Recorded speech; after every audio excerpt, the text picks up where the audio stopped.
Lots to delve into. Yeah. It's like a very niche topic, especially, but then when you delve into it, there's so many things. It's true.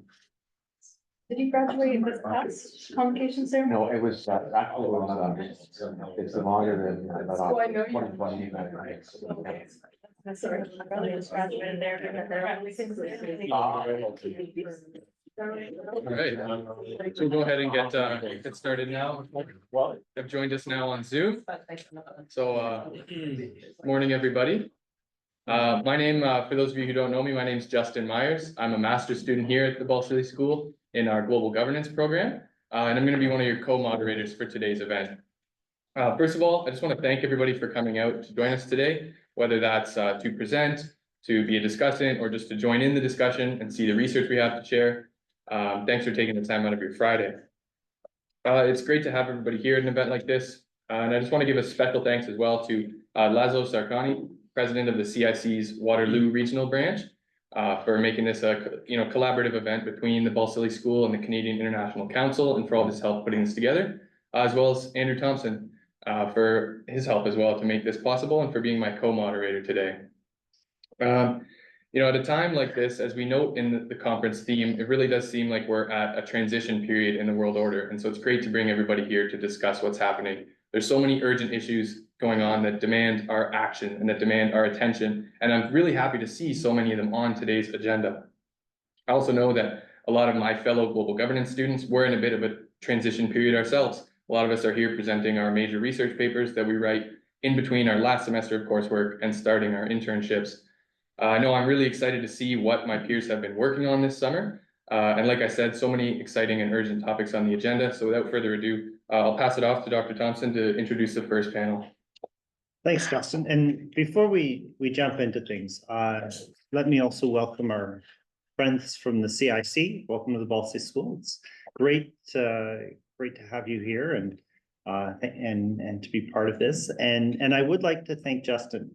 A couple months ago, he wrote to me and said, "What do you think about doing a day-long event for sharing to allow students to share their MRP work?" And David Welch and I thought, this is a terrific idea. And I'm actually a little bit annoyed that we hadn't thought of it. And I suspect we will make this an annual tradition, because I think it's a great opportunity for people to get together, to share ideas, to share their work, and to get really great feedback. And I think, I have no doubt that all of your MRPs will be better for it. So without further ado, let's jump right into things. So we have three presentations for the first panel, and we'll go till 10:45. So first off is Ludmilla, who is talking about adapting the Antarctic Treaty System, addressing inclusivity, geopolitical dynamics, and colonial legacies. And you have 10 to 12 minutes, and I have my very high-tech sheet giving you a warning. I will keep time. And then after we've done all three presentations, Laszlo will be the discussant. So the floor is yours. Okay. Yeah, so thank you for being here today. My name is Ludmilla, and I'm presenting my MRP that I'm currently writing, so it's still a work in progress, on Antarctic Treaty System addressing inclusivity and geopolitical dynamics. So a little bit of background on the Antarctic Treaty is that it was created in 1959 by 12 signatory countries. And the framework of Antarctica embodies the concept of scientific diplomacy, and some key articles of the Antarctic Treaty are: first, that Antarctica shall be used for peaceful purposes, so there can be no military activity in Antarctica. There has to be freedom of scientific investigation and cooperation, and most importantly, the Antarctic Treaty freezes all territorial claims, and all areas of Antarctica have to be open for inspection from one another. And then in the map, you can see there, these are all the claims to Antarctica, which are claims that are now processed, so that countries do not try to gain any type of military advantage. So the legal framework of Antarctica and its so the Antarctic Treaty System is comprised of first the treaty, which provides the foundations. The treaty in itself is pretty short and establishes the foundation for scientific diplomacy, but it is actually the protocols that expand on specific protections such as environmental protections and how scientific activities are going to be managed in Antarctica. And then last but not least was the Antarctic treaty consultative meetings are really the backbone of Antarctica, and they provide the basis for the making process. All the decisions on Antarctica are made on these meetings, which are held annually in different countries. And these meetings, they welcome the contribution of experts and all countries that have signed the Treaty of Antarctica, which are currently 45 countries, but not all countries have decision-making power in Antarctica. They have some countries do not have voting power, and for a country to have voting power, they have to have substantial scientific research in Antarctica. So the way that a country will have scientific research is by demonstrating their interest in Antarctica by conducting substantial scientific research activities. And this is not something that's that easy to obtain, and there are actually many countries who are trying currently to get to become a consultative member in Antarctica, but there is a disparity in the power sharing in the governance.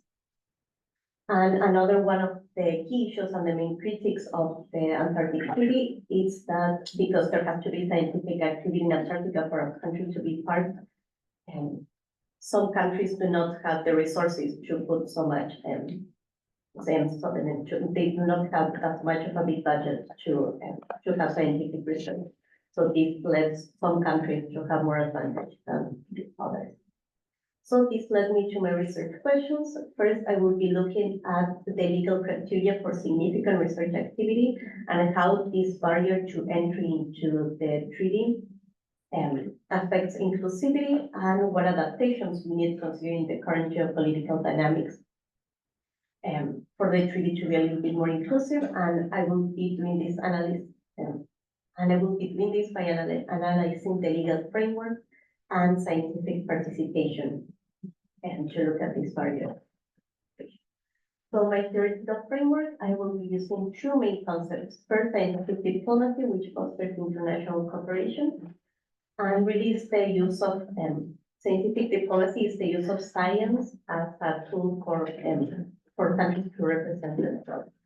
And I will be doing this through a portfolio critique, which is looking at the power imbalance among consultative members and barriers to entry into the system. So going into my analysis of scientific participation, I have found that there are two metrics that they have a strong correlation, which are scientific publications, which is scientific papers that are coming out of each country, out of the universities, and working papers. The meaning of working papers are all the documents and reports that each country creates that are submitted to the annual meeting. So these working papers are the ones that are discussed and are going to shape policies in Antarctica. So countries that have the most amount of working papers basically have more power in Antarctica. So my study is going to build on their work and also looking at current and geopolitical influence, because this is a topic that is not much discussed. So I'm going to try to look at it from a contemporary perspective, looking at current geopolitical influence on the treaty. So this is a graph that I recreated using scientific publications out of each country and the number of working papers. This is something that has been done in the past, but all of the papers that I have found, they are pre-COVID, they are not pre-updated, so I tried to create a more updated graph. And because there is a strong correlation between the research activity coming out of Antarctica, which is the number of working papers, and the scientific publications. So the countries that are on top on blue are countries that have claims on Antarctica, which are 7 countries, plus the UK and the US. they are the ones with more power in Antarctica. We see countries like Canada, they are not consultative members, but they do have a significant amount of scientific publications. So there is the question of why these countries do not have maybe more participation. So how do we define substantive scientific research for a country to become part of Antarctica? So there has been quite a development, and the trend has been to not have research stations to be the only metric for countries to have to be allowed into the treaty. And so right now there is a trend to move towards countries collaborating with each other, using each other's scientific base stations to conduct research, and also to abide by all the environmental protocols, and that should be the metric for a country to become consultative member. However, this takes an awful amount of time. The initial treaty was signed in 1959, and it was not until 2016 that there was a more clear guideline of what countries should be doing to have consultative status. So the key studies that I'm going to be looking at are Canada and China. So both of these countries are trying to gain power in Antarctica, not through a territorial claim perspective as the other countries have, but through an Arctic perspective. They're trying to use technology and similar approach that is being done in the Arctic, in Antarctica. However, the way that Canada and China have been approaching the issue has been quite different. Canada has, as shown in the previous graph, a lot of research coming out of Antarctica, but they are not currently a member and do not have that much power. And China, on the other side, they're doing a lot of research stations. They are opening research stations all the time. Currently, they have 5 of them. However, there has been a lot of friction between other countries and the bloc of China and Russia during the consultative meetings every year. And this has been halting progress on new environmental protection.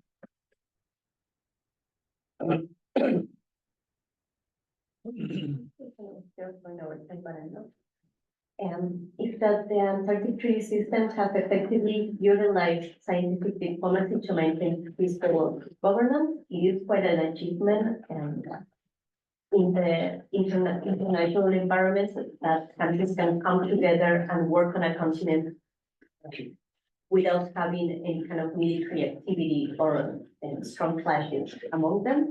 However, the membership criteria is one of the things that has been altering progress in Antarctica to allow inclusivity, which is the goal of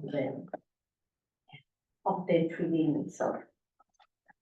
And also there is a lack of holistic cooperation among member states, but there is a tendency to create ad hoc procedures, which is illustrated by the Russia-China bloc versus other members. So in each meeting, these differences and the geopolitical dynamics that are seen in other places tend to be reflected in Antarctica. And yeah, so this has been altering progress. Yeah.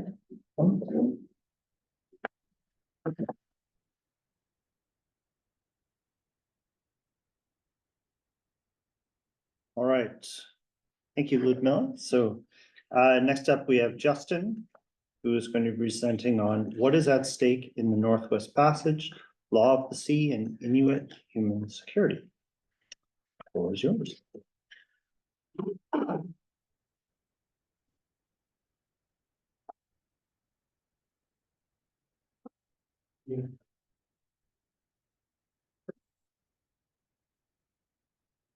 All right, so hello, everybody. Hello again, my name's Justin, and I'm excited to be sharing with you all today my research on the Northwest Passage and what the future of the Northwest Passage means for the security of Canada's Inuit population.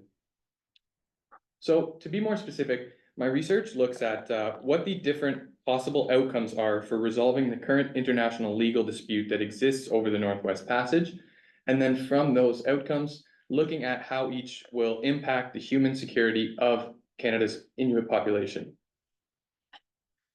So to give a bit of background, the Northwest Passage refers to several different routes through the Canadian Arctic.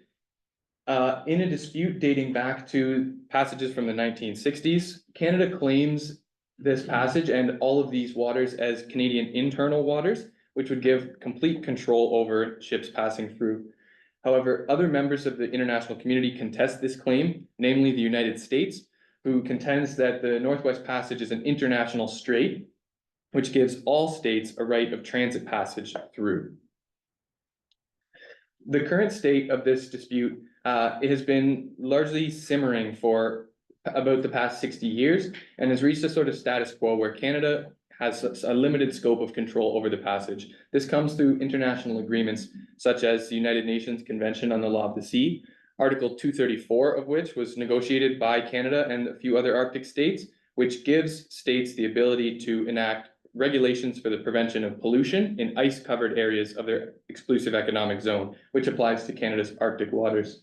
As well, there's a 1988 bilateral agreement between Canada and the United States, which essentially says the United States will always ask for permission before sending a government vessel through the passage. Canada will always say yes, and neither one of those things prejudices either country's stance on the actual status of the waters. Now, as the Arctic continues to warm, the sea ice continues to melt, the passage is becoming increasingly open to ship traffic and international cargo shipping. And so it's incredibly timely and important to look to the future and think about what the possible impacts of changes to the Northwest Passage would be. So my approach is to address this uncertainty and answer some of the questions that exist. I was interested in looking at the real causal links between international law and international legal regimes and tangible human lived experience. And so to do this, I'm putting international legal scholarship in conversation with critical security studies. And I wanted to take sort of the human security angle to recognize the really unique threat environment that does exist in Canada's Arctic, especially for the Inuit population, and to be able to address and to take into account the unique priorities that Inuit have for their safety and security and the unique threats to their livelihood that do exist. And so to start up there at the top, I'm not sure if everybody can see, but it's the international strait. So were this dispute to be brought before, for example, an international court or tribunal, there is a chance that the Northwest Passage could be deemed an international strait. And so what would this mean? Under the United Nations Convention on the Law of the Sea, or UNCLOS, all ships and aircraft, no matter what their flag state is, enjoy the right of transit passage through the Northwest Passage. And so this right of transit passage, it's not quite a right to stop and conduct research or extract natural resources, but it is a pretty wide permission to simply pass through from one area of the sea to the other. And so this would create a scenario in which there's a high volume of ship traffic through that Canada has limited control over and has limited knowledge and awareness of, which would create grave risks for the human security of the Inuit population. The Canadian Inuit use the sea ice in the Arctic and the land and the waters for hunting, for transportation, for habitation, and they don't make distinctions between ice and land in these actions. And so for example, the passing through of ice-breaking ships can pose great risks. There have been instances of Inuit hunters being trapped on broken off chunks of ice after an icebreaker goes through, or even if an icebreaker goes through ice that has just recently frozen, it refreezes thinner, and snowmobiles have fallen through this ice if we're not aware of when the ships are coming and going. It's also well known that ships can disrupt the marine environment, causing animals that the Inuit depend on for their food security, such as seals and whales, to abandon their habitation and migration patterns that the Inuit have been studying for their hunting practices for centuries. The existing protections that do exist are limited largely to the environmental protection sphere. And while this is good, it doesn't go far enough to address the human security threats that exist to the Inuit population, and it doesn't interact well with the unique way that this population interacts with the natural environment and with the sea ice. On the contrary, there's the possibility that the waters could be ruled in Canada's favor as Canadian internal waters. And so internal waters are subject to the full jurisdiction of the coastal state, just as territorial land is. And so this would allow Canada to have much better control over the human security outcomes of the Inuit population, and would allow Inuit to themselves to be much more engaged in Arctic policy. And there are two trends in sort of federal policymaking that provide a great promise for the protection of this human security should the waters become Canadian internal waters. The first of which is a general greater involvement of Inuit perspectives and priorities in federal policymaking, especially in the Arctic. It's important to note that this actually is constitutionally mandated under the land claims agreements that Canada has negotiated with 5 different Inuit populations across the Arctic. There's a constitutional obligation to engage with Inuit on issues that will impact them. As well as this, there's a growing engagement with human security priorities in Arctic policy. This can be seen in Canada's recent Arctic and Northern Policy Framework, which looks very closely at various human security outcomes for a wide variety of Arctic populations. And this follows, years of action from Inuit nonprofit groups themselves. And for example, Inuit Tapir Kanatami, the organization that represents Canadian Inuit internationally, has released multiple reports engaging with this language of securitization and expressing their priorities and threats with regards to human security. So putting these two together under an internal waters regime would allow Canada to develop sort of a comprehensive approach to Arctic shipping governance that engages with Inuit perspectives and this human security angle. For example, there's ongoing work to create voluntary shipping corridors that take into account Inuit hunting and transport patterns. With an internal waters regime, these can be made mandatory, which is a demand that the Inuit have made in past years. Areas to avoid altogether, areas to avoid after the first freeze or at certain times really helps to protect the livelihoods of those that depend on the natural environment. And would also allow Canada to reap the benefits that come with increased shipping, such as a better supply and cheaper goods, while maintaining the balancing act between the threats that it would bring.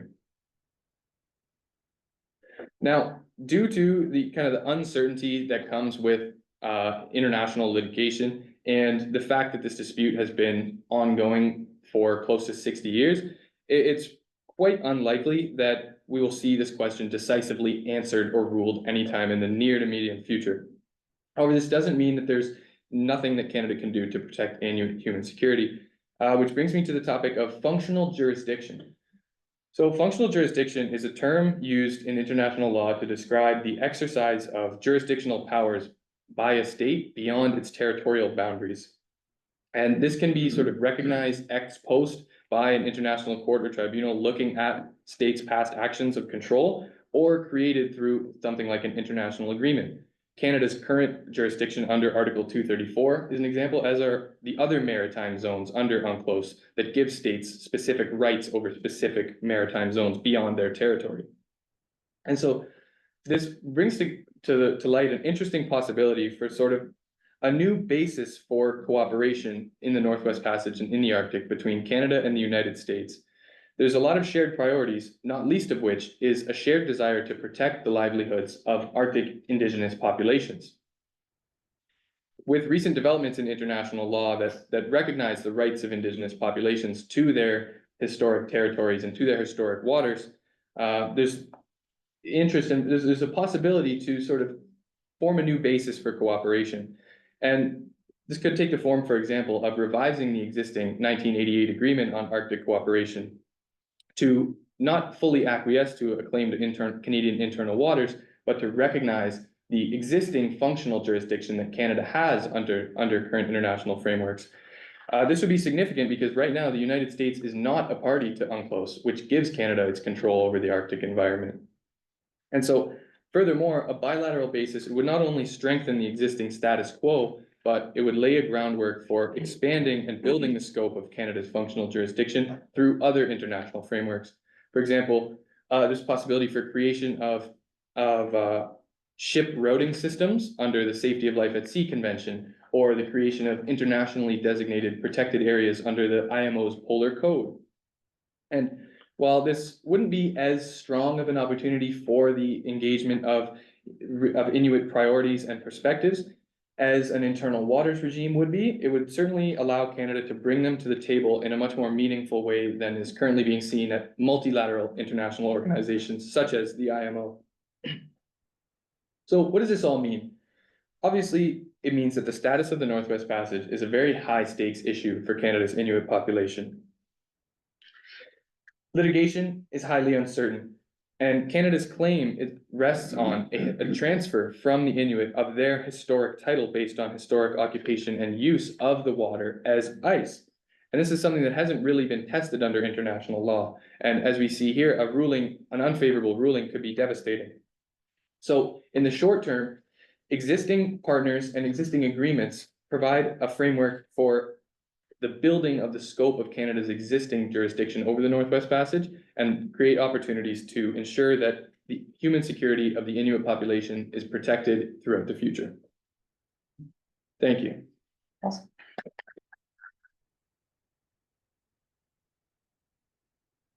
Is Gianti online? Yeah, so I received a message saying that the Zoom call is a webinar, so it's not letting virtual folks present. They can't turn on mic or camera, so I'm hoping we can change that on the fly. Okay, Like if I can make, yeah, good. Go on participants.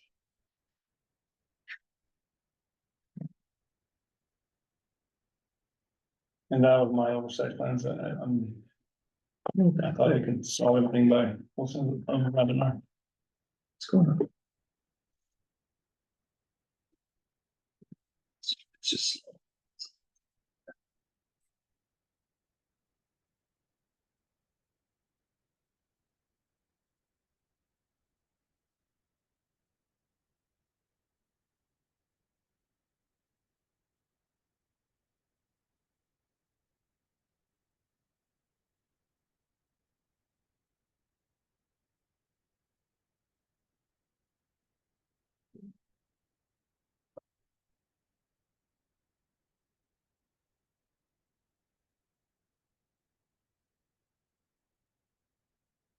Oh, there we go.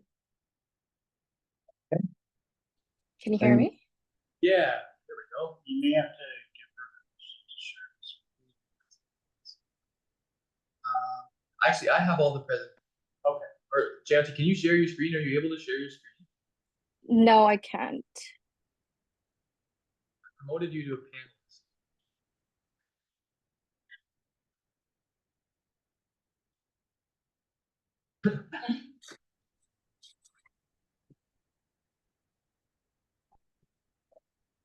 Oh, there we go. There we go. Wonderful. Okay, our final presentation for this panel is operationalization of R2P, the selective application of soft law mechanisms by the Vizgard Group in response to the Syrian and Ukrainian refugee crises. Gianti, you have 12 minutes. You may begin. Okay, so today the presentation will focus on the nexus between responsibility to protect and the refugee protection regime, specifically looking at how the 4 countries of the Visegrad Group in Central Europe upheld the soft law mechanisms of R2P in response to the Syrian and Ukrainian refugee crisis. So the research question of this paper aims to understand the various factors that determined why and how Central European EU member states chose to apply or not apply the non-binding guidelines and principles of the R2P doctrine when dealing with the refugee crisis resulting from conflicts. Based on the evidence that I have found, whether it's primary research or secondary research, the selective application of the soft law is due to the national interest, the inherent tensions between the V4 states and the EU institutional dynamics, and the populist agendas prevalent within the political alliance. So the research objective is to analyze how the V4 states selectively utilize the non-binding norms and guidelines related to R2P in response to the 2 refugee crises. The significance of the research is to look into the practical application of R2P to inform policy decisions during these crises, but also understanding the broader discourse on how regional alliances implement international law and international norms in response to the refugee crisis. And the research gap this paper aims to complete is address non-coercive and non-violent approach to understanding R2P and assess a limited exploration of the relationship between R2P and the refugee protection regime through the lens of the soft law mechanisms, even though understanding that R2P does not legally require states to accept refugees and grant asylum. So by upholding those three pillars of the R2P, it can support populations fleeing from mass atrocity crimes. Moving on to the theoretical framework of the paper is the regional security complex theory, also known as RSCT. It provides a historical analysis to understand how current security developments are linked to post-Cold War, pre-Cold War, and during the Cold War patterns in the international system. So the three main arguments include that the regional level is the first level where most of the action of securitization happens. It's a model of security interdependence defined as creation of geographically proximate states with interdependent security concerns that can be formalized within an alliance systems. So some scholars argue that an RSC doesn't have to include regionally proximate states, but other scholars do argue that the states have to be regionally proximate to each other. In the context of an RSC responding to a refugee crisis, it can create negative externalities. So these include unintended or undesirable consequences for the host countries, whether that's like economic concerns, political concerns, or even social tensions. So this theory was chosen because the regional level is the level situated between the national and the global level. So refugees are perceived as threats to the regional stability and not really the international or the global system. So while international analysis of international response to refugee crisis can provide insights on how IOs and other agencies protect refugees, it often fails to capture on the ground realities states face when preparing for crisis management. So an RSC in Europe can be seen through the Viscarad group. Despite the disagreements on what an RSC looks like, for the purpose of this paper, I treat the group as an regional security complex, and some other scholars do the same. The alliance was formed during the end of the Cold War with Poland, Slovakia, Czechia, and Hungary. And the geopolitical location of the group at the center of NATO's eastern flank makes them an important keystone alliance in the security process of the Central and Eastern European regions. I'll go more into depth on how it qualifies as an RSC in the literature review. So moving on to the methodology, to study the research problem at hand, this paper is going to utilize a comparative case study of the Syrian and Ukrainian refugee crisis. The paper will compare the two crises because they are the two largest refugee crises in the world today, and the magnitude of both crises come from conflicts. And so therefore it provides a strong foundation to be able to compare the decisions of the V4 states. So the first case study is understanding the response of the V4 states to the 2015 Mediterranean refugee crisis, which is also referred as the Syrian refugee crisis because a significant number of refugees were from Syria. During the beginning of the Syrian civil war, the Independent International Commission of Inquiry in Syria did come to a conclusion that the Syrian government failed to protect its population. So there was evidence to be used that R2P should have been utilized in Syria. The second case study is understanding the response of the V4 states to the Ukrainian refugee crisis, which is a result of Russia's invasion of Ukraine. Before exploring the relationship between the refugee protection regime and R2P in Ukraine, it is important to note that the war in Ukraine does not require R2P to be implemented. There's no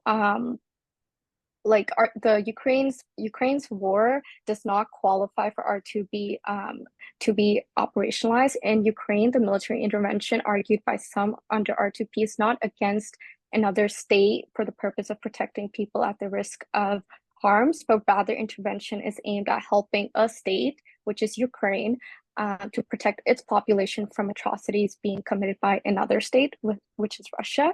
So we can see that in the first case study, R2P should have been utilized, but in the second case study, R2P is not qualified to be used. And moving on to the literature review, the R2P was developed in 2001 by the International Commission on Intervention and State Sovereignty. So it institutionalizes the international community's responsibility to respond to genocidal acts, ethnic cleansing, crimes against humanity, and war crimes.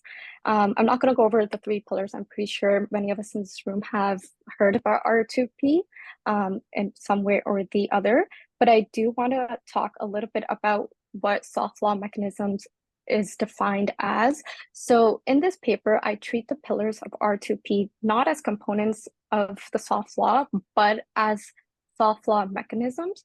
So rather than treating R2P as just a category of a soft law, it is important to understand what makes the R2P a soft law. So the pillars can be treated as soft law mechanisms because they have a function and they are a tool to influence state behavior. So states are not legally required to follow these responsibilities, but it does encourage states to prevent mass atrocities rather through moral and political pressure. So in this paper, R2P is perceived as a soft law because it was accepted by the international community without a formal treaty negotiation and ratification by states. So that's what I mean when I refer to the pillars as soft law mechanisms. So this is just a brief literature review on R2P. Many of the scholars focus on the military intervention aspect of R2P, so essentially the 3rd pillar. Many scholars also focus on the ambiguous legal status of R2P, whether it is a hard law or a soft law. And also because the international community has to come to a conclusion that a state is manifestly failing to protect populations, but it does not define what manifestly failing looks like in action. So moving on to a quick literature review on the V4 group. The V4 group fulfills the criteria for an RSC because the 4 countries are neighboring states in Central Europe, so they are geographically proximate to each other.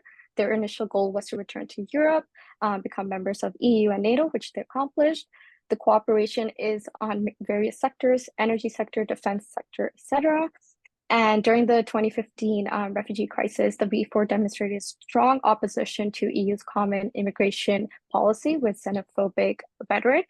As small post-communist states, during the Russian invasion of Ukraine, they did increase tensions within the group, but the focus of the paper is going to be on the cooperation between the member states during the refugee crisis. So this is the most important part of the research paper, which elaborates on the link between R2P and refugee protection. First, there is little to no historical effort on making this linkage, even in the Commission's 2001 report that established R2P. Refugees were perceived as a threat to international security. So the top row describes the responsibility of states under R2P, so what was originally founded when R2P became a soft law. And then the bottom row describes how R2P can be operationalized to support refugees. So giving those fleeing mass atrocities protection is one of the most direct ways that protection can be given and lives can be saved when threatened by atrocity crimes. So just quickly going over the linkage. So under Pillar 1, a state that is involved in a conflict should allow the execution of search and rescue operations, should also allow the creation of safe and humanitarian corridors for refugees to escape the conflict zone. Under Pillar 2, states should provide humanitarian aid to host and neighboring countries experiencing mass displacement and support for integration, so including housing, healthcare, and financial aid. And then under Pillar 3, when states are creating policies and other legal mechanisms to support refugees, it has to be done on a very swift and timely decision manner, similar to how a state would take military action under R2P. So this is the main focus of the link between R2P and the refugee protection. So just going over quickly the case study. 2 minutes, Janty. Okay, So just quickly going over the case study of the V4 states, V4 response to the refugee crisis. So a lot of the V4 states leveraged their regional power to pursue isolationist agendas and policies which did not align with the broader EU initiatives and the humanitarian principles embedded in R2P. So if we can quickly look at the response of individual V4 states, many of them securitized their border. For example, with Hungary, the country developed a long wire fence along its border with Serbia. It suspended the Dublin regulation, which is a legal framework and a hard law in Europe for asylum seekers to receive protection under the first country that they enter. Poland was initially the only first V4 state that did not vote against the EU's plan to redistribute refugees to individual EU member states, but the center-right coalition of the Civic Platform and the Polish People's Party dehumanized the Syrian refugees and positioned them as threats to the country's security. And similarly, Slovakia and Czechia also restricted the movements of asylum seekers with violations of human rights in detention centers. Quickly moving on to the response of the group to the Ukrainian refugee crisis. As an RSC, the V4 states implemented an open door policy to demonstrate solidarity and empathy for refugees. They upheld the temporary protective directive. So this does indicate that they acted on a timely manner, so upholding the third pillar of R2P. Again, the central element of the regional security complex theory is the idea of a region to be a set of states linked by a common security threats. So one of the main reasons why these 4 countries supported Ukrainian refugees was because of the idea that Russia's invasion would not stop at the Ukrainian borders. So all the 4 countries introduced national programs to provide support to the Ukrainian refugees.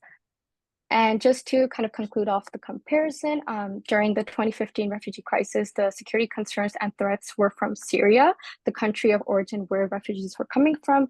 But in 2022, the security concerns and threats were from Russia, which is a common state enemy to the V4 states.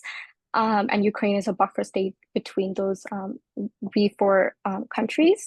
The illiberal democracies also described the 2015 refugee crisis through communitarian frames, emphasizing natural sovereignty, cultural homogeneity.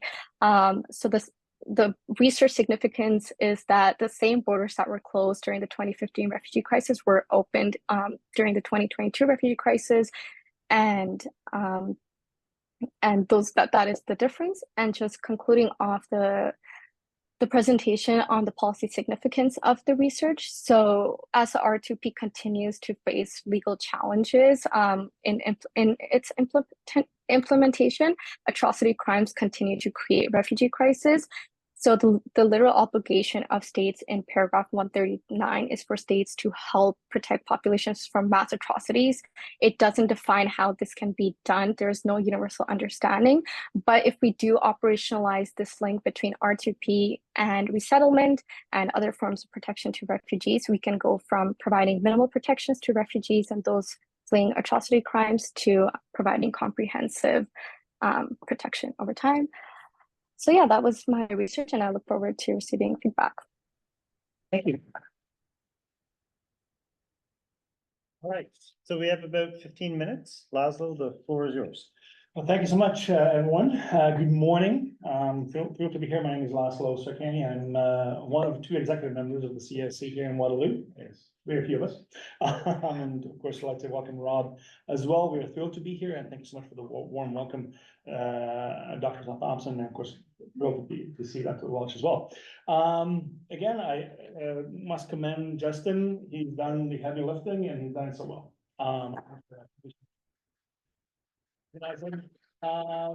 I really wished, and I connected with Dr. Edgar about linking our small branch here with the BSIA, and we couldn't find a way to do it, and Justin came and ultimately made it happen. So thank you so much. I would say, and Dr. Thompson, if you like to entertain the idea of making this a national, I'm sorry, a yearly event, we are certainly more than willing to make that happen as well. And in terms of the national dimensions of this Congress. Yesterday, we received an email from the Vancouver Island branch that they are willing to, and they will be watching us, the recorded Congress later on, because they're really interested. So perhaps this is a national Congress as well in some way. And our Vancouver Island actually branch is one of it's the biggest branch of the CIC, and we'll have some more information about the CIC later on.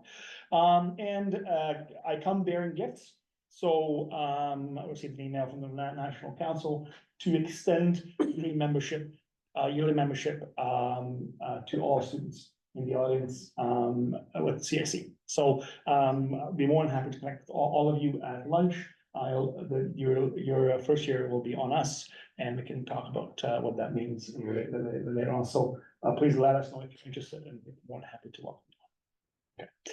So all that aside, very quickly about my work, and hopefully I'll contextualize my comments. So my work straddles IR and comparative politics, and I focus on the ICC, the institutional design of the ICC, but also the domestic responses of joining the ICC, the International Criminal Court in particular. So I'm really interested in this notion of how domestic politics and to what extent do those that dynamics impact the relationship of the states and of course NGOs and so on and so forth with the court as well. So please think of my comments along these kind of lines. Just very quickly, all three studies are very well developed, and the research questions are well articulated. I just wanted to kind of say that ontologically, and I'm throwing out a really kind of a strange word, ontology, you all straddle the normative and the empirical. And of course, that's the big kind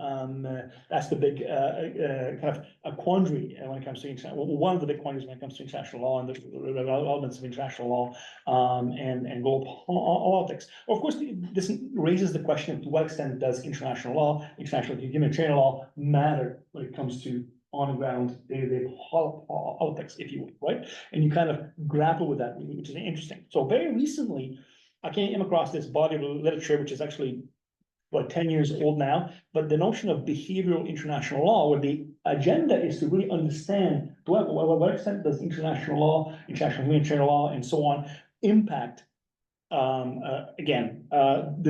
perhaps not the day-to-day, but of course the pragmatic politics. In other words, to what extent, again, does international law matter in tangible, empirical terms? And I think you all, again, grapple with that.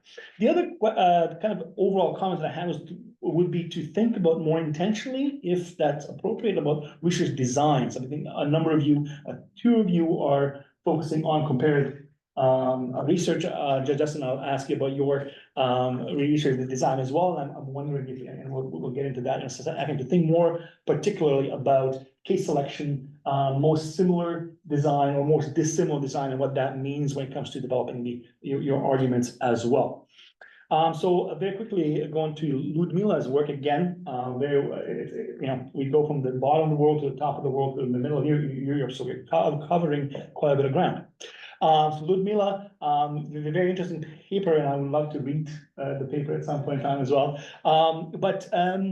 When it comes to science cooperation, very, very interesting, and there's a very robust literature, especially in the Hague Journal of Diplomacy. Authors have kind of grappled with this notion of science diplomacy.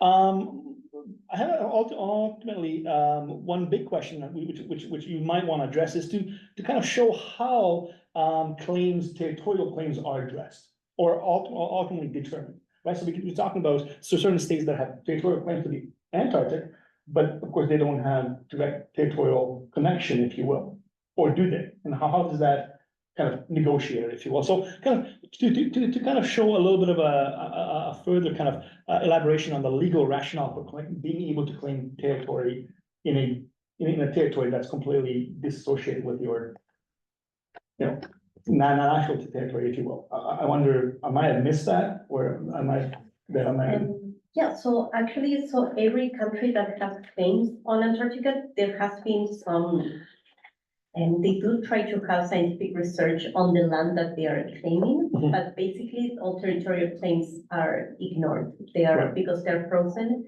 Right.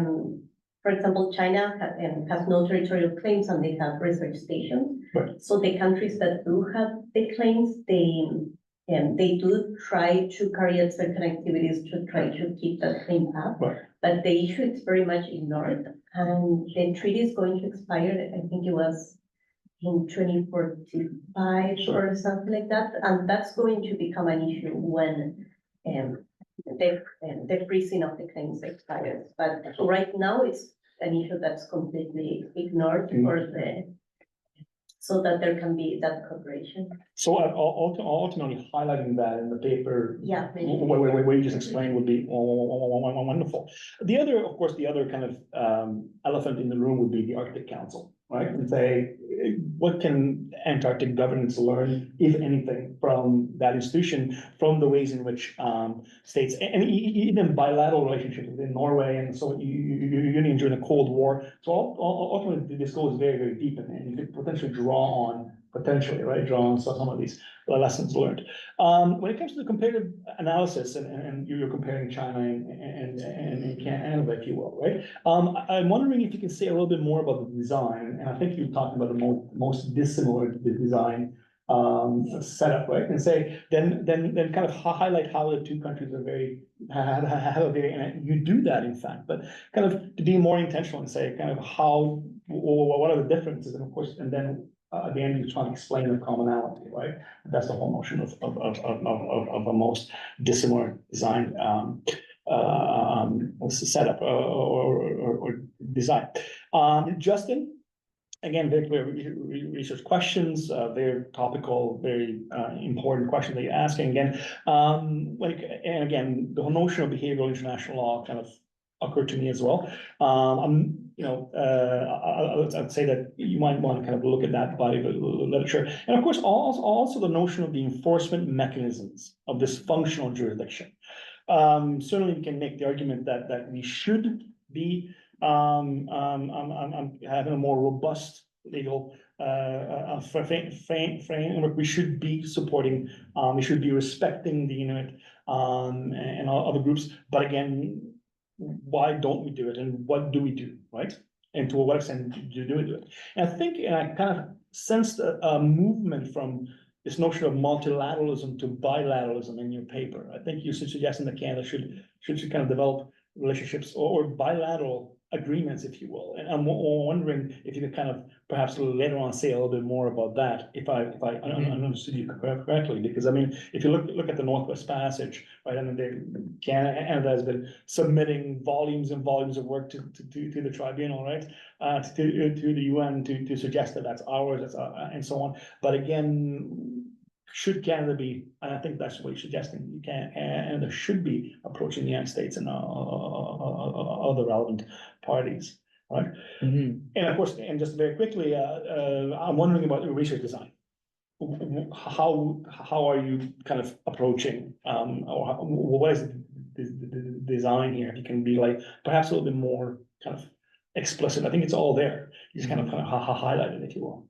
Yeah. Do the first bit about like a bilateral approach.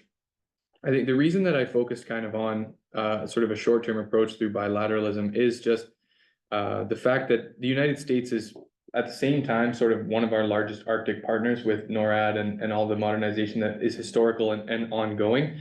They're the only country where we have an existing sort of bilateral agreement on the Northwest Passage.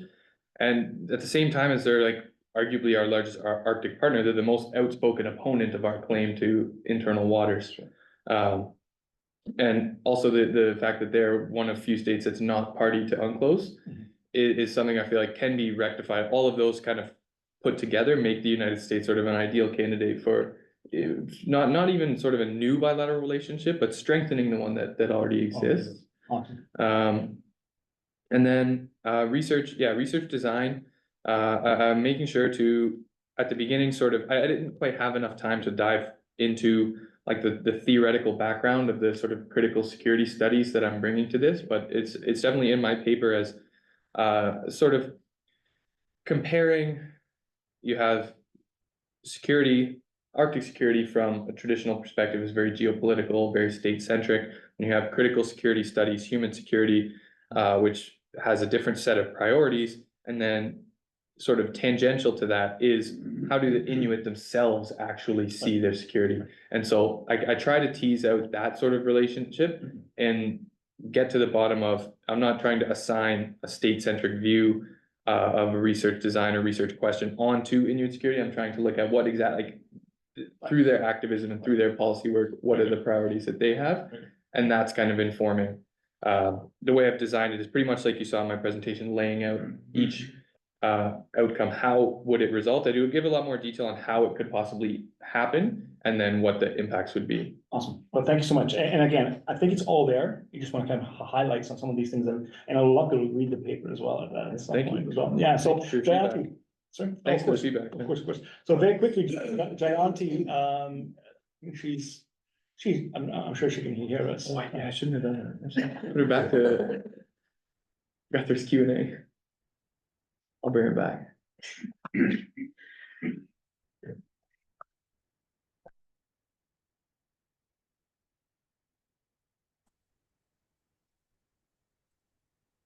What she got? Here we go. Can you hear me? Yes, can you hear us? Sorry Yes. about that. Awesome. Thank you so much. So I have a few comments before we open up to the discussion with the audience, if that's appropriate.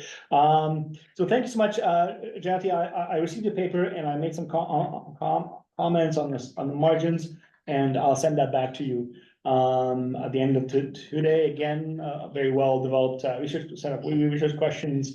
Of course, your question about what factors influence the embrace of R2P is a really good question.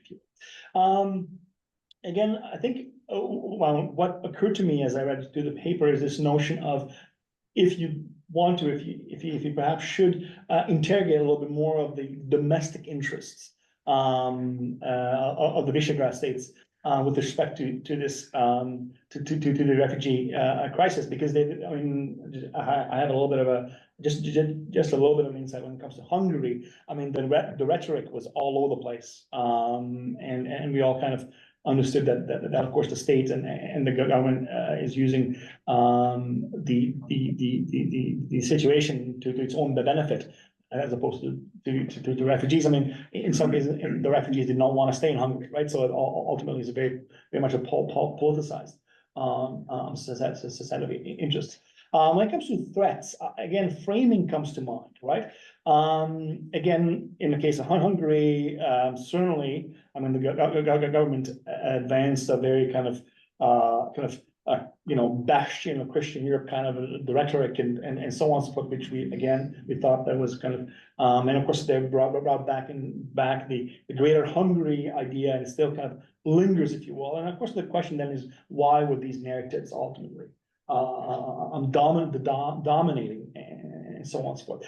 Back to Justin's comment that he just made about the Inuit. I'm wondering if you could potentially look at how refugees themselves perceived the circumstance in Budapest, in Warsaw, and so on and so forth. I wonder if that could add a little bit to just a little bit of a dimension, on another dimension to your paper. When it comes to research design, again, you say that the V4 are an appropriate regional lines to understand, because of this common security threat. Again, if you look at the domestic politics, and depending on which government is in power, you hear a number of different narratives, right? I mean, we all know that Mr. Orbán is quite close to the gentleman in the east, and so again, all I see is that you want to kind of at least evaluate and analyze to what extent are these refugee crises were not actually used for political purposes in the first place, right? Certainly, insofar, and I made a comment about this in the paper, insofar as Hungary and all the V4 are members of EU and NATO. I mean, this didn't, if you kind of take a look at that, and again, when it comes to Russia, the narrative is the broader narrative, the institutional narrative in Europe is that it's a threat. But again, if you look at domestic discussions about Russia and of course behavioral of domestic the governments in Hungary and elsewhere, they're again, my hunch is that there's certainly should be at least the politicization of these issues should kind of be entertained a little bit more. But again, Janti, I'll have other comments for you in the paper. And so thank you so much. Thank you. All right. Janti, do you want to respond? I do want to mention that the comment that you made regarding domestic discourse and what the argument is on the domestic level, I did have a little bit of a hard time finding research when it comes to the Ukrainian refugee crisis. But of course, when it comes to the Syrian refugee crisis, we know that these 4 countries protected a thick Europe. So when it comes to the relationship between these 4 countries and the EU at large, the EU aims to uphold this supernatural organization, whereas these 4 countries want to protect their domestic sovereignty when it comes to border management. They want to protect European civilization. And looking at the speech acts of these 4 leaders during the 2015 refugee crisis, this was evident, but I'll definitely look into more when it comes to the domestic politics. So yeah, thank you.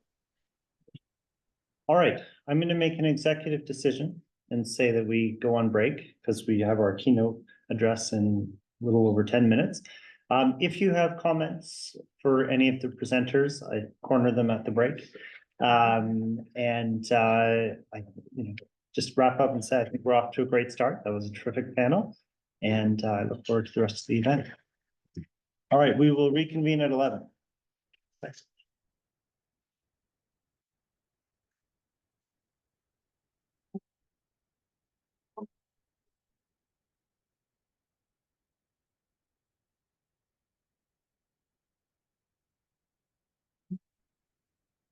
Oh, that's great. Yeah. It's so funny because my slides yesterday and I just said it, like, and then my mom came in with all these slides. Absolutely, is then I can see everybody. We can See if we just registering. Losing. Yeah, absolutely. We'd like to Okay, your slides up there. Yeah. Okay. Yeah, I'm wondering if, I think lunchtime, they're all the best. Okay. Great, if you don't mind. No problem. Did you bring any brochures? You know what, I put you into that. Okay. I'll go home and, Alexa, so if you want to kind of circulate and take some names, and I'll bring the brochures. In the kitchen, go back. Oh, no worries. But I'll go home and just live down. I brought a rough copy so I Just can. using this clicker. Sure, no, you rock the entire box, right? Yeah, so I'll go home and. Checking stuff out? Yeah, you can. Ride the snowmobile in that one picture, yeah. Yeah. I don't know. Yes, you can. Did you, I wish, I would love to go up there. So there's actually. I feel like this. The story of the Rangers out there. Yeah. Very interesting. Fascinating. And how, Yeah. your point about stepping into the shoes of Inuit clans, our own thing.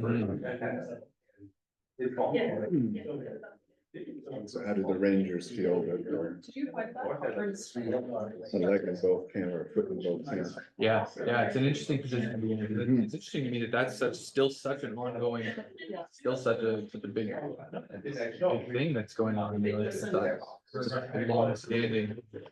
Well, Yeah. our defense. Past, present, so.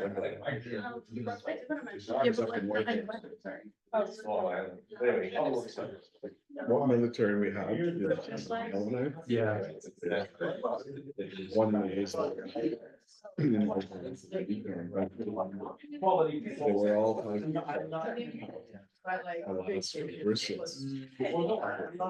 Really? Oh, yeah. Yeah, I bet the states. And they've got North Vietnam, like they could pull out of NORAD. Yeah.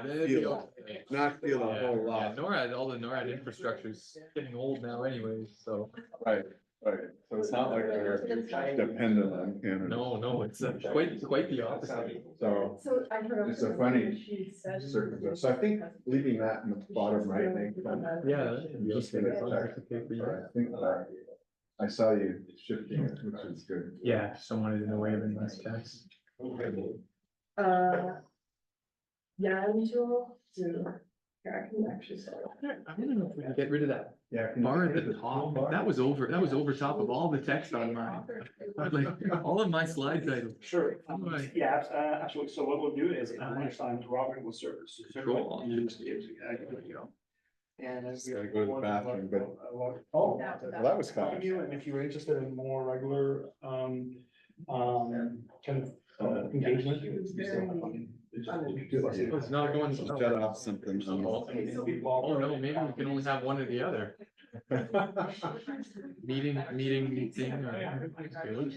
Yeah. Forward about, okay, that's exactly. working now. Is it? Right, out of- Wiggle the mouse a little bit. And then, yeah. Oh. And then, the island branch is a really, that is the, like, they are perfect. Oh, that makes great. They're able to, employ their own I'm staff. really looking forward to it. It's really I looked through your slides. Interesting. Also, Like, like a lot of this stuff that people we touched on in classes. Well- I know there's a lot of folks in here that were in those classes with me. You know, we had good discussions about these topics in our classes. And I'm like, so Well, even the three presentations, I didn't know what you're talking about, so, but this is overlaying. Oh, You can't do anything now. And not have this at least as one input into. Well, this is one where it's impossible to ignore Right. this tension. And that's- Yeah, it's not the And present. so when last one mentioned again. I can see a bunch of people running back. My wife is from, Surrey, so- Sixties and we're there. One thought I had for you was, and this is the corporate level, I'm thinking, I get the Americans want to, keep it open and straight. But that means the Chinese and the Russians and everybody else can come through. Why don't the Americans recognize Canada's internal water claim? I'm in close contact with my mom. But at the same time, there's an agreement, similar to the agreement that it seems like we sort of already have. Yeah, a little bit, yeah. But we only have, and I was thinking of Turkey and the Dardanelles. And how they control access to the Black Sea. So I was immediately starting to think of other analogies where, particularly with the Americans, block out the Chinese and the Russians and give, My dad always worked. passage by passage and transit by transit access to others. At least we're in the. And that. That's true.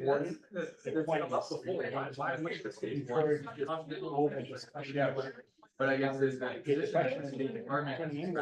So, Northwest Passage is somewhat similar to a couple of other. So ultimately, I was a member of the CIA. State was scared that if they let Here. the Northwest Passage become international, that's gonna inspire a bunch of other states. That's great. Yeah, something about, although it'd be interesting to see how now. Go for our website. Yeah. The ones that you saw, like.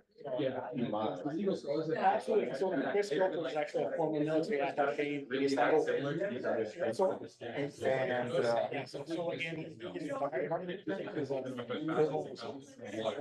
again, it's kind of an organization that, We don't like trying to say. Yeah. To be able to resolve that as well. Because we hold a lot of these, a little bit of a special. Speaker event. And so people And put we on, also conferences so like. knowledgeable, they're not knowledgeable about it, kind of preparing So, to shy away, thank you. try to kind of address that, so, I think we need to talk about this. Anyway, so, yeah. And I'll be more than happy. I hope so. Yes. UBC folks. Right before.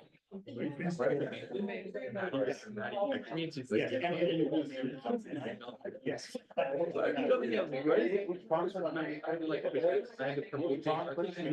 We can't turn our cameras or mics on. It's like- And then. Yeah, so, that's where, you know, the more rate from. Oh, yeah. I wasn't sure. Well, So maybe, Vancouver you Island. know, with this.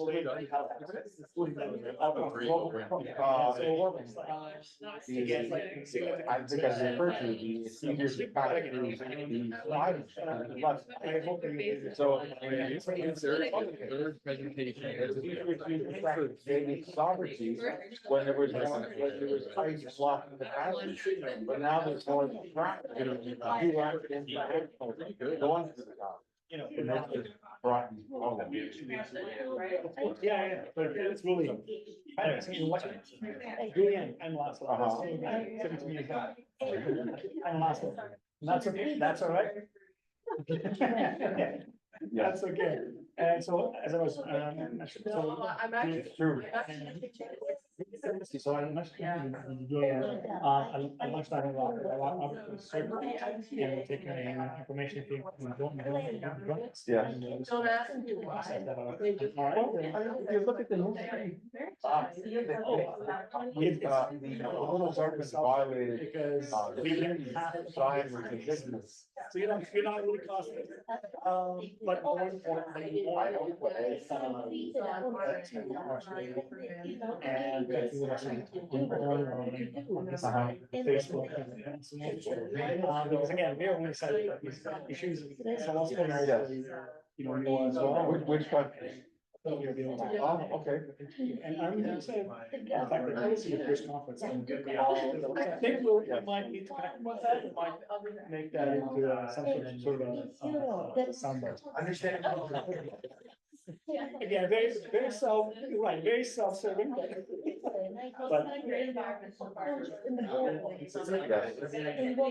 So it shouldn't take.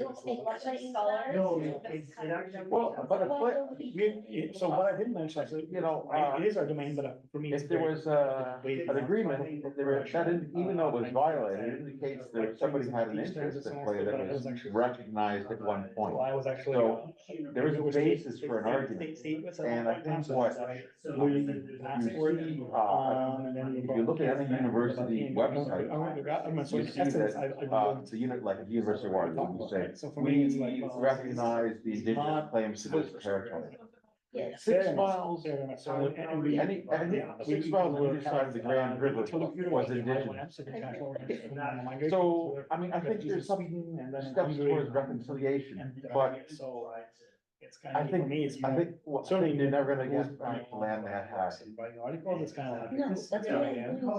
I think that's what I'm trying to- Well, Government research is free. So I work in the ICC, the International Criminal Court. but And I'm economics I resources looked are at scarce. institutional design. So I don't think they're gonna get much. They may get some And now I'm scraps. looking at domestic politics and policy post ratification. Once they join, what happens? Because a lot of what we talk about the ICC about is about really the ICC does this and ICC does that, and it's an IO and it's a really strange IO in some ways, and it has an assembly and so on. But what happens when states don't? And then it sort of gets really interesting. Because again, we make the assumption we can, everybody's, yes, we're, You know, but all of a I think sudden. there's a reconciliation of some sort. I mean, for example, teaching indigenous In the languages case of Belgium, in Canada. I think indigenous languages Very, very should efficient. have, So if you are should be working included in the Canadian Constitution. Just not trying to send to the instantly. I think it's a good argument. But when it comes to political That they decisions. should be included. Right. Protected. But when- Then, yeah, so that's, you know, kind of professional, role, your professional aspirations, just be careful. But, right. That's not to say that the body, But at the same time. or the Huron and the Iroquois, right? So again, relationship with the ICC, so in some, Yes. in some of these political, even context where they're, again, they have templates. Land in Brussels and What's your? within an hour's. Our case again. So in September, I'll be starting an internship, Very much doing the parliamentary internship program in Ottawa with the House of Commons. That'll be 10 months. And then after that, probably ideally stick in Ottawa, stick with the federal government, either global affairs or D&D. Right. Ideally, I think it would be really cool to get into the national defense community or the intelligence. And that's why I mentioned that. So federal. Giving a talk at the CIC branch, Oh, yeah. but if you're interested, stay in touch and You mentioned the plus, I mentioned the ICC. get you in the door. But you'll be rubbing elbows with a lot of experts. Okay, definitely will stay in touch. D&D people come with us. And it's just a good contract. Yeah, especially when I'm new to the area, I wanna get out as much as I can, meet people. Well, I don't think we can be. Apply for this and apply for that. In the land. Maybe he get back. Yeah.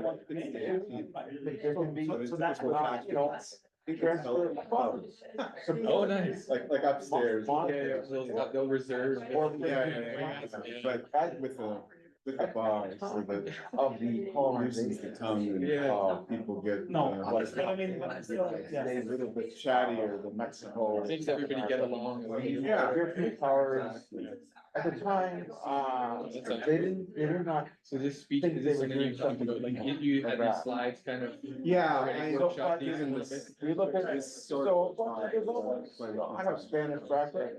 But it always changes during the recent events. My relatives, So came developing. to Puerto Rico in The last few days. my grandmother's in, 1600s and my grandfather's in the Color. Yeah, And they were. to meet with.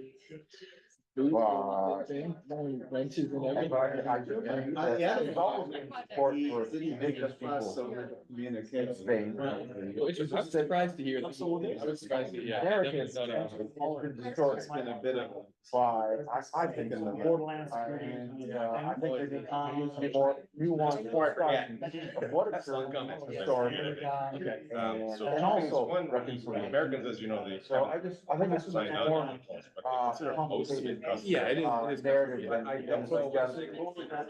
Median bid on functional jurisdiction. I don't think they do, because they spoke out. Probably contact somebody and they serve in advance.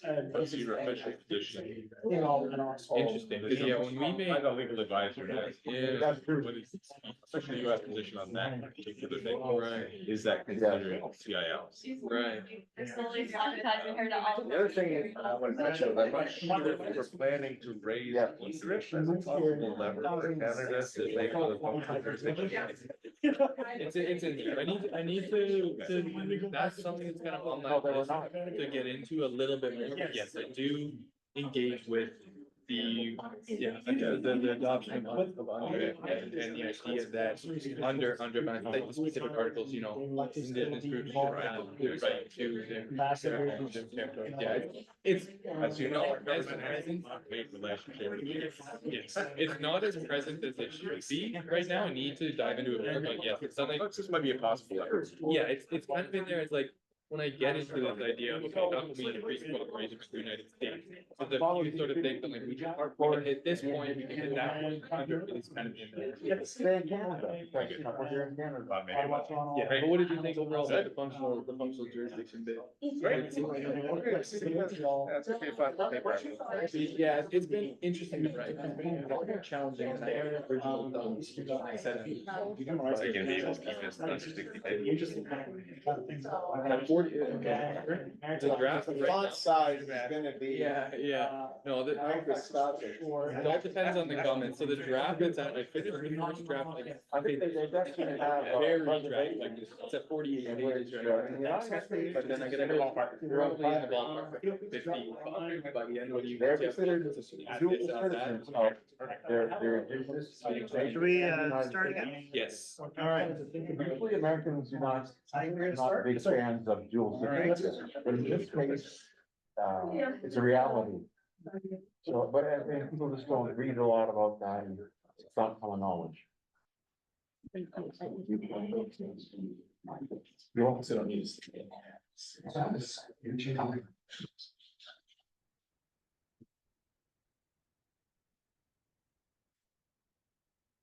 All right, so thanks everybody for those initial presentations. That's a really great first panel. Makes me really excited to see what else is in store for the rest of these presentations. But now it's my great pleasure to introduce our keynote speaker for today, George Takach. He's a tech lawyer by trade, as well as a professor at Osgoode Hall Law School, and also a senior fellow at the Bill Graham Center for Contemporary History. And he's here to talk to us today about the new Cold War that's taking place, on which he is quite an expert with his recently published book. So I'll pass it off to George to take it away. Thanks, Justin, and what a real pleasure to be here today. I didn't know what to expect, but it brought me back to my NIPSIA days, which is both good memories and then some other memories. But no, this was really, really interesting. And it's actually very interesting. The book is on the new Cold War, is how that dynamic is seeping into these different papers and frankly, a bunch of others. When you said that, you know, the Norway-Russia example from the first Cold War, you know, has something to teach us and so on. So it's all coming back. But just quickly, but I then went to law school. I was gonna go to then external affairs, now global affairs, and then I fell in love with technology when I was in law school. So I did a 35-year detour, but having finished my legal career, I'm now back in my first academic love, which is international relations, but keeping the tech part of my last 30, 40 years intact. And the result is this book, Cold War 2.0. And in a nutshell, after the first Cold War came to a conclusion in the late 80s, early 90s, we essentially saw 30 years of globalization. And in my view, and this is a contestable claim that I'm happy to discuss in the Q&A, that at least since 2014, with Russia's annexation of Crimea, my view is we're back in a Cold War, and it's been obviously magnified with the full-scale invasion since February 2022. But I'll quickly mention some other dynamics as well. And so essentially what you're getting in the world is, I call it team democracy, autocracy. You're getting a fascinating non-aligned group. Prime Minister Modi from India shows up in Moscow on Monday, just as the NATO summit is about to kick off. I'm sure that was a coincidence. And he was as surprised as anyone that they were going to have this NATO summit the next day. But if you just think back to April of 2023, Xi Jinping is making his first visit to Moscow since the full-scale invasion, showing support for Putin and the friendship without limits. And Prime Minister Kishida of Japan shows up in Kyiv the same day, making a very clear statement that, you know, not all of Asia is with Russia. So it's a fascinating Cold War dynamic for sure, but the role of the non-aligned is going to be fascinating.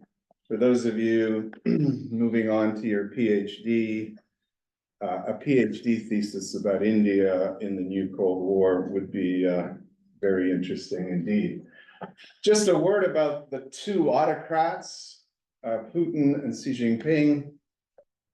These are actually super autocratic autocrats.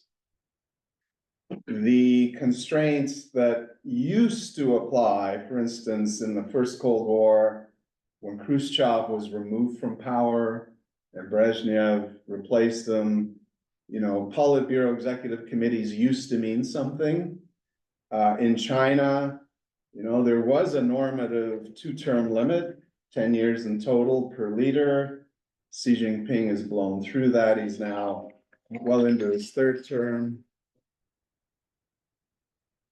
And frankly, the equivalent Politburo Executive Committee in Beijing is now populated by acolytes and sycophants of Xi Jinping.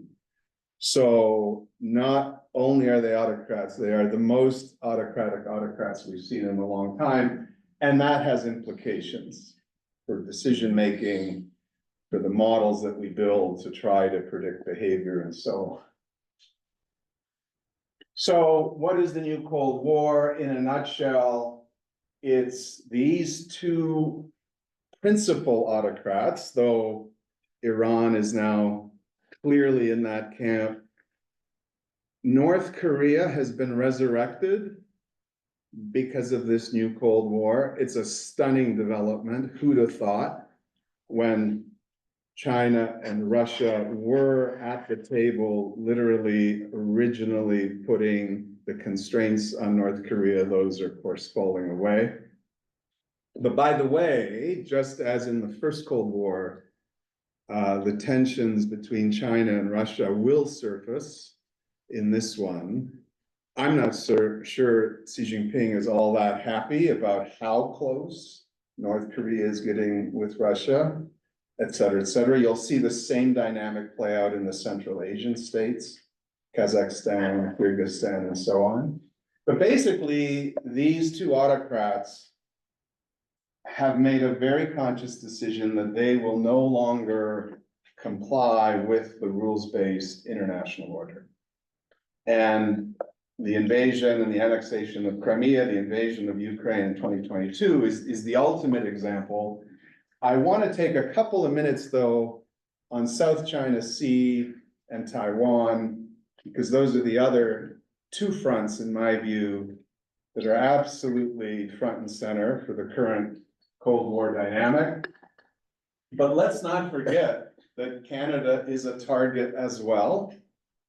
The Arctic, you know, there are Russian and Chinese nuclear-powered subs under the Arctic ice from time to time, but also, I don't know if you've been following some of the ransomware attacks in southwestern Ontario and the healthcare system, Windsor, Chatham, Sarnia. Where I live in Toronto, the Toronto Public Library was brought to a screeching halt. And both of these groups, one Russian, one Chinese. So we are in the thick of it. And if you follow, or if you have followed over the last couple of days, the communique coming out of the NATO summit that just was wrapping up, they're finally getting quite granular on calling out that cyber activity, the disinformation, and so on. And we are foursquare in the middle of that. Two Michaels, the hostage diplomacy, and then the interference in elections. And we're not alone in any of this. Japan has had 17 business executives swept off the streets of China. We've only had 2, so we're way behind the Japanese. By the way, Japanese FDI in China has absolutely cratered, and Xi Jinping is wondering, well, what's the problem? It's that nobody in Japan wants to take a posting in China anymore. So, I'm not going to talk about Ukraine. I think you're all following it and you know what's going on, but just a quick tour d'horizon of the South China Sea. And it's interesting, Justin, your references to UNCLOS and Law of the Sea and so forth. Here, in a nutshell, huge body of water, the South China Sea, bordered by China at the top, Vietnam on one side, Philippines, Malaysia, you get Indonesia down here at the bottom. The UNCLOS gives you the blue maritime demarcations for both territorial sea plus the exclusive economic zone, the functional area of 200 extra miles. And basically, you know, China would get a big chunk, but so would Vietnam because they have a very large, long coastline. So would the Philippines. You know, everybody gets 15%, let's call it, in round numbers. China comes along. By the way, early on, in the late 70s, early 80s, China was a big supporter of the Law of the Sea. Subsequently, they make their claim with the red line. And basically, everything inside China says is theirs. It's an astounding claim. It goes from 15% to 90%. And when asked, well, what's the basis for this claim? It's essentially, we're bigger than all of our neighbors. We have more people. We have a big economy. We have a much bigger military. And so it's only appropriate that we should get 90% of this body of water, which, by the way, 50% of the world's container traffic goes through this. The maritime shipping container traffic, large fishing zones throughout the body of water. But of course, the big play is the subsea fossil fuels, oil and gas, as well as the mining of iron ore nodules on the surface. So the Philippines are pushing back. They've taken them to court. China, of course, doesn't show up. The Philippines gets a good judgment. China ignores it. And what you're seeing is not just the claims, you're starting to see, not starting because it's been going on for some time now, but you're seeing the militarization of small islands in the South China Sea in areas that are clearly under UNCLOS within the Philippines exclusive economic zone. So this is one of such islands. Think, you know, beautiful little secluded place, palm trees swaying in the breeze, maybe a few beaches, but its name is Mischief Reef. A few people have asked me, well, George, why aren't you writing fiction instead of this nonfiction stuff? And I go, because I can't write this stuff. I can't come up with Mischief Reef. You know something's gonna be happening at Mischief Reef. And what has happened is this is Mischief Reef today. So this was Mischief Reef before. The view's a little bit different, but you have a 3-kilometer military grade airstrip. You have hangars for fighter aircraft. You have missile batteries. You have barracks for troops. And basically China has built a military base at Mischief Reef. And it's about one of a dozen. And in my view, if there's going to be a major confrontation between the United States and China militarily in the next 2 to 3 years, it'll be over the South China Sea rather than Taiwan, which I'll get to in a minute, because of this mutual defense treaty between the Philippines and the United States. So in Europe, of course, you're all familiar with the NATO structure, the Collective Defense Alliance, and Article 5, an attack against one is an attack against all. That structure did not get used in Asia because South Korea, Japan, Taiwan, the Philippines, Australia, they were all at different levels of democratization in the late 40s and the 50s. And so instead you have the hub and spoke model, where the US has a bilateral agreement with the Philippines, a bilateral agreement with Japan, a bilateral agreement with South Korea, and so forth. And they have one with the Philippines, but essentially it's the same Article 5 concept. And the Philippines are now pushing back on China. We're at the water cannon stage. There is an escalatory sort of methodology for these things, and we're at the water cannon stage. And then what typically follows is something a little more kinetic. And the Americans would be instantly implicated in that. And, you know, people who, as recently as, you know, the late 90s, early 2000s, say, oh yeah, well, that's not going to happen, particularly over South China Sea. After 2022, the unthinkable is now absolutely thinkable. The other front, as it were, is Taiwan. And it's a tiny little island off the coast of China. Here it is blown up. Not only is it a small island, 3/4 of it, all of this white and gray, is largely uninhabitable forested mountains. So an island the size essentially of Vancouver Island, 3/4 of it has very few people. But along this western coastal plain, but even Taipei, the capital up north, is surrounded by mountains. But on this western plain, Taiwan has created a juggernaut tech economy. 50%, half of their GDP comes from technology.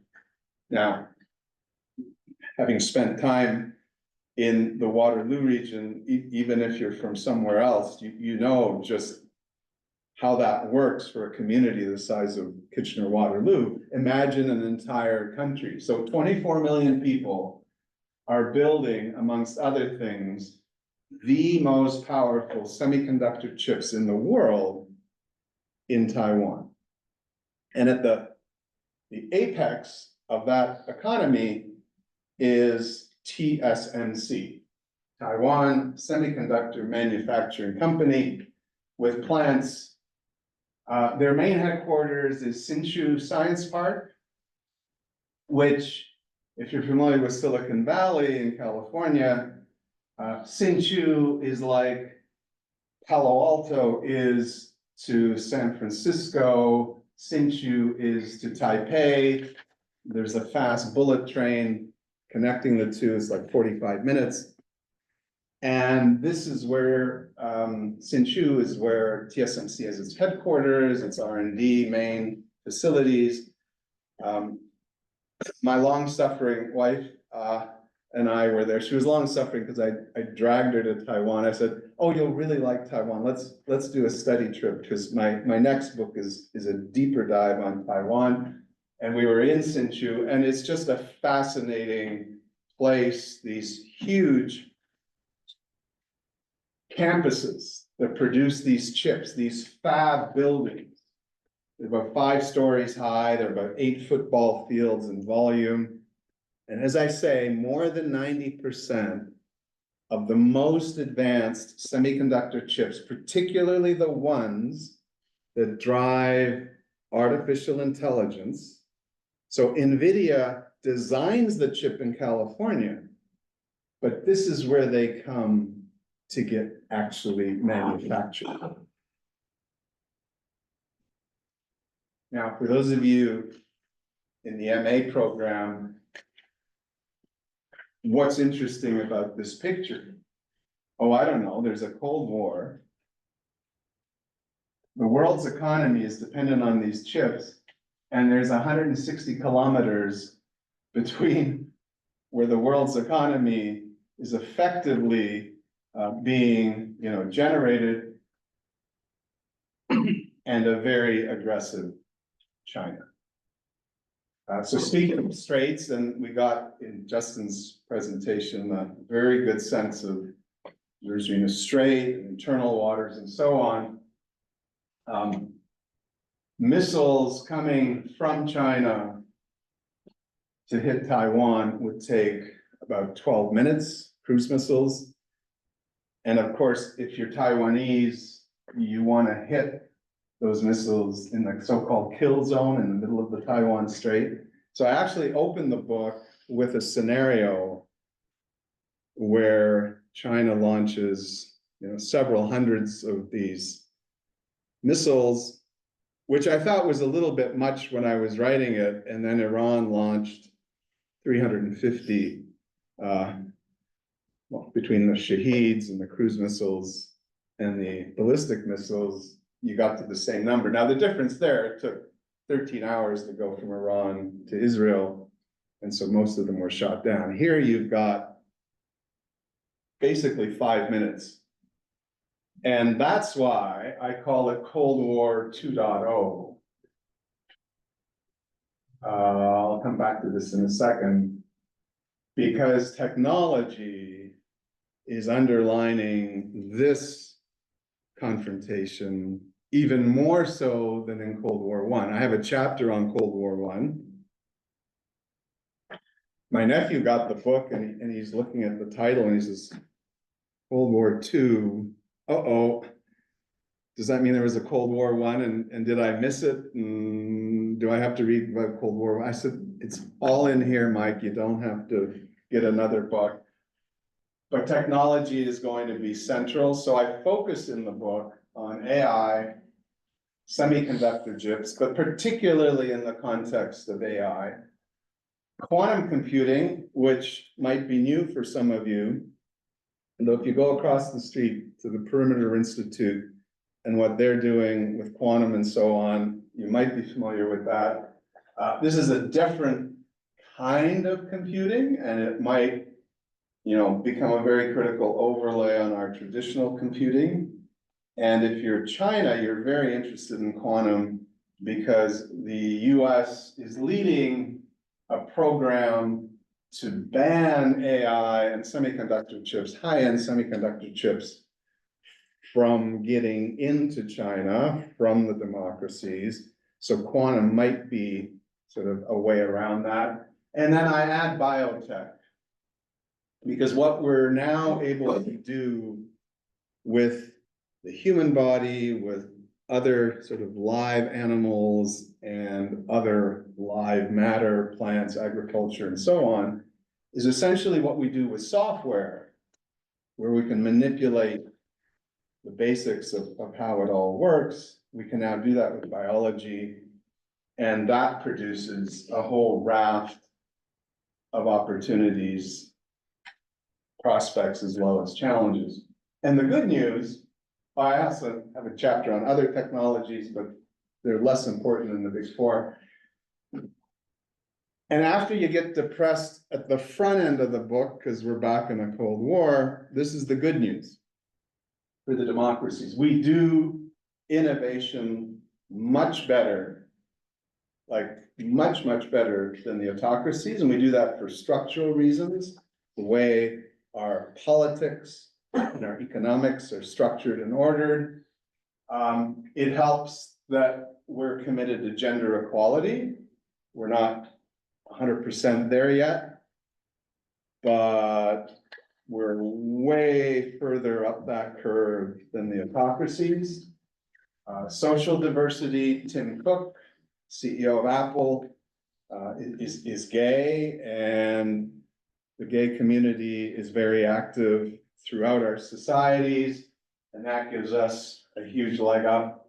And immigration.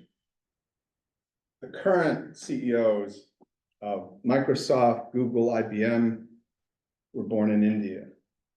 There are actually 300,000 Canadians working in Silicon Valley at any one time. And we, in North America, are a magnet for the best and the brightest from sort of all over the world. We also finance our new technologies differently than the autocracies. And frankly, where you see this most starkly, going back to those semiconductor chips, I'm mindful of my time. I've got like till quarter You got till noon, but if you want to leave some time for Q and A. Yeah. Maybe about 15 minutes for Q and A. So I'll use one example, but it's a really, really important one, and it illustrates so many themes in Cold War 2.0. So these semiconductor chips, they're tiny, right? It's the size of your little fingernail on your little finger. But one chip has 200 billion transistors. 200 billion transistors. Again, the human brain, right? After 4 billion years of evolution, it just can't contemplate that. But the science and the technology has gotten us there. Now, the machine that creates the semiconductor chip, the factory is run by TSMC in Taiwan, but within that factory is the machine that actually makes the chip. And that machine doesn't come from the US, doesn't come from Taiwan, doesn't come from Japan or South Korea. It actually comes from the Netherlands. Like, who'd have thought, right? You're thinking the Netherlands, you're thinking cheese, you're thinking wooden clogs. Windmills.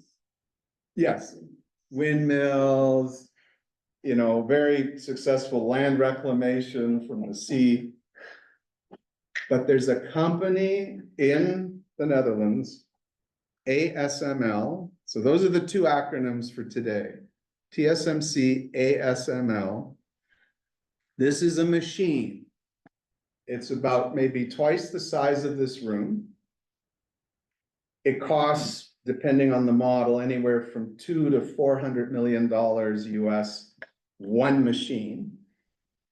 And this is the machine where the silicon wafers come in at one end, and then through a fascinating series of processes within the machine, you get chips coming out the other end.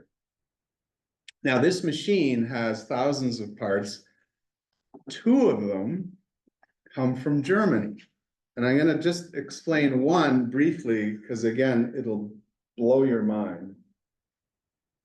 When the chip comes in, they need to etch the circuitry for the 200 billion transistors.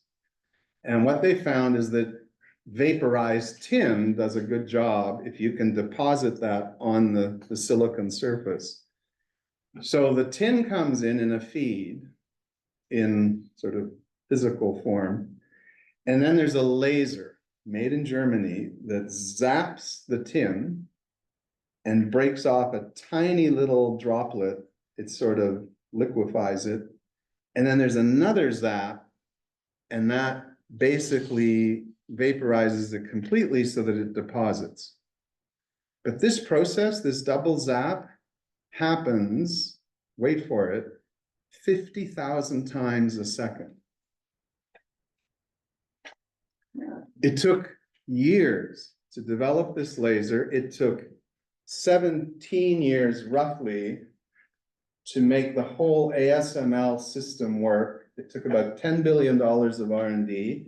It took 3 partners, TSMC, Samsung in South Korea, and Intel in the States, and they built a machine that nobody thought they could build. By the way, it also involved a fascinating network of research universities in the Netherlands, Belgium, Germany, France.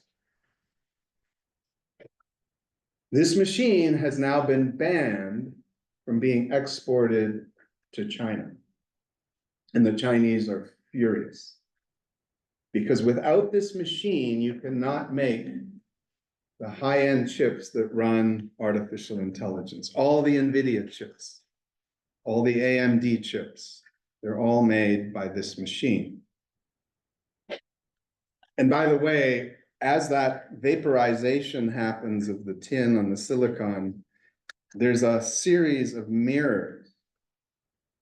Again, it's a German technology from CIC in Germany that focuses almost at the atomic level, how the light is going to etch the lanes for the different transistors. So, what are the implications of this? First of all, the Chinese, as I said, are very upset. Last November of 2023, when Biden is meeting Xi Jinping at their first summit in quite a while, and you know how these summits work, they line up on either side of the table, and then each one has his or her list of big issues. For Xi Jinping, there were two top issues: Taiwan, because Taiwan, the Chinese government claims, is theirs. It's not an independent country, it's China's. And they're gonna take it. They'd like to do that peacefully, but if they can't do it peacefully, they'll do it through military means. So Taiwan was issue number one. But issue number two were these technology bans prohibiting both the export of chips themselves, but also the ASML machines to make these high-end chips. And what you're gonna get is a fascinating gap technology-wise between China, which I'll just say is staying flat, and the democracies, which is going up like this. And when you add AI, and in 5 to 7 years, by the way, the AI you see today will be like child's play, because what's coming is AGI, artificial general intelligence. And those technologies will only run on these high-end chips. And it's AGI that's going to solve cancer, dementia, fusion energy, et cetera, et cetera, et cetera. And so what you'll get is this huge gap between the democracies and the autocracies in terms of technology, but also living standards and these solutions for all these fundamental problems. And what's fascinating in the book, I've got a picture. This is the original atomic bomb that the Americans created courtesy of the Manhattan Project.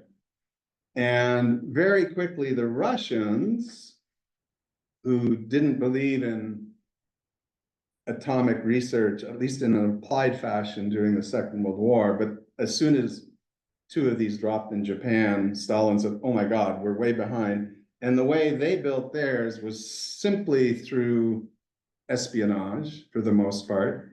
And if you look at the two closely, they're virtually the same design, the same everything. The Chinese cannot do this with the ASML technology. They have NVIDIA chips. They have their own ASML machine. They cannot replicate it, and they cannot make it go forward. So the geopolitical implications are fascinating, because there is actually a rational Xi Jinping model that says, now a lot depends on the election in November and who gets in. But let's say it's still a Democrat, capital big D Democrat. I don't think it'll be Biden, by the way. I predicted that about 4 months ago and people smiled at me. I think I'm getting closer to my prediction. But if it's a Democrat, I think they'll hold the line on China and these technology bans. If it's Putin, who knows? He's ready to sell Ukraine down the river. Would he do the same with Taiwan? I don't know.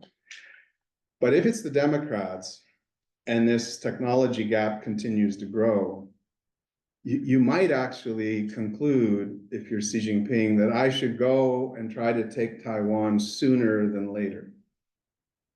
Because later, my disadvantage from a tech perspective, whether that's in missile technology, drones, you name it, is going to get worse. My disadvantage grows. And by the way,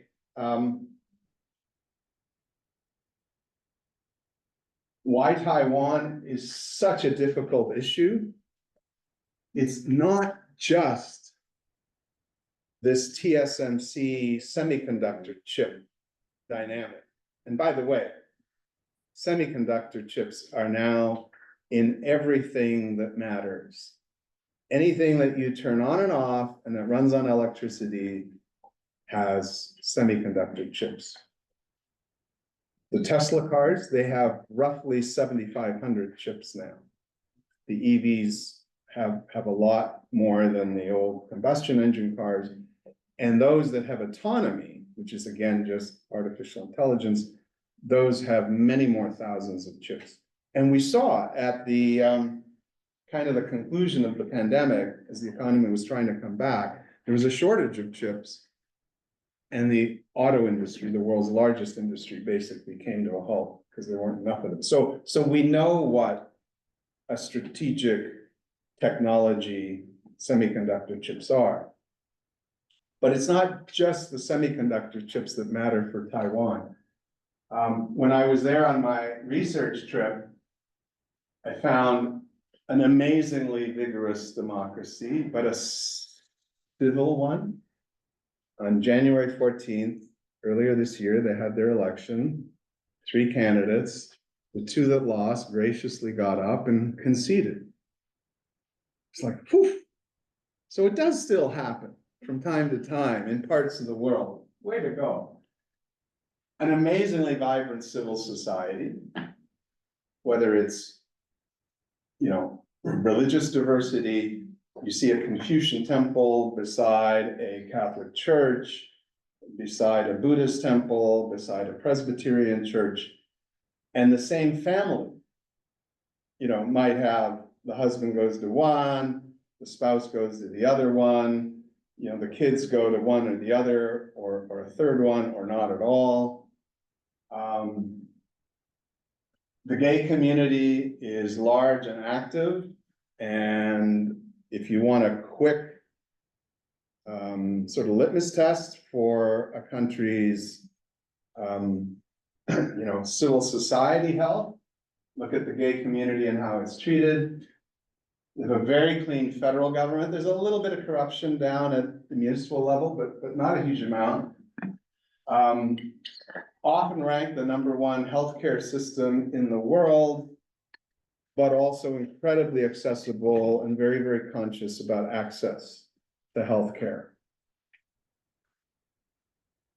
For an island the size of Vancouver Island, they have 174 universities and colleges. I mean, that's what fuels the tech economy. And all of these drive China crazy. Because on their doorstep is a Han Chinese, culturally speaking, majority country that's more successful than they are by far. The unemployment rate in Taiwan is now about 4%. For the cohort coming out of school, sort of 20 to 30, it's about 11%. It's always a little bit higher in that age range. In China, when that same cohort went to 26, 27% unemployment, they did what only autocrats can do. You gotta love them. They stopped publishing the statistics. Because now it's not a problem anymore.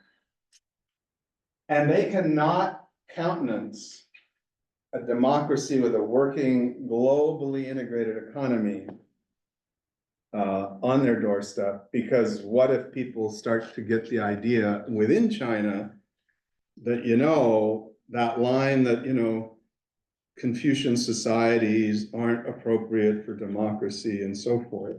In the book, I've got the slide from that one about the South China Sea, but just below it, and you won't see it here, from a textbook in China, they've already colored in Taiwan as a province of China. So as far as they're concerned, it's just a case of scooping it up and integrating it administratively into their country.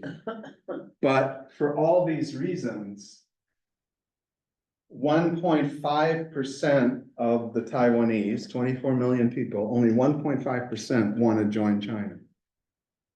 So this is going to be, if it comes to a war, because China says, if you're not coming voluntarily, we're gonna scoop you militarily. This will be bad. It's only 160 kilometers. Now, on the plus side, as an island, if you go into the literature and the studies and the wargaming, there's some advantages to being on defense when you're an island. The disadvantage? You're only 160 kilometers, so this will be a missile war for the most part. And Taiwan does not have a Poland, and I'm now referring to Ukraine. Right, within 5 weeks of the February attack, the full-scale invasion in February 2022, 5, 6, 7 million Ukrainians left Ukraine and fled to Poland. And we saw one of the papers, the third paper, talked about, that process. In Taiwan, they might flee into the mountains, but there's nothing there, really. In fact, Barb and I, we drove the whole island, the circumference.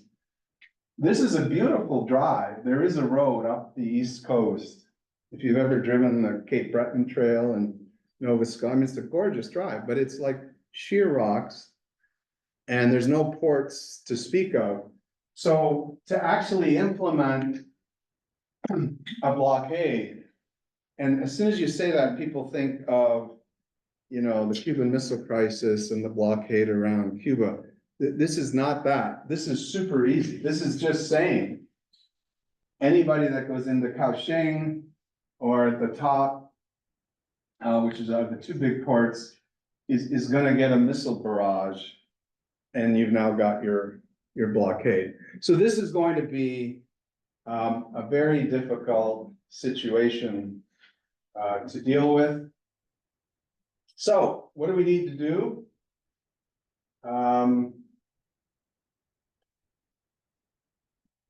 In a nutshell, unfortunately, and it pains me to say this, we have to increase our defense spending to build sufficient deterrence so that Xi Jinping, every morning that he wakes up, says, this isn't the day. I can't risk it. And I don't want to bash our own government in Ottawa. But our performance, Minister Blair and the Prime Minister's performance in Washington over the last 3 days, it was amateur hour. It's truly, truly embarrassing. 4 months ago in April, the federal government releases a defense review. This is the considered plan of how Canada is going to do defense over the next 5 years and then 20 years, because they also had a 20-year projection. And in 5 years, they said we'd be at 1.76 of GDP spending on defense when the level is 2. In fact, 2 is the minimum. Many serious players within NATO are moving to 3, 3.5. And this is an awful development. Last year in 2023, the democracy spent an additional $800 billion on defense.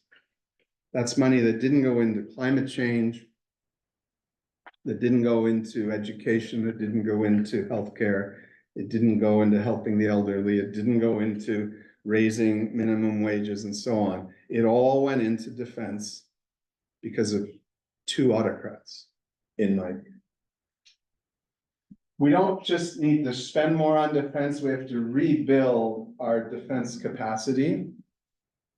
So it's one thing to invent all these weapons, but then you have to build them at scale.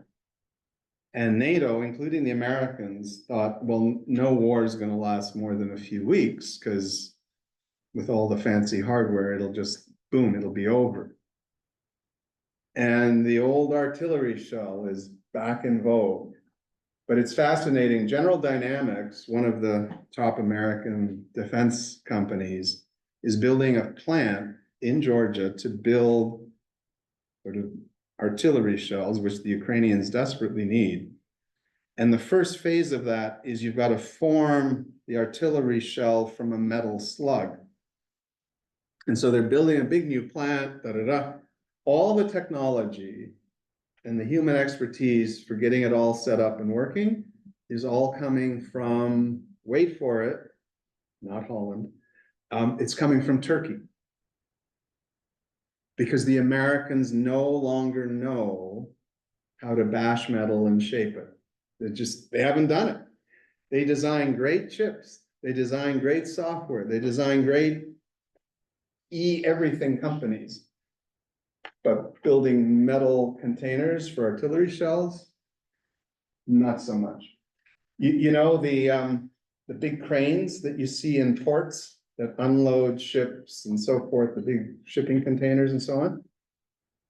They're all made in China and they're all intelligent now. They all have high-tech componentry so that the Chinese can see exactly what the volumes are that are being offloaded and so on. So the Biden government says, okay, we got to get rid of these Chinese ones and we got to, bring in our own. Except nobody in the US builds this stuff anymore. So they're bringing in a South Korean company to build it. I'm actually in love with South Korea. They are building all the armament capacity for the democracies that the Americans are unfortunately no longer able to do. So bottom line, I have the final chapter in the book describes a world that's technologically decoupled. There'll be a Chinese, quote, autocratic version of everything. And then there'll be a democracy, somewhat American, but allies matter a lot in the democracies. Remember, it's ASML in the Netherlands, it's German, componentry, it's British biotech, and what I do in the book is I actually have tables showing by industry who's a player. And the Americans are about par with China. If you include the other democracies, the democracies go up way above China, Russia, and like all the other autocracies. This is why alliances in the West and the so-called democracies are so critical. So for us, particularly in Canada, we need way more resilience amongst our citizens. The disinformation campaigns are coming hot and heavy from the autocracies, and they're very successful. And this is one of the Achilles heels of the democracies. Our very openness is a huge weakness in a Cold War.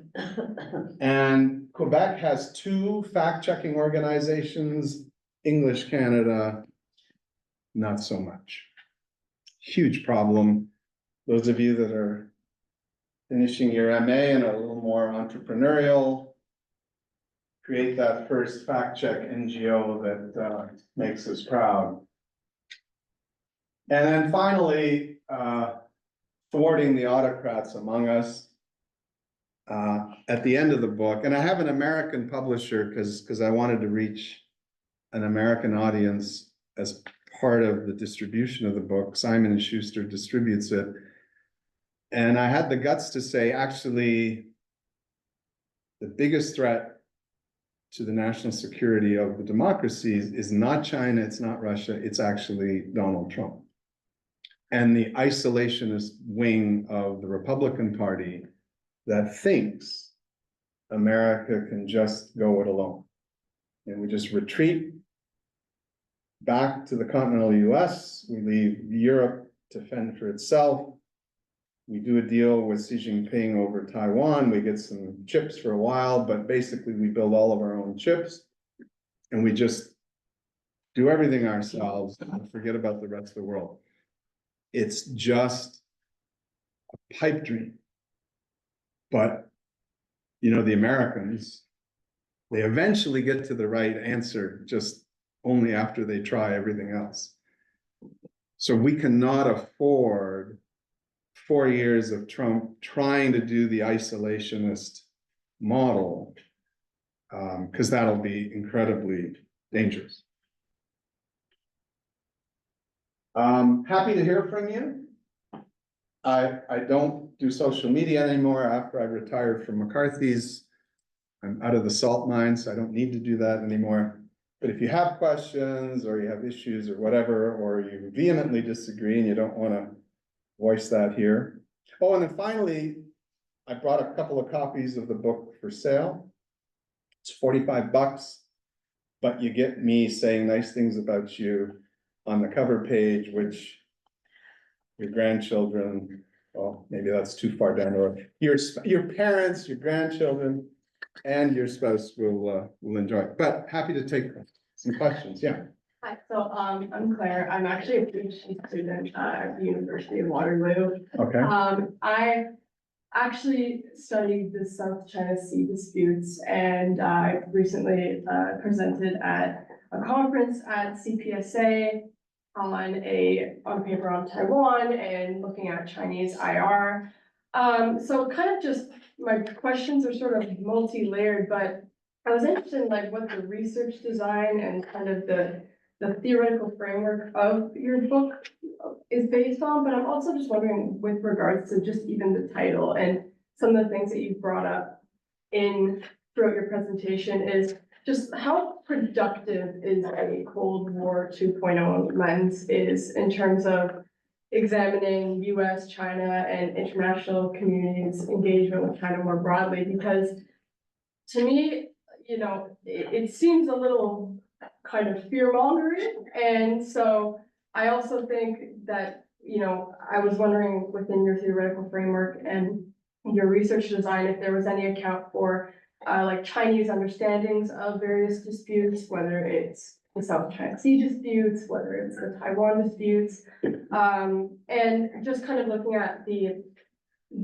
Western side of things in terms of, especially with the South China Sea dispute, in terms of the provocations by the United States, Canada, United Kingdom, and others, Australia even, with their freedom of navigation operations. I'm just wondering how productive looking at this big issue is in a Cold War lens. Can we get a round of questions? And then we'll. You're asking me to remember, she had like 6. Right. Just, All right, fair and they're enough. all great questions, Claire. Go ahead. No, just, Yeah. this will be really quick. So, so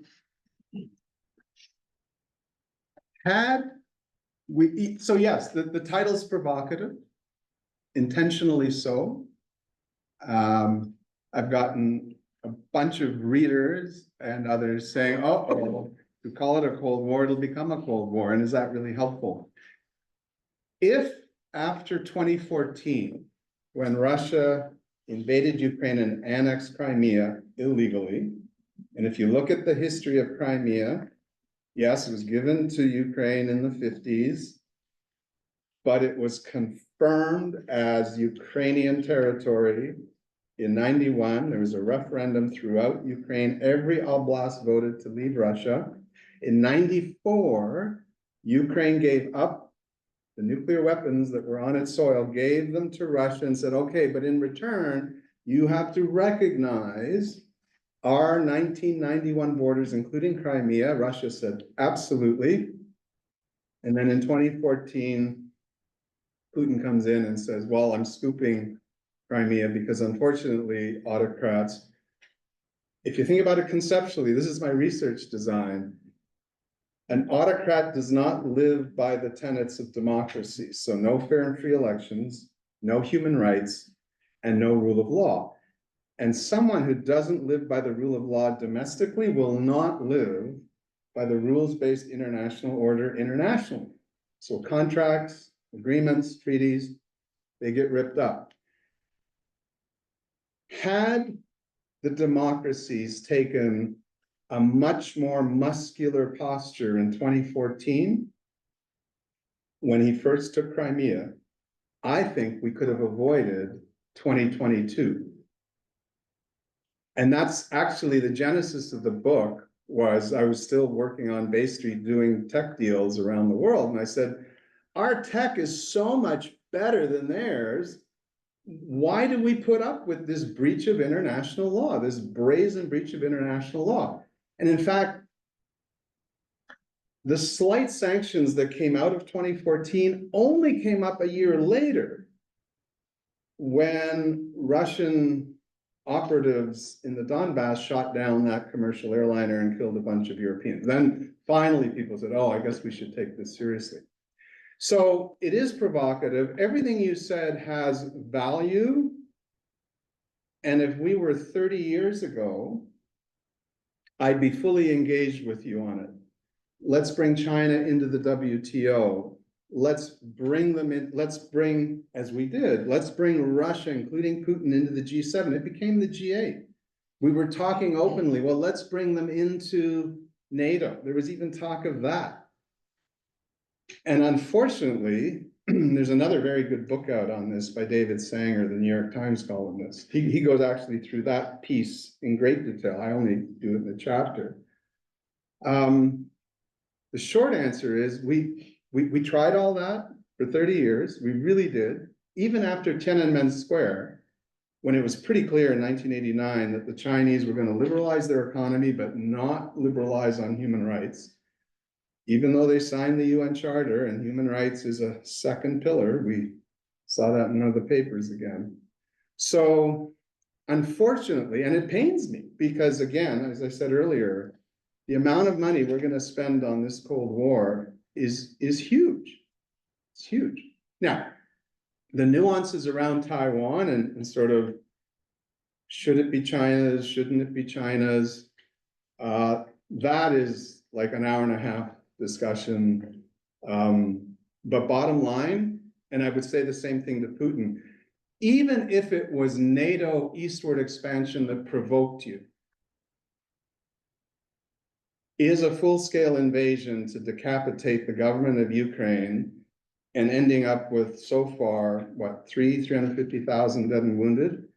Is that the result that you think should flow from an eastward expansion of NATO when there's actually a lot of arguments contrary to that? So that would be my short answer, but happy over lunch to chat further.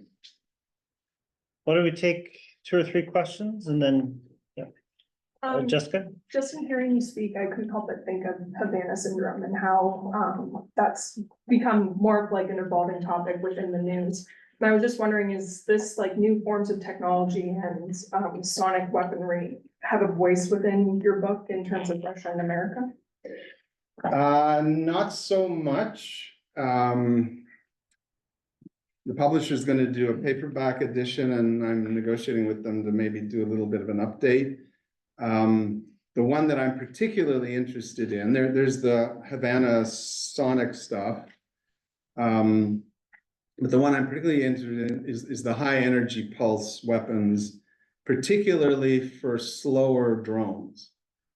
Because right now, the strategy within Moscow and Iran on that huge launch of 350 projectiles is, yeah, let's have a $4 million Patriot interceptor missile take out a $20,000 Shahed drone, because we will exhaust the West very quickly. So what you want is to preserve those Patriot missiles for the intercontinental ballistic missiles that are coming in. And Iran launched a few of those as well. But for the slower drone type technology, so the Americans have deployed their version of this electropulse stuff to the Middle East.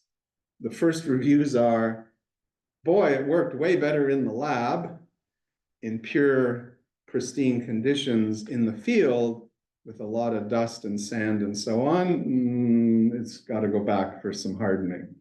But yes, I would agree with you that those sorts of technologies are going to play a role down the road. But I think what we learned from Ukraine in a nutshell, it's an extremely high-tech war at the drone level. it's a World War II war when it comes to tanks, and it's a World War I war when it comes to trenches and artillery. Nobody expected this. It's not the one that I think NATO would fight, because NATO would have air superiority in theory, and Ukraine has never had it. It'd be interesting to see if the F-16s bring something like that in the next few months, but you're on the right track. So that would be like something to add. Yep, go ahead, and then we'll do David and, So me? yeah.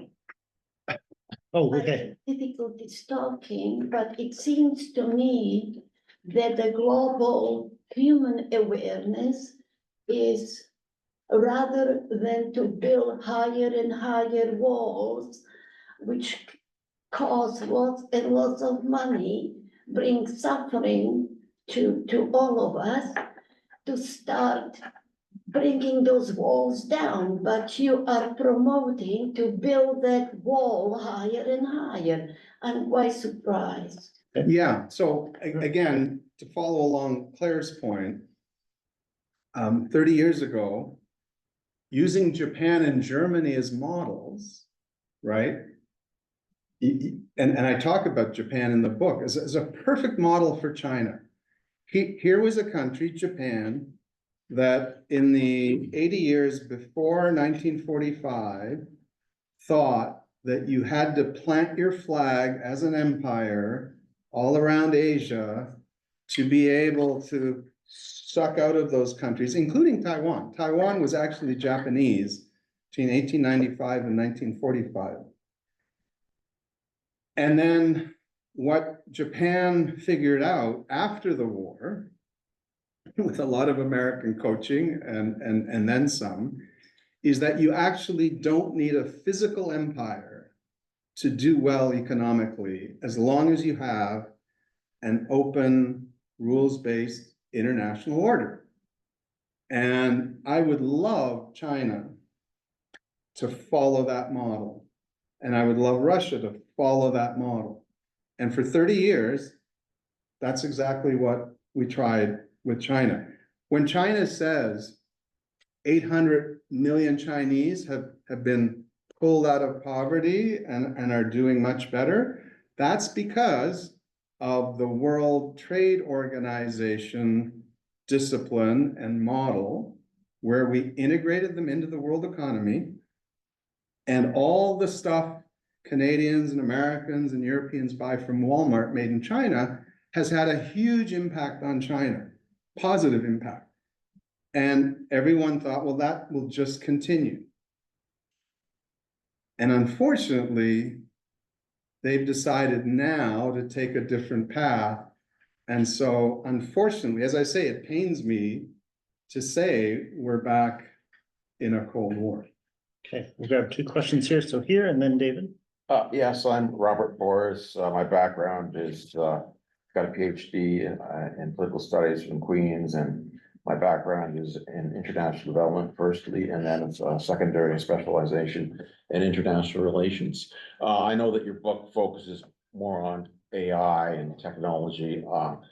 My comment is, I know that I'm no supporter of autocratic regimes, but I hope there is some reference in your book to the historical background of why these regimes came to be.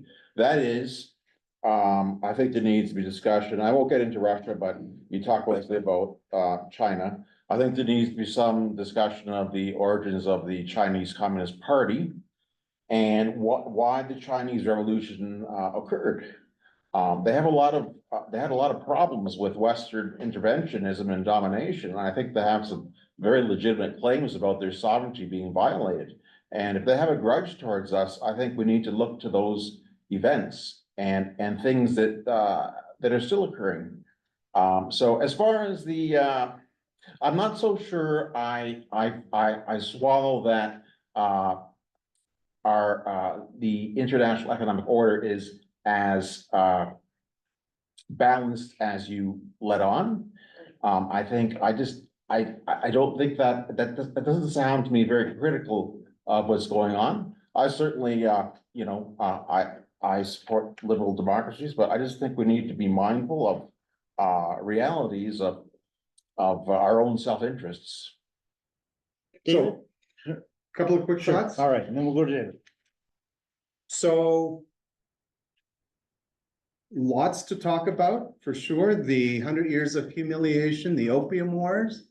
I am so pissed off at the British for bringing the opium situation to China in the mid-1800s. It was awful. It was British imperialism at its absolute worst, right?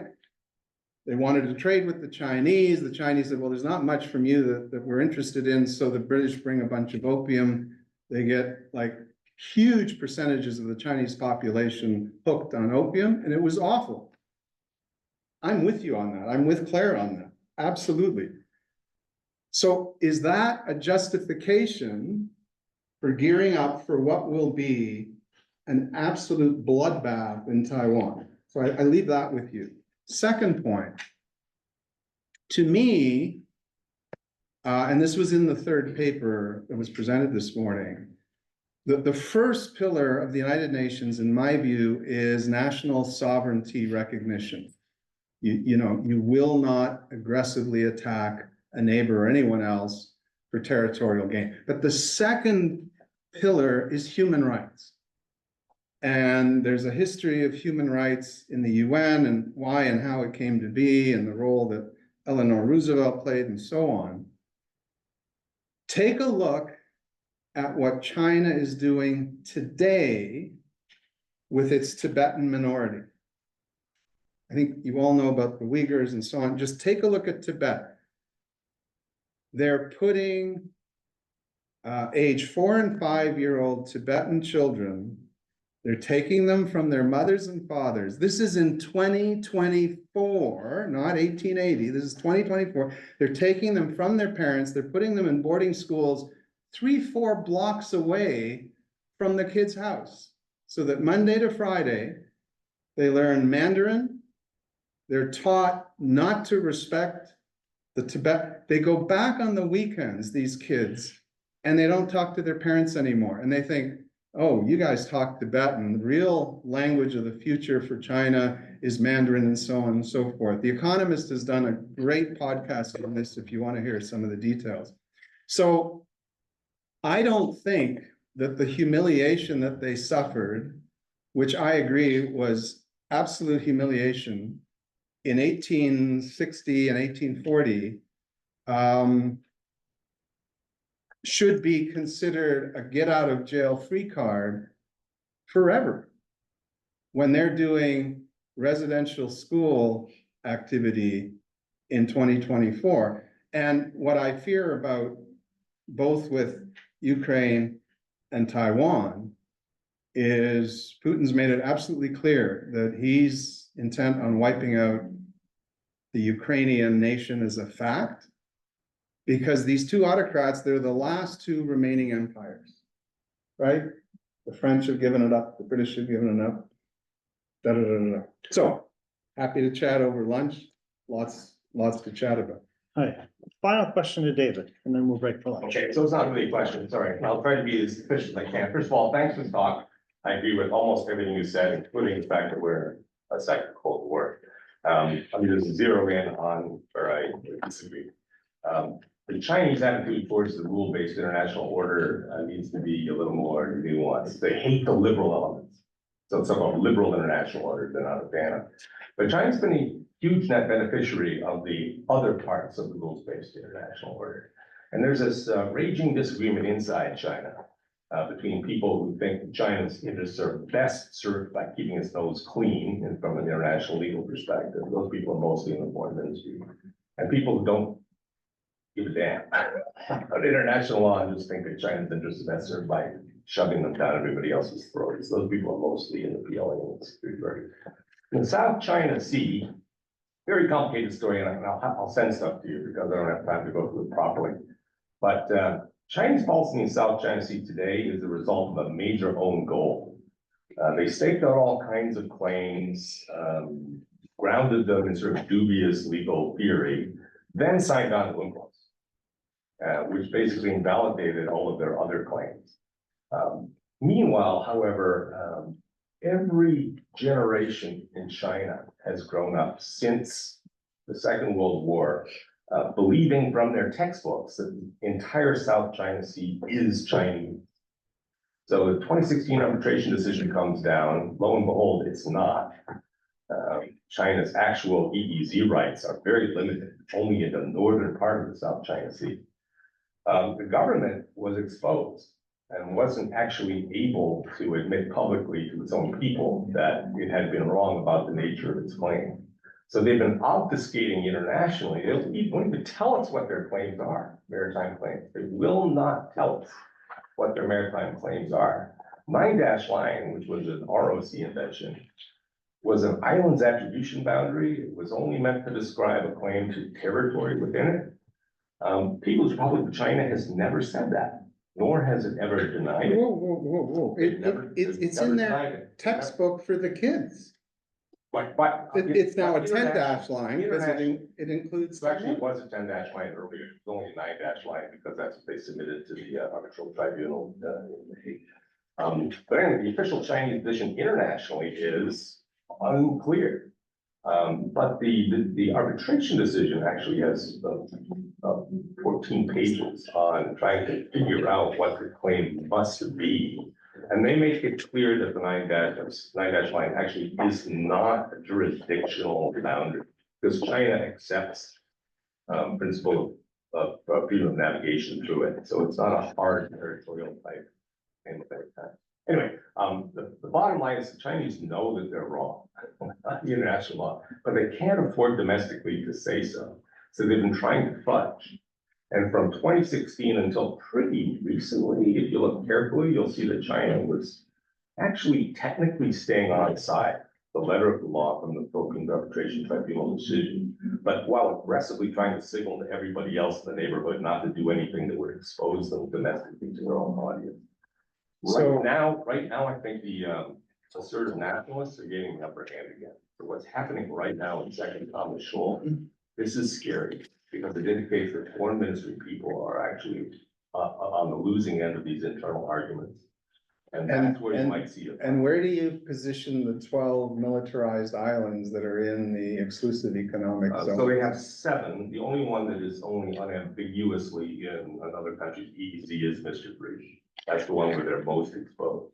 But of course, UNCLOS says nothing about territorial jurisdiction, and China claims all of the land features in the South China Sea. So the arbitration tribunal couldn't rule on that. But it is clear that Mischief Reef is in the Philippines EEZ. And so so is Scarborough Shoal. Yeah, Scarborough Shoal had been handled differently because the Chinese and the Philippines both had historic fishing rights, which the arbitral tribunal upheld. So they kind of split the difference on the maritime access point in that particular part of the decision. The Second Thomas Shoal is worrying, right? Because it's not a claimable feature. And so China actually has no business trying to assert any kind of jurisdiction over it. And so you're right, that's where we should worry about water cannon.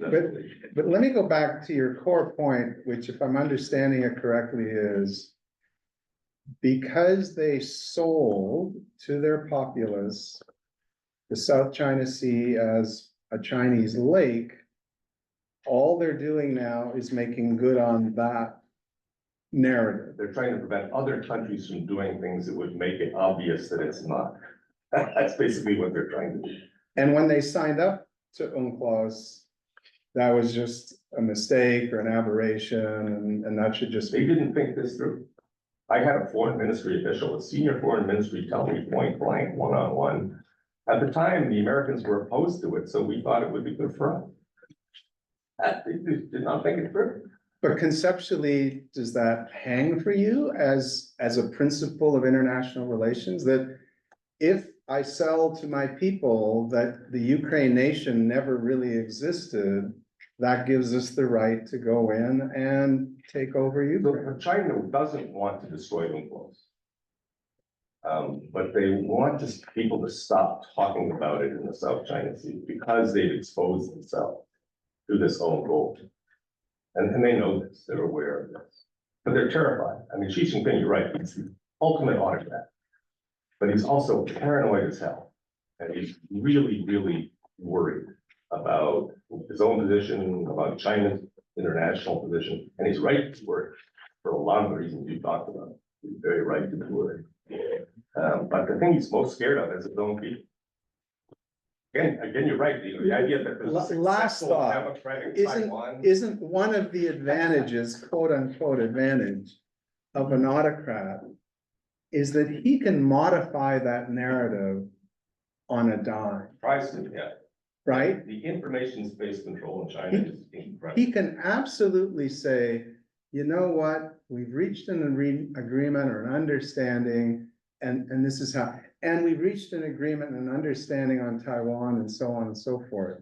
So anyway, interesting Yeah. perspective. I will send you some stuff because it is fascinating. Interesting perspective. Yeah. There are sandwiches waiting for us. Justin, do you have any instructions? No, it's all laid out there. The wrap, there's wraps for everybody. Everybody should have a wrap. They'll be all labeled with vegetarian halal options for everyone, as well as side salad. So just go ahead, grab a plate, wrap some salad. There's more coffee out there, cookies as well on the side. So it's kind of just on the reception desk out here. Everybody can help themselves. Before we break, please join me in thanking George. That was terrific.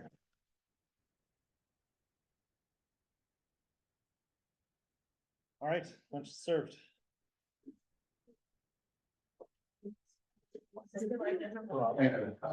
I'll run home.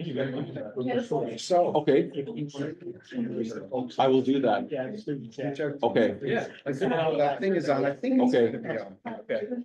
And there's actually a couple of people, there's a guy I know, he's a student, who's got a analyst job. If you don't mind, just grab their name and email address. Right. Okay, sounds good. Yeah.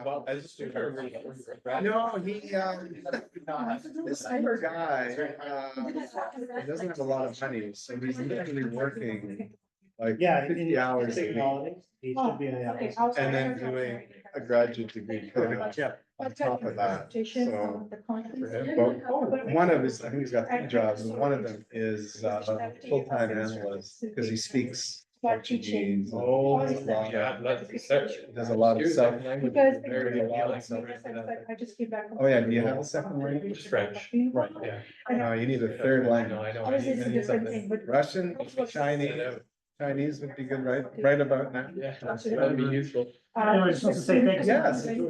Good to finally meet you. Good to be, yes, after all the, and of course, looking forward to, has been reviewed, any journal, like, not in the media, but. Yes, I'll send you one. A woman, a professor in Australia who Because we usually just. specializes in Well, and sort of tech development and innovation in China, I. which is kind of how I found her name. But it was a. And she did a review, but I'll, Yeah, but please send me, because I just reviewed Romero de Layer's book, it's like here in the. Right, I read the newspaper. Journal of Politics Science. I would know, I And so, didn't enjoy I love it. Yeah. But, And that should be. you know, it was. balance, well, no, she had, she was very positive, but she had 2 big So just to figure criticisms. out, you know. So, Thank you. look, I'm not, averse to that, but I'll send you, Right, so that's. and at some point, maybe with some buttocks calling, you know. Yes, there you go. I'd love to hear your thoughts on Orban right now and what he's doing and what's going on there. Because my parents were That Itman first Hapa show. spot. And so I was born here, but all my cousins are still back Well, I think hungry. we might need a lot of other following for that. Quite a bit of that, but It's just so embarrassing. Sure, and they don't see it, the hope was that, turn the tide, but he's seen as a little bit of an amateur. And of course, there's all kinds of, controversy about his previous relationship with the minister and how they split and this kind of. Yeah. I'm wondering if Orban is gonna kind of catch on, but I think, I don't know how they did, but the hope was that they'll do well. Not just, factions, these are. I'll be short, I have to say the way I'm feeling about it. I think Yes. it's- I don't know what to do. Yes. Like I can put in my one sentence, I am in this whole project I've taken out. And engagement, keeping my, Okay, thanks. keeping my neutral position as a researcher. And not having any opinion and presenting everything in a remote bias way.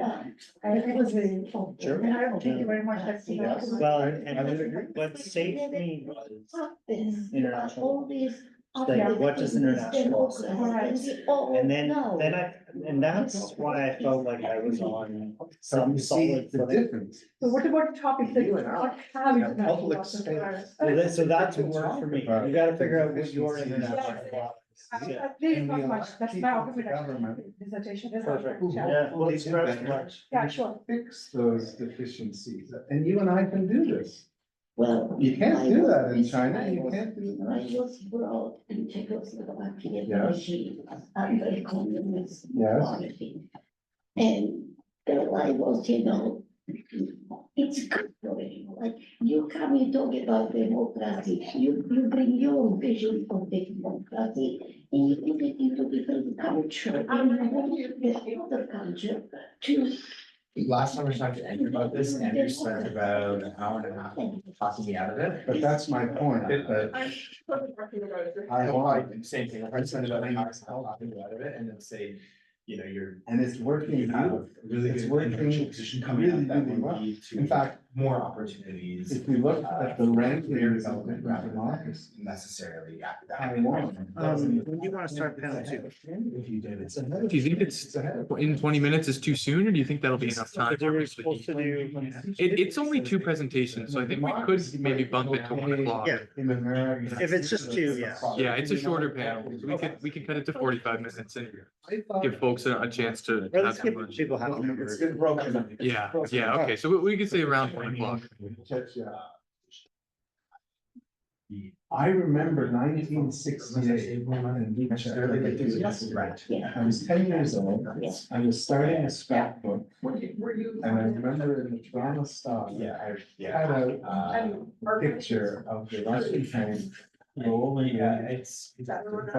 It's. And Václav, like those guys that came later, they're my heroes.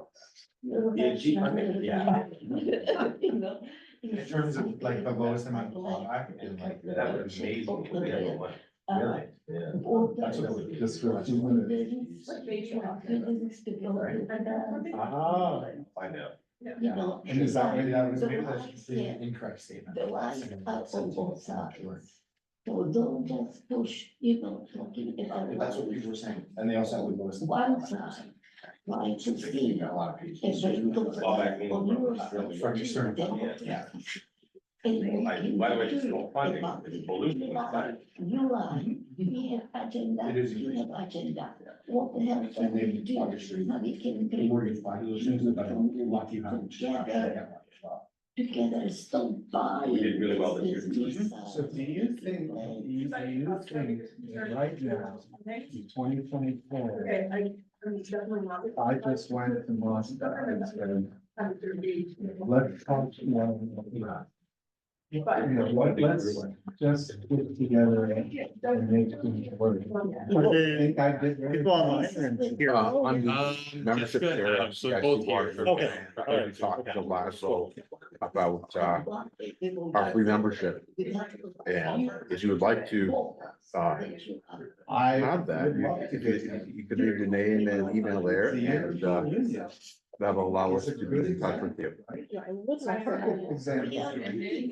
Think of all the wars they had in Europe. They had a war between But British and I also want to. since they created European. And who learned it in. Best job in the world. I just like to make them, who ruined it in Ukraine? Not really sure. It wasn't the democracy. Thank you. Yeah.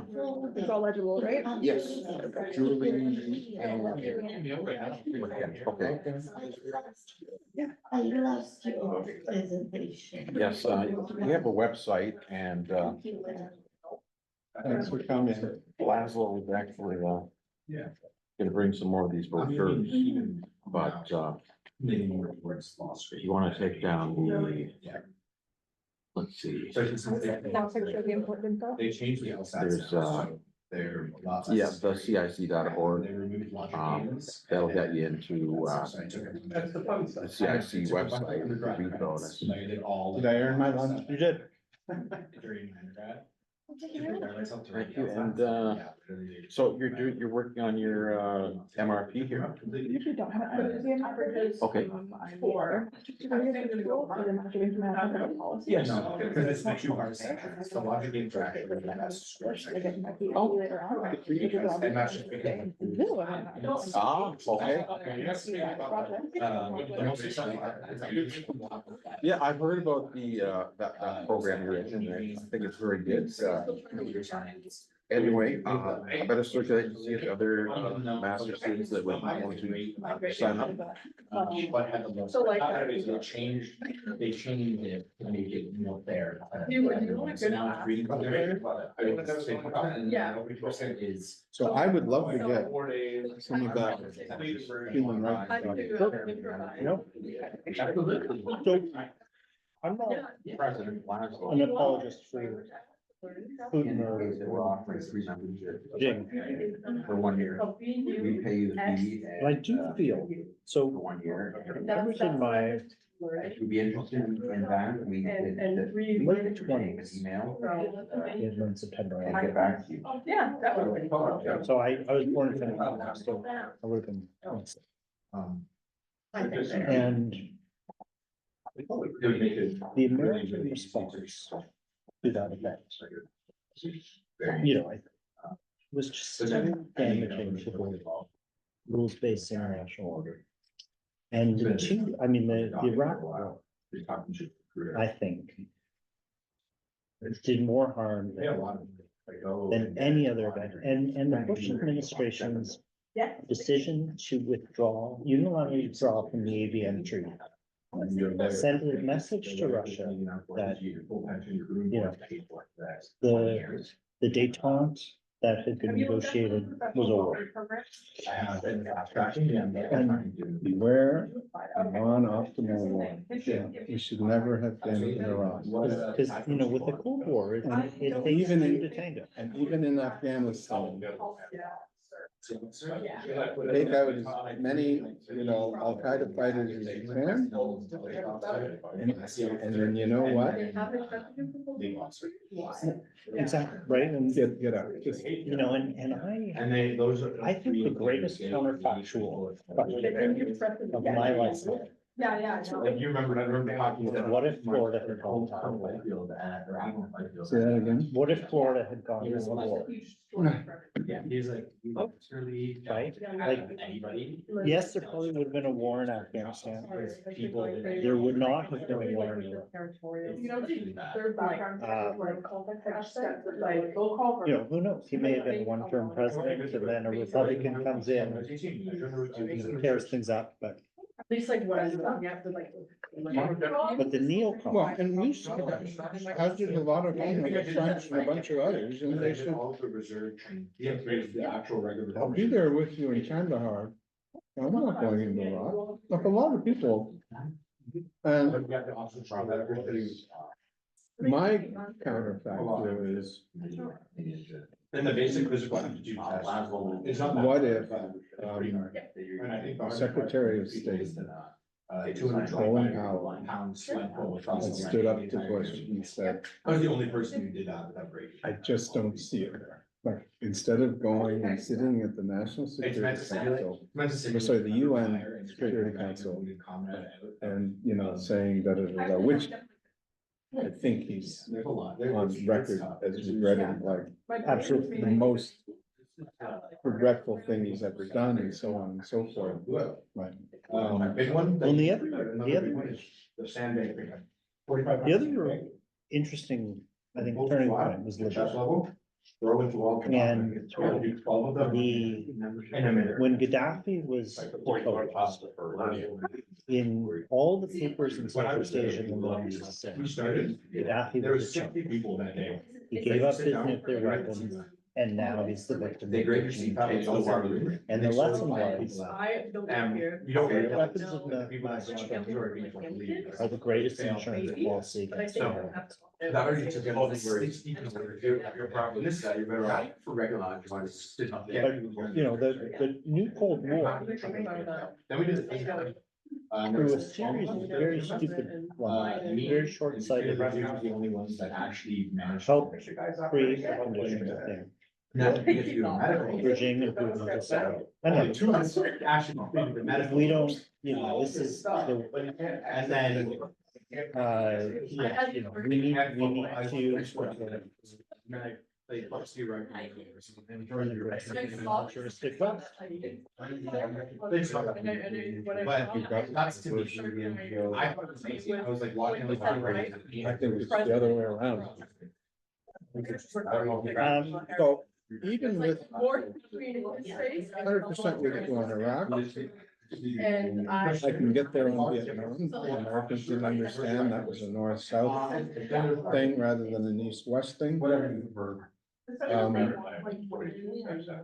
But even if NATO expansion is a quote provocation, and by the way, like Yeltsin started raising that, like way back in the 90s. And there's a conversation where Clinton She is. being, They don't, they don't. you know, confronted by Yeltsin. Yeltsin says, whoa, what's this talk about Poland? Da, da, da.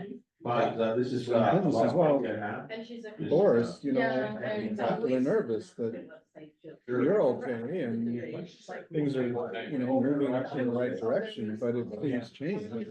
They just came out of 45 years. You know, Russian tanks running the country. I have no objection to that. And Yeltsin said, okay, next, what's the next? So, it wasn't like, here's a red line. Here's some other colored line. It was, they raise it, I got over it, and I think largely because, subject to what you think about the bombing of Serbia and that whole Balkan. I think the bona fides of NATO is predominantly a defensive alliance. Particularly vis-a-vis Russia, was proven. So, and then even if it's a provocation, I don't know if I was first, Oh. really the full-scale invasion is required to do what? It just, it doesn't add up for me. So, No, I agree with you, Mike. And he was like, yeah, this is. I think what I, And then, yeah, we literally have. And I think every country has a right to decide. Yeah. And if that means running NATO. Still 2 days a week at the. Yeah. office. He's like, this is horrible, because he was like, it's not my standard. Well, I read my MSP as well. so- I do see Yeah, Iraq like, right, so that's a lot of the pastors. in Policy experts and- for unilateral is, I'm sure you. that, you know, of the kind that we have. That, you know, basically, the Americans saying the rules-based order applies. And when it doesn't. Putin, that was, Putin has done exactly that. so Because I liked it. I don't really have. the equivalency of Ukraine and Iraq, I think, needs some examination. You write scary things. They're scary. Notwithstanding Putin's use I can say of there's no. Zelensky as a Nazi and all of that. I mean, the lack of one. I didn't like your. Bottom is I. Zelensky is not, has never been Saddam Hussein. Some people like that. I And personally. if you look at Saddam Hussein's record, I'm sure you have. What are you writing? Wait, 8-year war with Iran. He was creating weapons of mass destruction. At one time. And he didn't deny it. Now, that might have been to your colleague's point about China and the nuance from the subject. But I did. It might have been because he didn't want to just face it. So maybe I should have this here. Well, it was to keep the Iranians. Too. He retired. So, I also work for, Paratop. so there were at least some objective conditions going on. But he's very, They still don't justify he's very it much, a socialism guy as well. on the scale. He's born to like. To equate the two, The development. I know side, it's, so a lot of like, it's what's you know, happened now, because movements against building But- dams and such. Yeah. I just, I don't wanna shift it to Trump, but I see him doing this equivalency thing all the time. Oh, but look, Biden's son is convicted, and I'm convicted. You see, it happens everywhere. You know, that's just the environment that I'm in, and it's unfair, and da, da, da. And it's like it's totally different. But I will simplify But, this here. I love that one. Opposing, you know, foreign governments and so on, as the Americans have done. Yeah. But I also There were wonder, some what's where the it's like- cutoff date? So there are a lot of people who said, you know, Trump, why don't you just go into Cuba and finish the job? Like, it would take the 81st or 82nd Airborne like a long weekend. Venezuela. Remember, there was that period where Guaido was on the cost, and it just needed a little bit of push, and the stuff that Putin's doing now with arson and so on and so forth in Europe. So I'm TA for, I don't know. if you- Send in a group and just take a. I don't know how I. Duro. was TA. But, and they I haven't. did, I did. Um, But, now I know that business and guidance. it's, And it's he hard to wants- blend that into the narrative. Like, you know, we learned our So lesson. big class, so papers, exams. And all the interventions that Obama didn't do because of Iran. He's up there, maybe, And but, Syria, anyway, where he like, said, look. I actually find Just for not doing interested. this is a little bit quicker when So- I'm reading. And at the end of the day, They're not. I think that's a function of, It's a such a you different- know, we, civil society, we talk about it. Sociology. Come to me and. Including him. Please tell me what you wrote.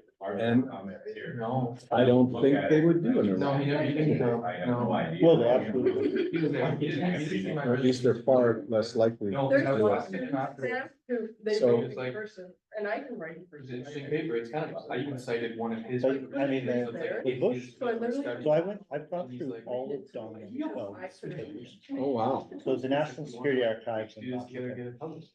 have them declassified, and they're all online, and there's about 60,000 pages. Holy cow. He And- said, is the first half. of the You know, they- summer, so just gonna add They on to advocated revisions the now. doctrine of preemption, A lot of friends went to law right? school. If we think there is a credible threat to the United States, even if it's 10 years down the road, Yeah, and I don't wanna become. we will act. I wanna get a law degree. And it is I mean. everywhere Eventually I would. in his thinking. I would do more words, but in order to do. And that doctrine of preemption is quite ridiculous. And Are you interested? And again, Here's the I'm already a member right now. Oh, okay. I've had a membership. Ukraine before. joining I'm either a member NATO, Right now, right? when I was Poland up until has joined recently. NATO, Okay, but yeah, Hungary, definitely didn't stay. Romania. Okay, well, Bulgaria. might as well get your, well, I think the your name lesson and of email. Iraq, Yeah, let's do to it. Putin is great power to do whatever they want. You get But that's no longer access to preemption. That's that's now Yeah. another, Doctrine. That's another dynamic. that's might make right. That's might makes right. Yeah, our magazine is pretty good, there's a lot of high quality journalism. Like, put forward to a boss. Change it was to originally, yeah. the ownership was. I've got to run. Oh, okay. I was wondering what your thoughts were on demographic challenges in China. And Yeah, and the network. what that means for Cold War 2.0. Policy measures. There, everything I've read is that this is a The Wall Street Journal had an interesting piece this morning. crisis in the making. Oh, I talked about that, and I have a prognostication.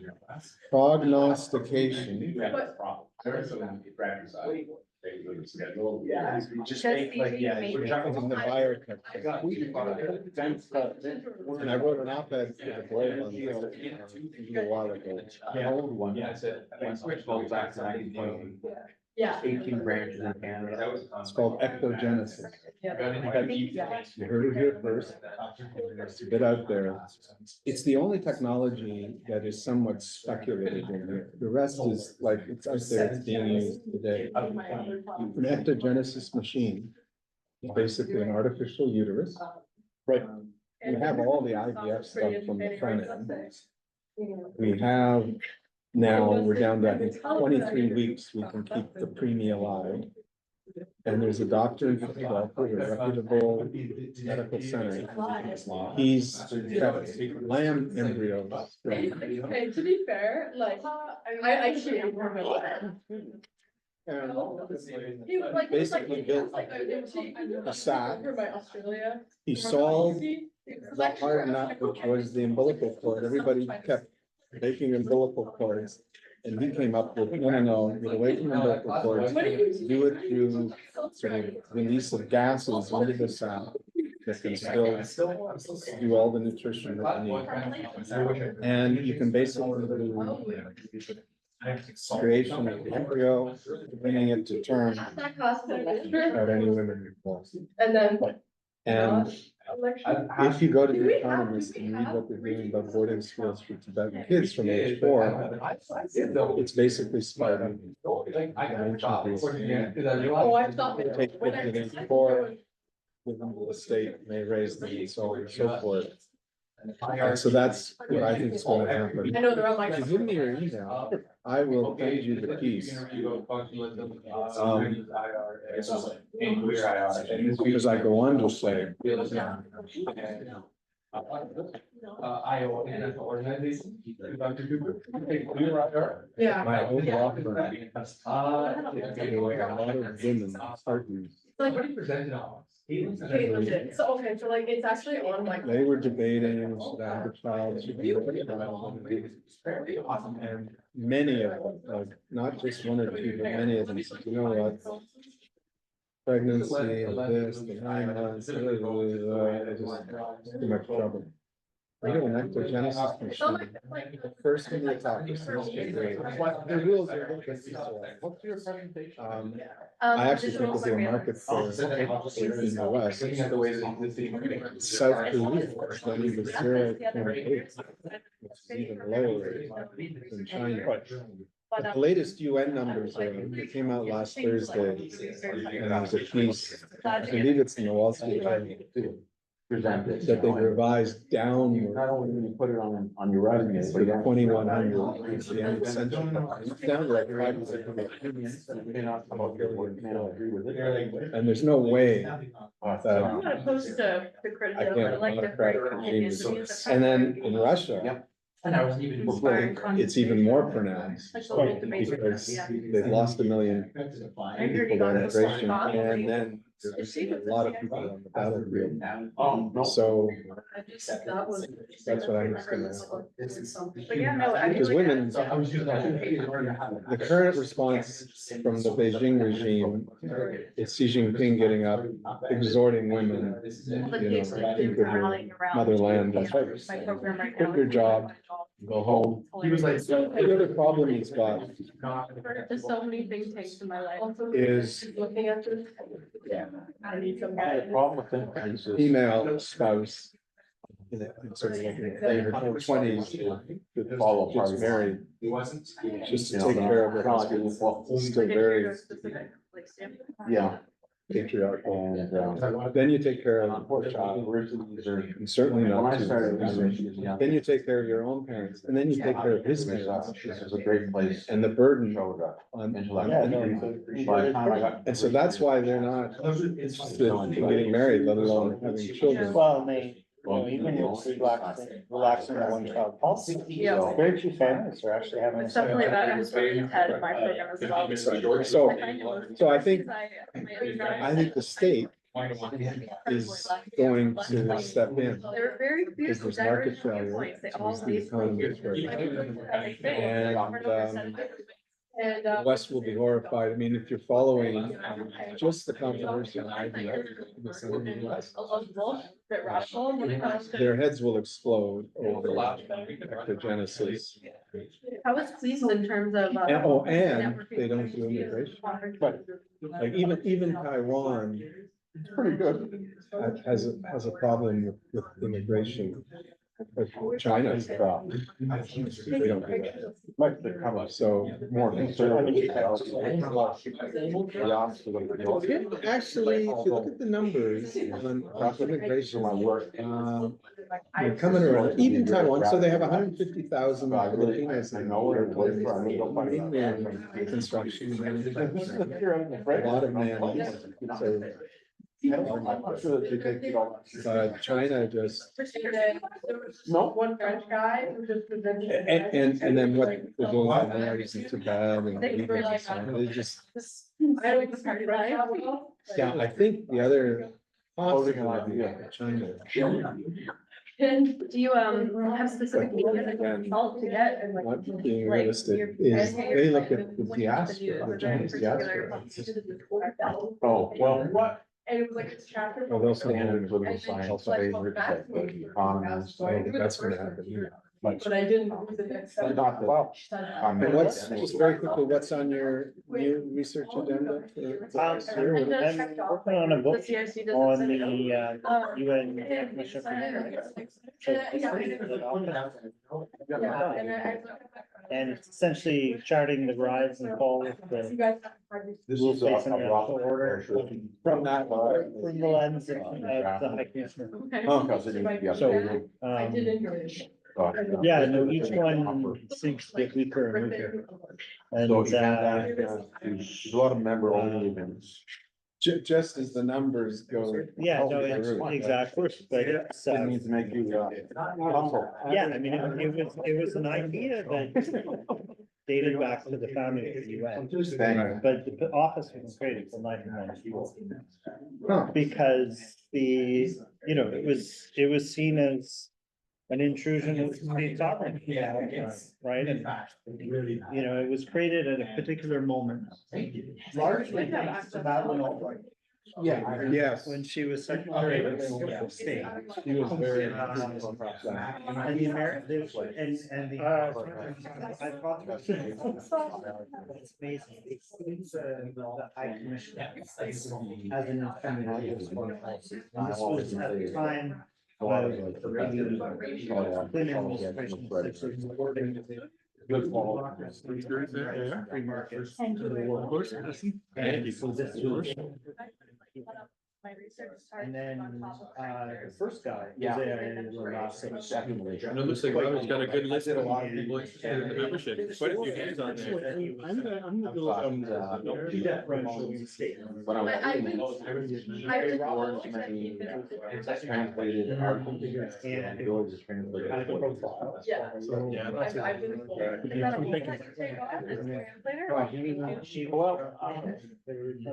Well, my Spanish is good. Yeah. And it was, they were, so, My father. I don't think she. Try to get it many- Yeah, at least for the first year.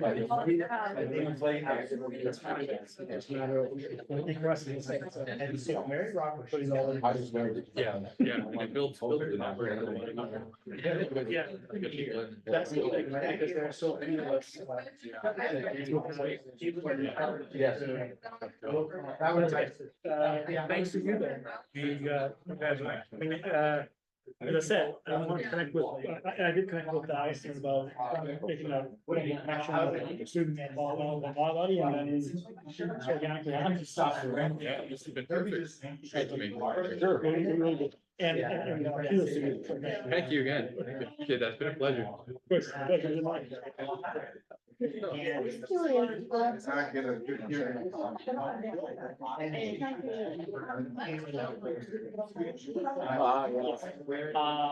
Yeah, I know what you mean. I'm skeptical, you know, with that, for example, the municipal economic board, I'm not sure that it should equal as.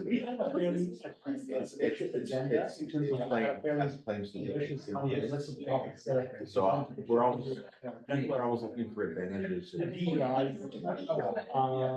But the problem is. Yeah. Big problem that we have. Yeah. Big problem too. But, Yeah, so we just kind of.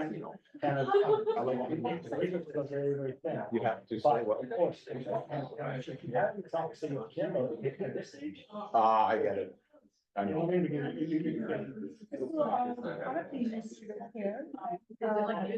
I'm just curious, that's why I asked. Yes. Well, here, you're very, you're honest. Not only to my own. At least they kind of want to be, right? And these are good friends for that. My. Well, they do what's giving you that. Yeah.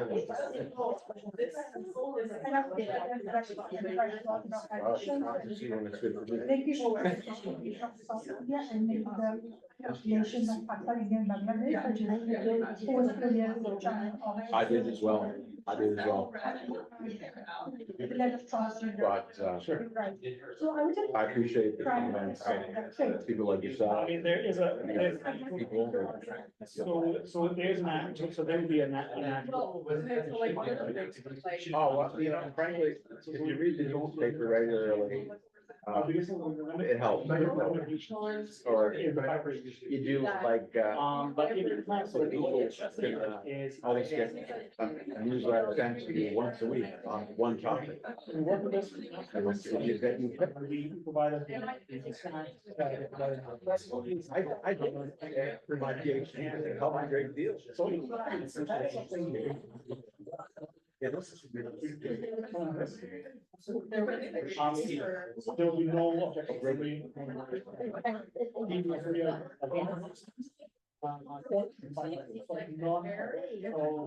Yes. So I give people a 2-minute warning. Sure, yeah, that'd be great, thank you. Country, and we also offer, as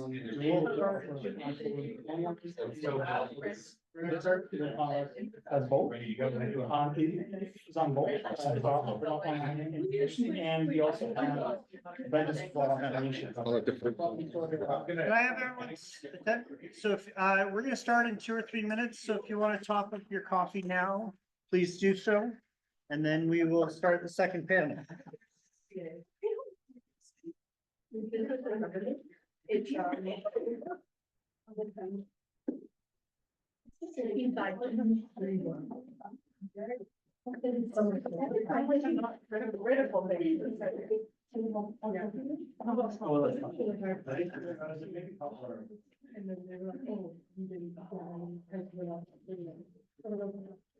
And then they.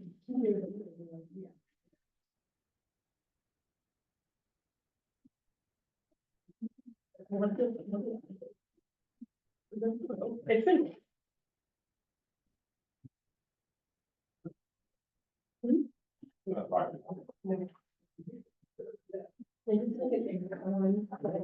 Like maybe the economic requirement or something, yeah.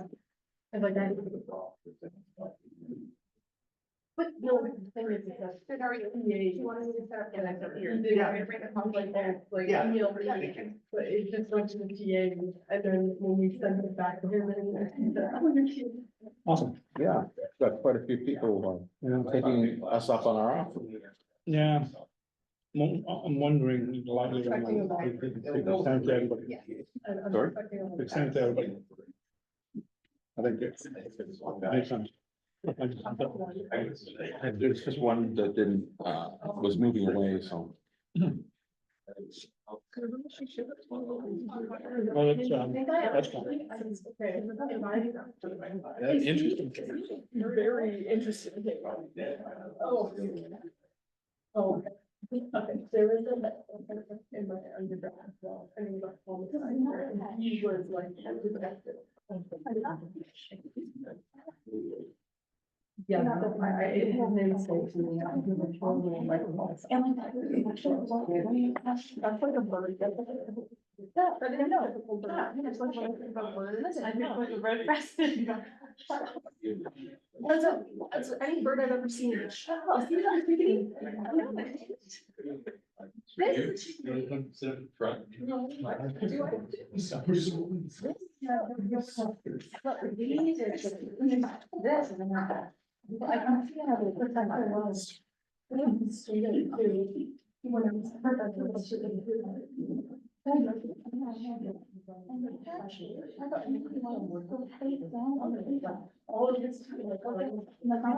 ahead and start. I just gotta. Okay.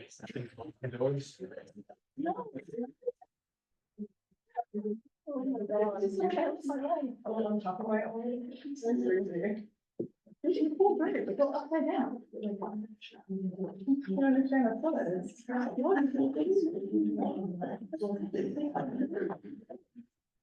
All right, everybody, we're gonna go ahead and get started with the afternoon's first panel, the second panel of the day.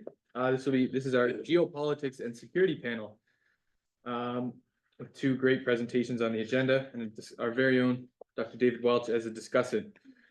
So leading off, I'll turn it over to Jessica Stewart to talk about Canada's arms exports and defense policy. Right, so hi everyone, my name is Jessica, and this is my presentation on my research paper for my economics of trade class. Currently, I'm in the early stages of my research, but I'm appreciative on being able to share what I have so far. So the following presentation will focus on inconsistencies with Canada's defense policy and our commitment to the Arms Trade Treaty.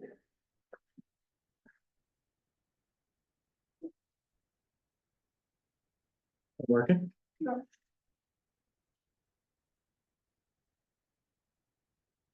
Cool.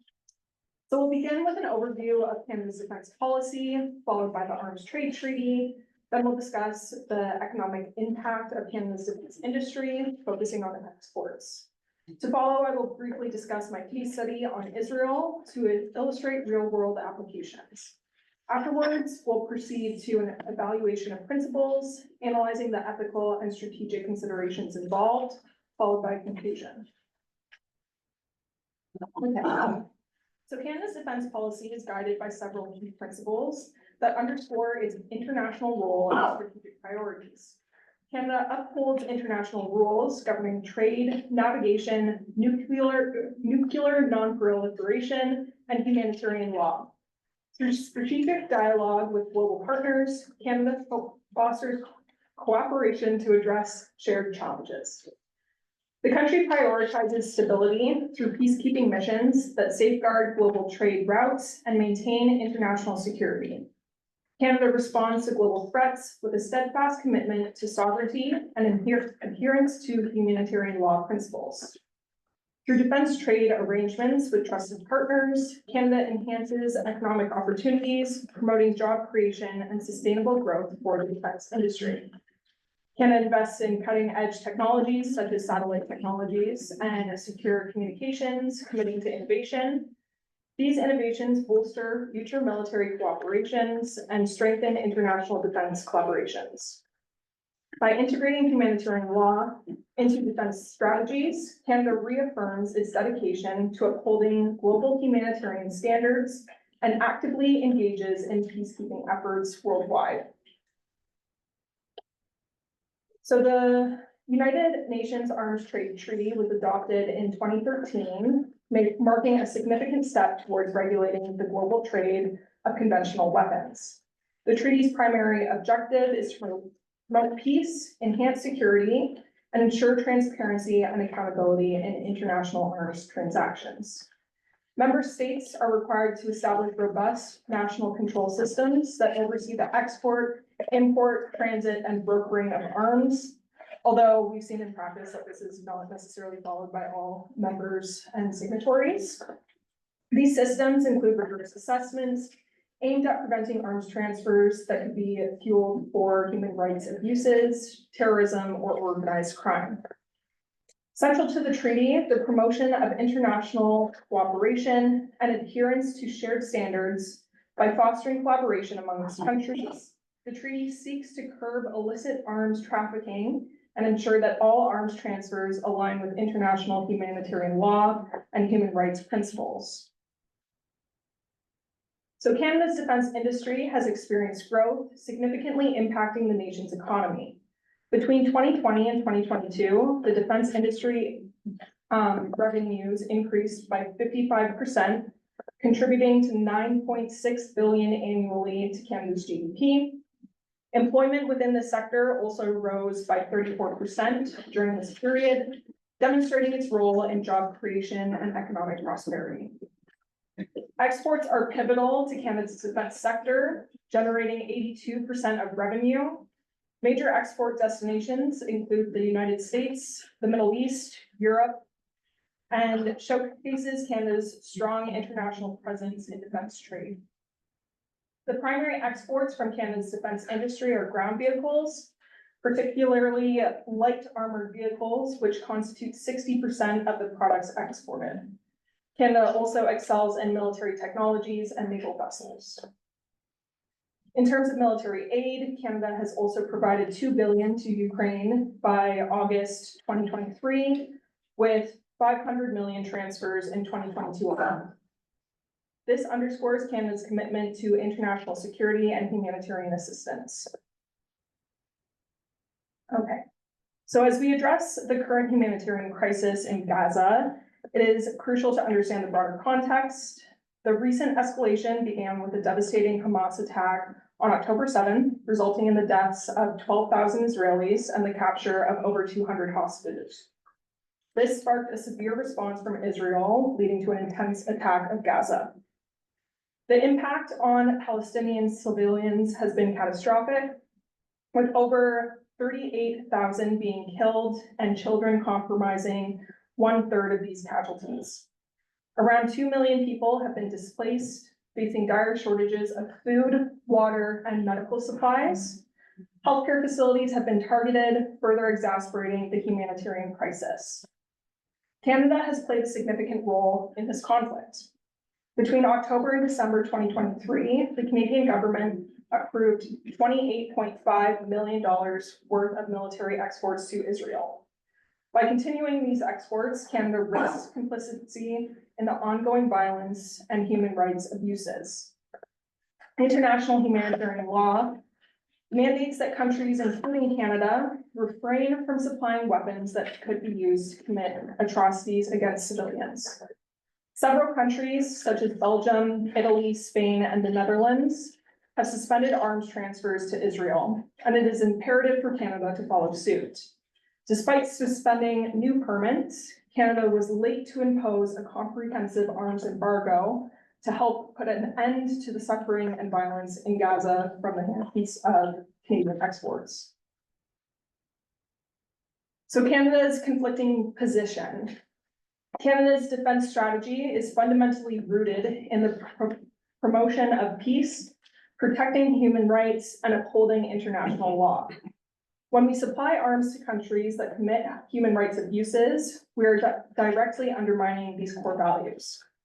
Canada has also frequently been criticized for our arms trade with Saudi Arabia, and this is not an isolated occurrence of us dealing with countries that have committed human rights abuses. Canada's defense strategy emphasizes the importance of global stability and security, while which is being jeopardized when military equipment is being used to harm civilians and violate human rights. For instance, providing arms to countries engaged in conflicts like Israel in the recent war aligns us with actions that result in significant civilian casualties and humanitarian crises. This not only tarnishes Canada's reputation on the international stage, but also contradicts our commitments under international treaties such as the Arms Trade Treaty and which aims to prevent the flow of weapons that could be used for human rights violations.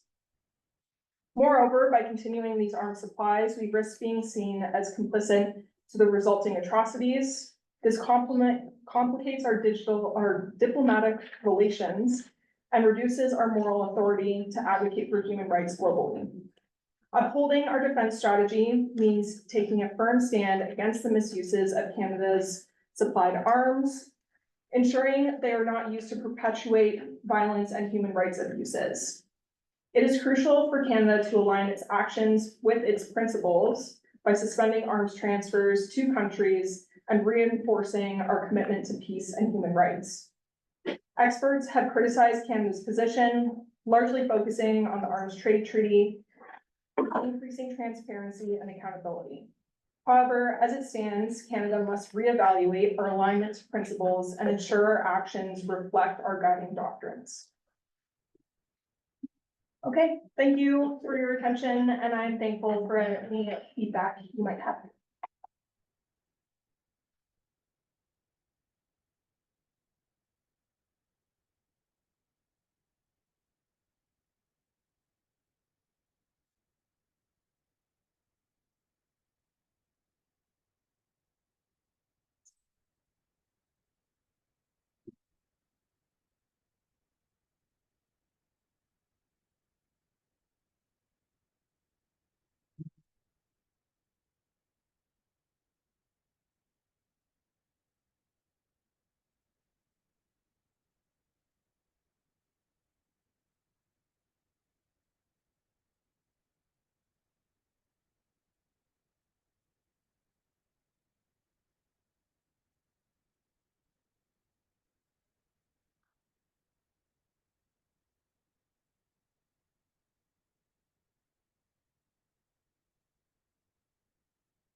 What, so it's, yeah, it's been doing that. Try that.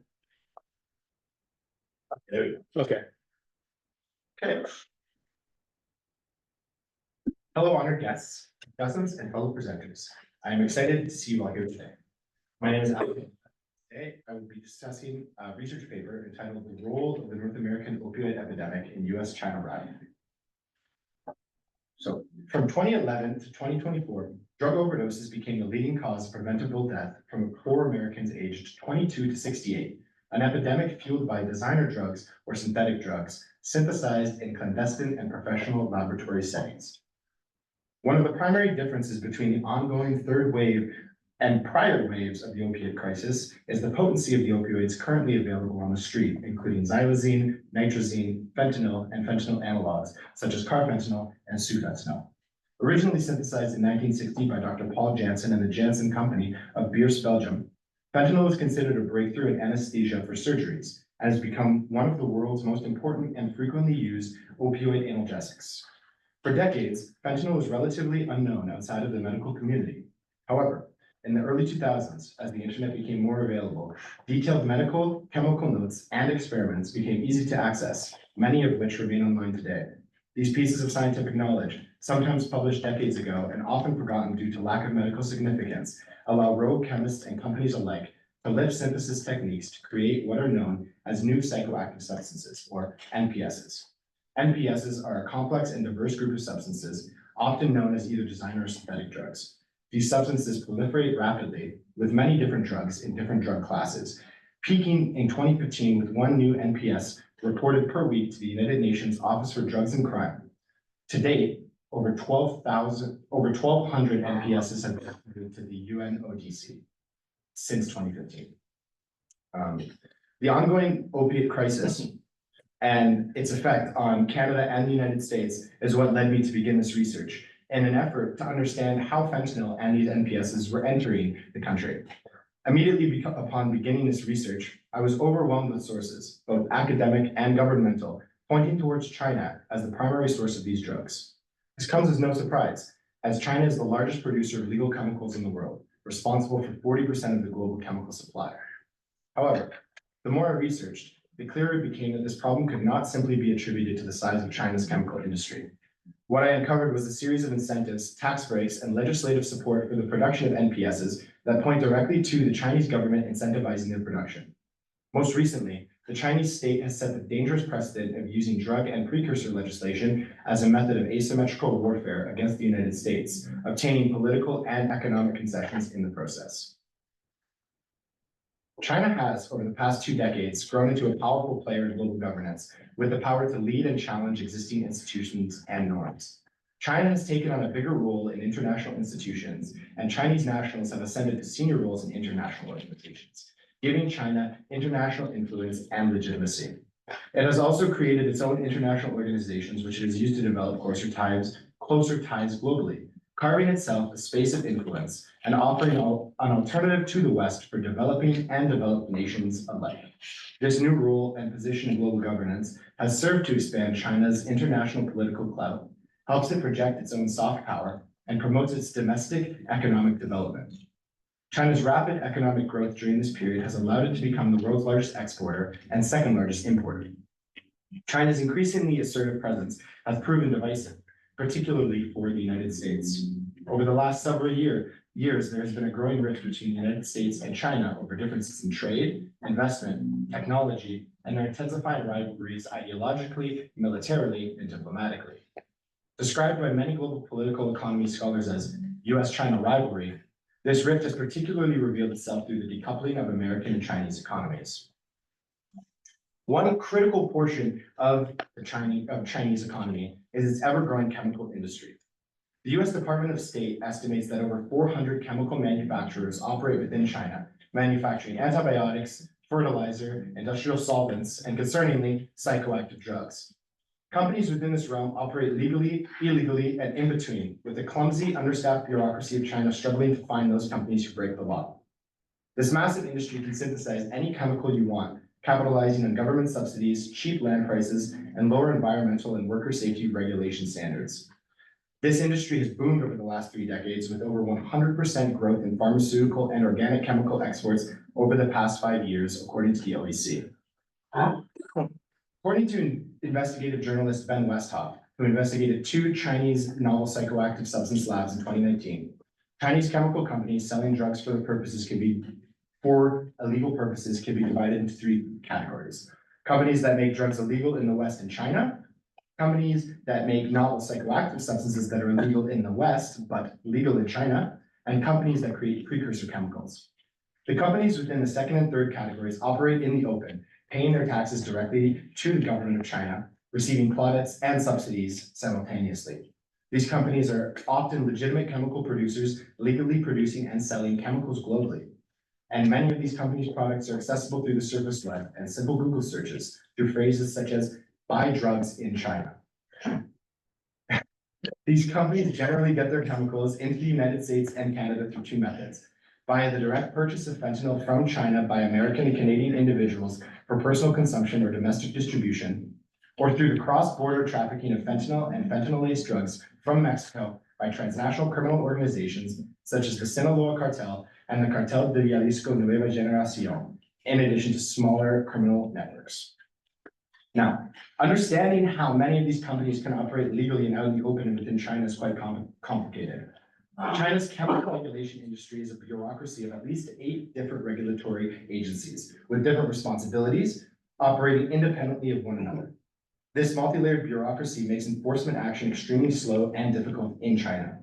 When fentanyl and fentanyl precursors are scheduled internationally, China's legislation of these chemicals takes months, giving Chinese chemical producers ample time to sell their remaining stock and switch to production of different unscheduled fentanyl precursors or other NPSs.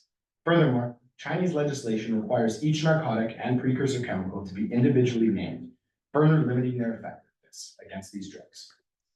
Now, China's chemical and biotechnology industry, as mentioned, has been growing at an extremely rapid pace. However, this was not simply due to market or economic forces.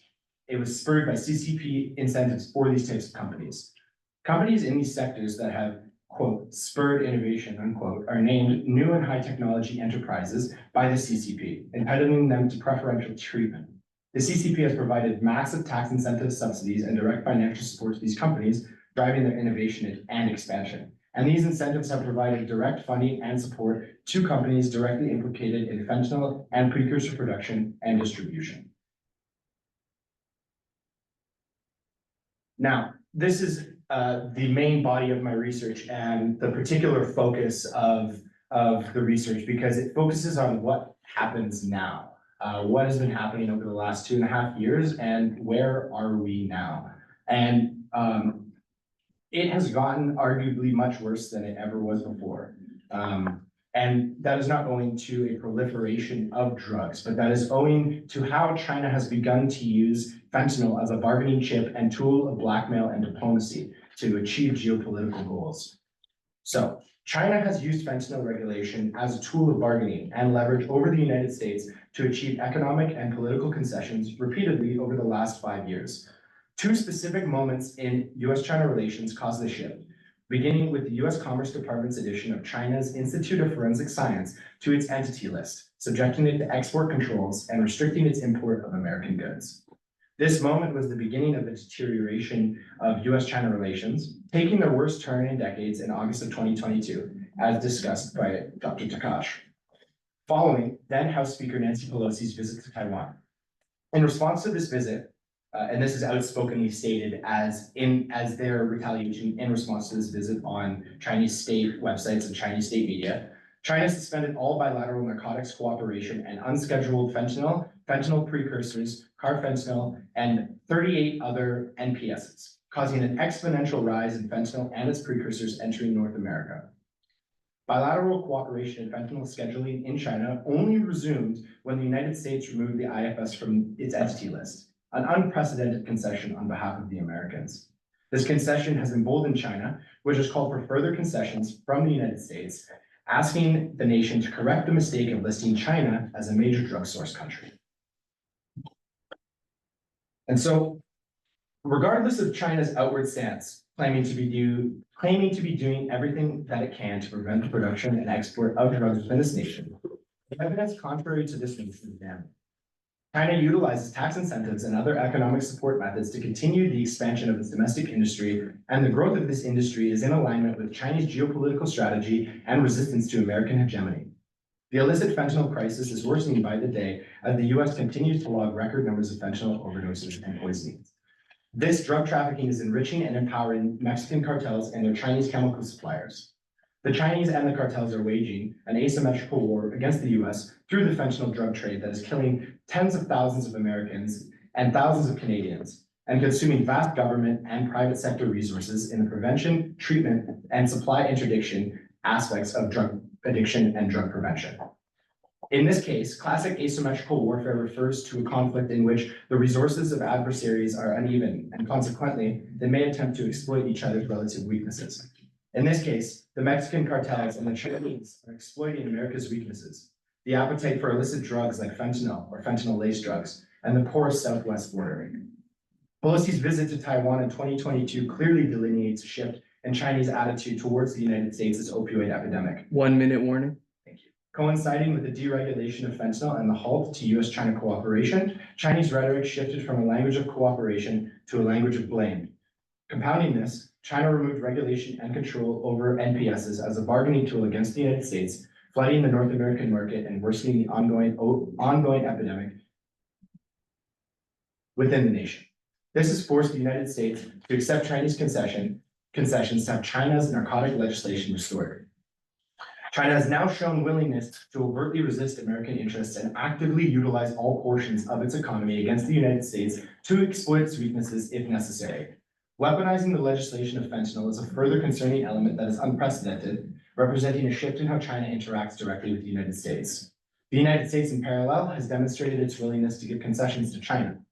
Overwhelmingly, this deflates the United States' claim to be the global hegemon and gives confidence to China.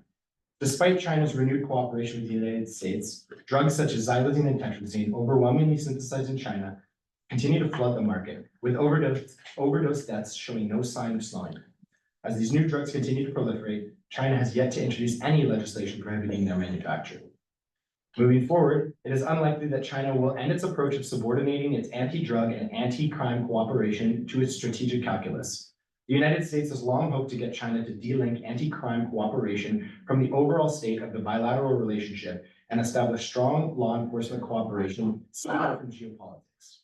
However, it is clear that China sees counter-narcotics and more broadly, international law enforcement cooperation as a strategic tool that it can leverage to achieve other objectives. Thank you for listening, and I look forward to your questions and insights.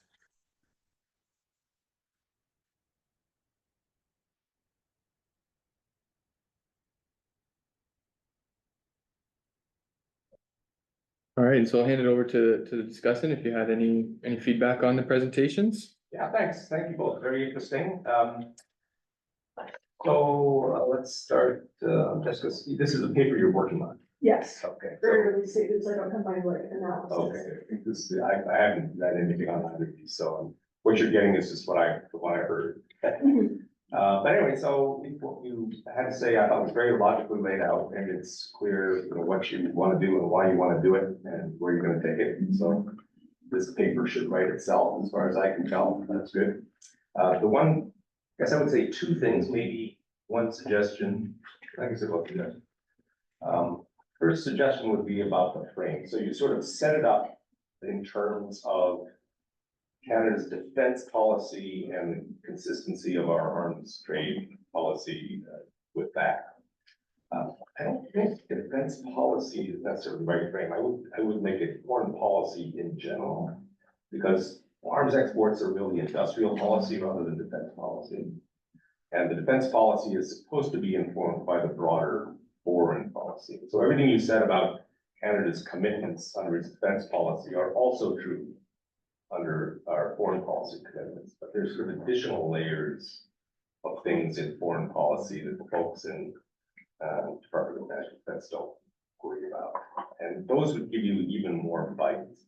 So a lot more of human security agenda. We don't use that label much anymore, but we still have it. A lot more of the human rights commitments. They're more prominent in the foreign policy discourse than in the defense policy discourse. So you can still say everything you want to say about the arms trade within that larger frame, but it might even be more pithy because it's supposed to be consistent with foreign policy. It's not necessarily supposed to be consistent with defense policy. The other thing I would say is specifically with the Israel case, I don't know when people in Ottawa began to get a clear idea that the scale of civilian casualties in Gaza was getting to be way off the charts. And so I don't know if they signed some of those export permits before that became clear. That would be really interesting to know. What did the government know about what Israel was doing to civilians in Gaza when they didn't sign it? I mean, it didn't take too long, I guess, for that to become clear, and I gather the export permits began to drop off.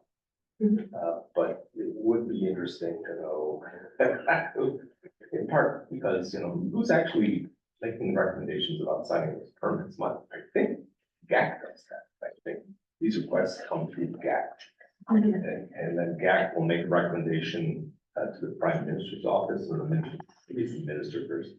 But in any case, you know, it's GAC's job to pay attention to our international reputation. They find these things when it was already clear that major war crimes were taking place. That would be really interesting to know.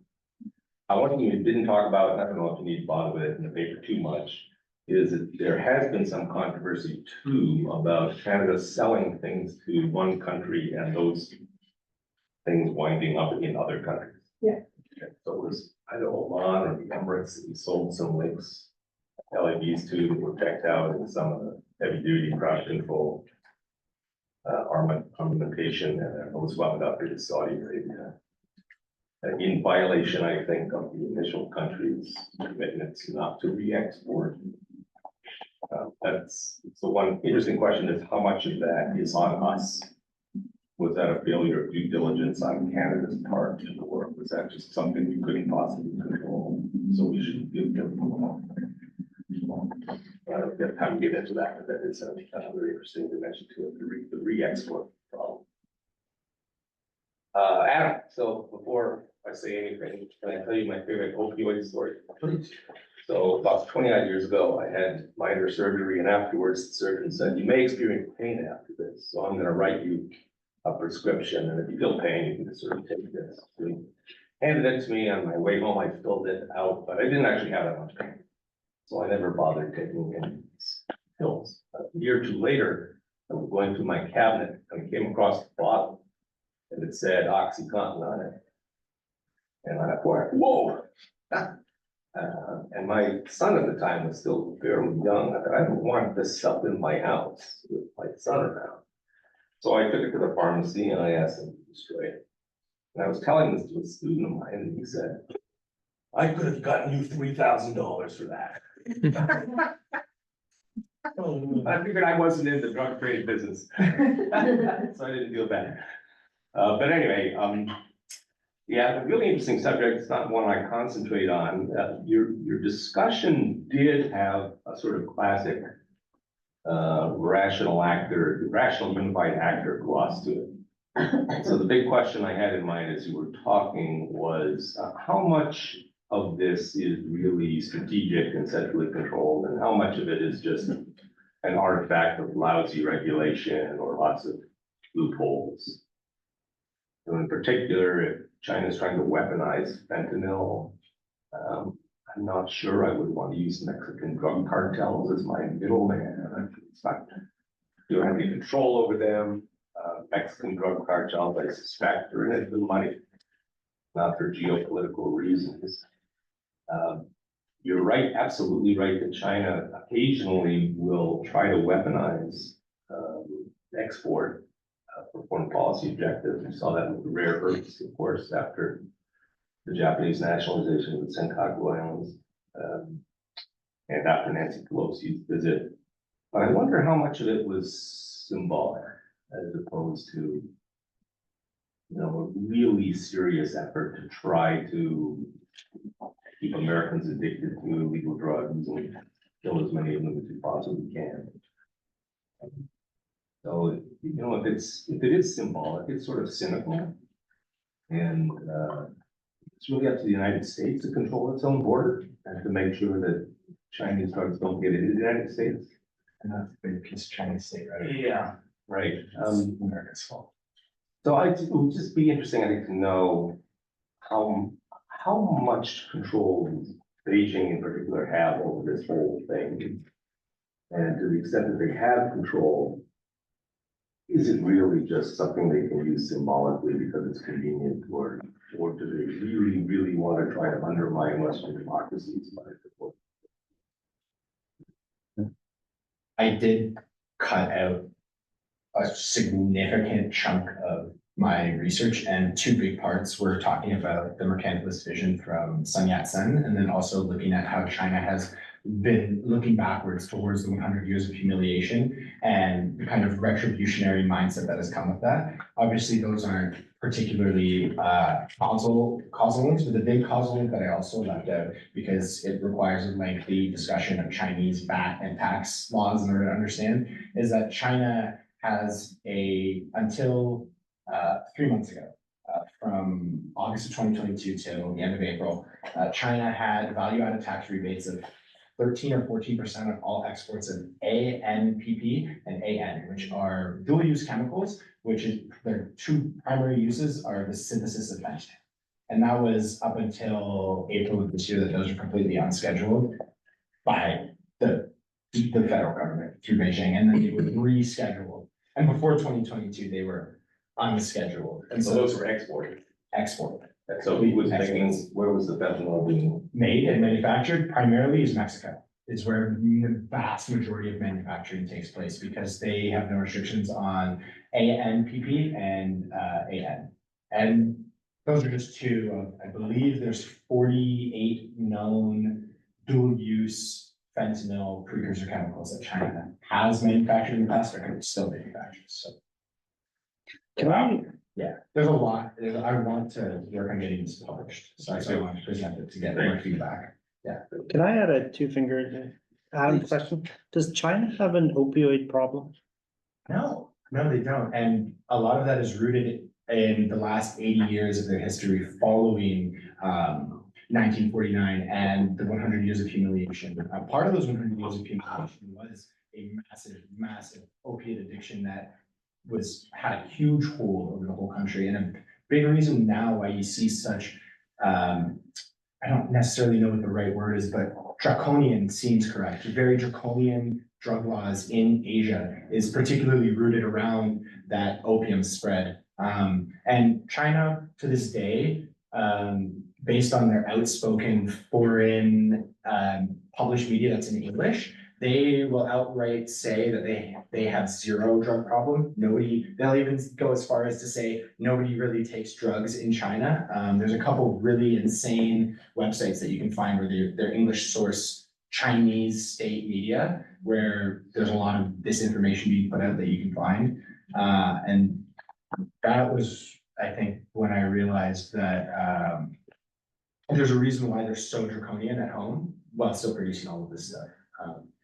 And yeah, the drug issue there, if you take drugs in China, you are pretty well likely to have your social credit score plummet and have a discussion with a party member. Well, if you sell drugs, it's a capital offense, right? It's enforceable by 20 to 25 years. You can also be sent to the re-education camps. Or put to death. Or put to death. Right. It depends on how whoever the party official that is overseeing your moment of fame feels. Right. Any other questions? Yeah, sure. I was thinking, I wonder if you see, like, it's kind of a general idea of your thoughts on if you think that this might become a problem in foreign policy across the world and not just bilaterally between China and the US. If it's something that can be weaponized sort of on a greater scale, and if there will be like international legal responses to it in the same way that, you know, other new and rising weapons, there's an international legal response. Is it a uniquely bilateral issue between China and the US, or do you see it expanding? Yeah. Who? Canada has raised it in China. Oh, Canada has, okay. There's a lot of really good FOIA stuff that I got from Canada, from 2019 till about this year. And Canada is definitely like moving towards trying to be part of those talks, but the biggest talks right now is bilateral, right? I couldn't include the picture because it was like region locked and I couldn't get it to paste into my slides. But the US and China have set up the US-China Counter Narcotics Working Group, which was a concession by China after the US conceded to China. Right? It was like a mutual agreement to set this up.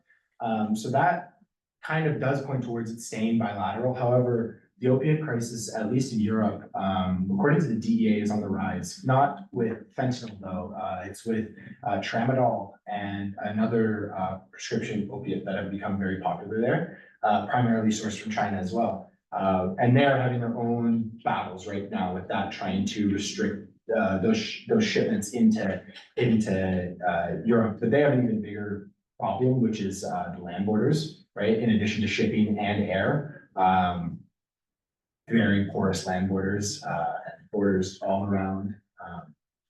And so, though I haven't researched it, I wouldn't be surprised to hear that there is very similar work. A lot of my work is from US Congress, a lady named Donna Feldman Brown, who has been testifying to Congress about this stuff. And I wouldn't be surprised if there's an exact or very similar academic advocating on EU's behalf to work towards, resolving this. Interesting. Yeah.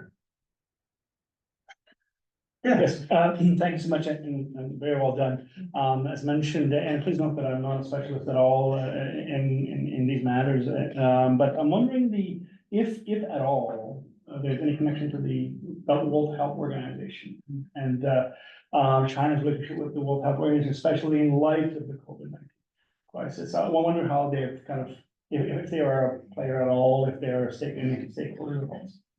From what my research is that I found, particularly the UNODC, they are kind of the main body, the main entity for navigating NPSs and drugs. The World Health Organization, they have some data, but it's more information-based, harm reduction-based. It's less about this geopolitical lens and where it's coming from, and very much focused on the public health aspect of the issue. There was a few interesting articles from the WHO, very positive about what's been happening because of the benefits to public health, but they've been relatively like hands-off with this whole thing, which now that you mention is interesting and might be worth looking into, especially considering that the last World Health Organization leader wasn't Chinese national. So And I think the current one is is as well. fairly Fairly close close, relationship. yeah. Chinese puppet. yeah, exactly. So that actually might very well be, that's something very interesting to look at. And that was in the part of my research, I do explicitly mention by name. I just, and for brevity, I removed as much fact, date, number, name stuff and kept it pretty general. But that was specifically mentioned as a big thing pointing towards China's complicity and desire to create complicity, desire to open a space for them in the world. Thanks. Those will happen. So, Adam, just a quick plug.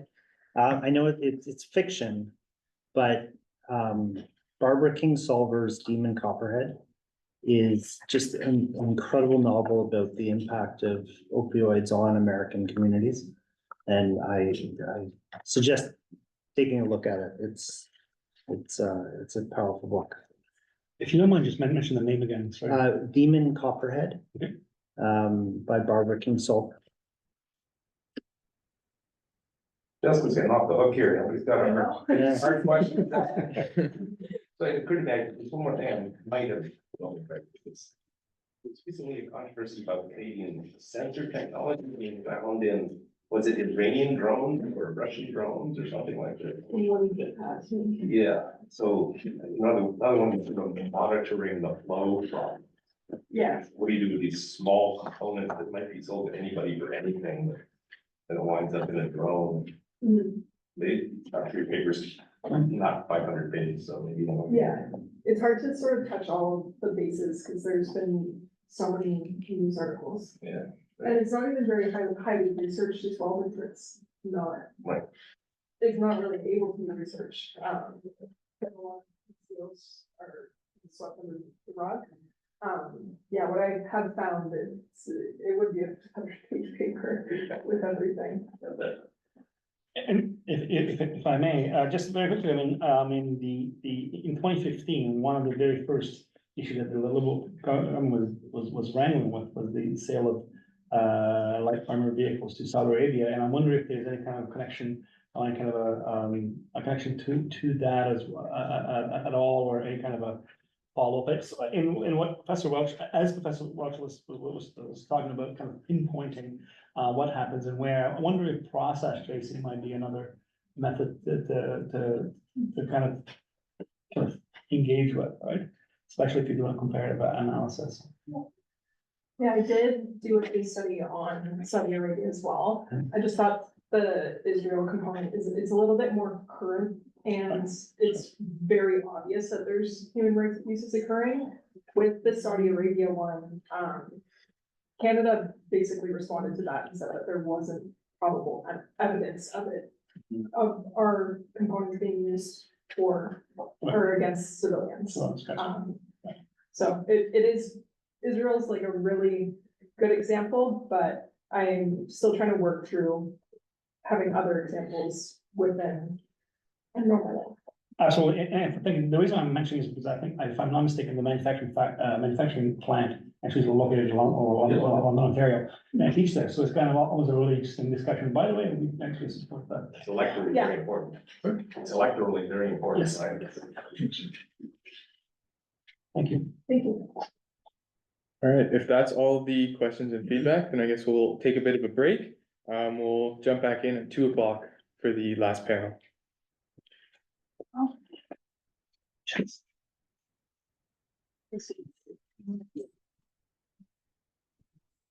We're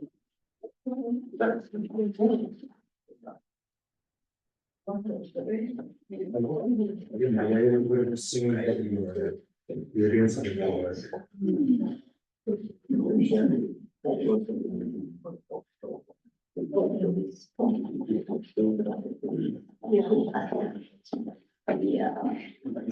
And I only had a little tiny bit. It's still- It seems to me, it seems to you, it's not what it is. So Laszlo, in Demon Copperhead, so what she did, she took Charles Dickens' Oliver Twist and modernized it, and it takes place in Virginia in the 2010s. And it's basically an updated version of that book. It was just named, New York Times is doing kind of the 100 most influential books of the 21st century so far. Okay, And it made the list. It's incredible. awesome. My mom lent me her copy and I couldn't, it's 500 pages. I couldn't put it down. Really? Yeah. I just looked it up and it's available online, but I'm wondering if there's an audiobook because is it a trap? I'm sure you could get an audiobook, but it's just heartbreaking. Oh, yeah, only one. Thank you. Excellent.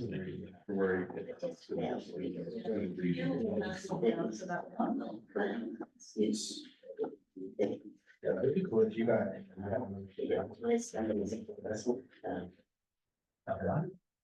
They look like they.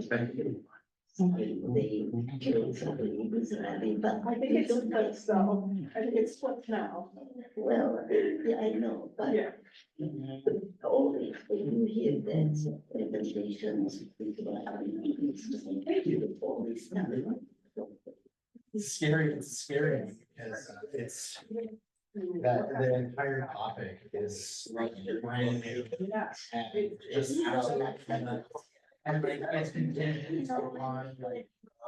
Not these fears, things that people like this, like, one of the examples, right, is this one in. But I think starting with the idea October that it is 17th. versus- And that's something that's heavily disputed in academia because of the Sappho family, because of the Sappho. So. Because of the Sappho families are the ones who invented the hospital. The entire verse. Andrew, are you a member of the CIC? Basically is just about. Not yet. Would you like to become one? Because I think what we'll do is we'll extend the complimentary membership I don't pay for it. It's, I mean, it's on us, so. Yeah, do you have the link? Yeah, I'll send you the link. Okay. Yeah, it's, So it's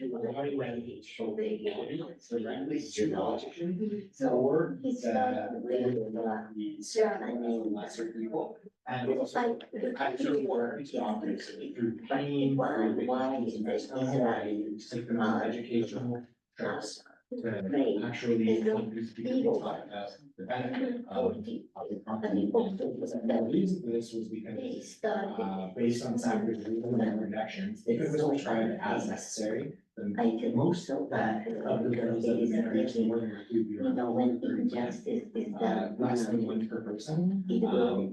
But if the limited how it could be prescribed, Throughout. to a wider As range the life of unfolds. injuries That and disabilities, injustice that that was number. done, that has to be corrected. Or 2.4 billion. 2.4 billion.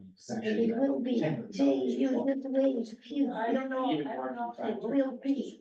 I don't have too much hope. Yeah, I do. Okay. And so the doctors that are most trips are still in the state statistically 90% more likely to overprescribe opiates Just kind of. or injuries that aren't necessarily. You can, get that feel. And to numb yourself, And but don't feel with the floor. particularly, You know, feel with the soul. There will be justice done. all right. Cool. What's new? Well, What's the, latest and the greatest? yeah. I think I told you, or I told George that the Republican Party no longer supports statehood for Puerto Rico, but You said them it's last been the night. plank of their, it's been It's the okay, plank you know of what? their, You might think of the that's party better for than since most people. I got 1940 most basically. of them this morning. Felt really good about myself submitting a better. But the weird Why thing the is, change? Well, the weird thing is that Okay, let me. since about at least 1989, they really haven't been supporting it anyway, so it's more of a, this is what we say and versus what they really want. But I do think it's more a matter of counting votes. Too much. Nobody would take it. So then, Puerto Rico would be like a autonomous region or? Well, right now, there's going to be another plebiscite, the never-ending plebiscite. Who else? On The the, other two can share the screen from. the election ballot they have in November. But, it's not binding, and the options are just between Adam, I statehood and think, yeah, it's got independence and free associated state. Okay. So the change is that the territorial options are taken away. He'll be moderating. And that's strange, He's taking the especially reins because back. that's the flank of Are you moderating? Am I moderating and one of the discussing? main political parties. Oh, that's a bit much for you. So Okay, I it's can party- moderate this one. I can't, without- that slipped my mind. Yeah, without sure, I can policy. take care of this. It's viable. You get So a 2 minute. it's quite strange. You, okay, you, if you go over, I'm gonna screen. That would be an issue that we could. I'm going, if when you hit 12:01, I'm It's gonna changing the screen. policy, right? So. I would prefer that. Okay, okay, In the middle of the sentence. okay. On that topic, Maybe I'll hold this up, but. like okay, no. strange All right, I'll policies. trust you. I will violate my trust. Why not? I mean, Puerto Rico in particular, right? They're not like, you know, they're not mainstream. Yeah. You know? No, it's a strange place. It's attracted a lot of social scientists to study like gender issues and, stuff, other stuff.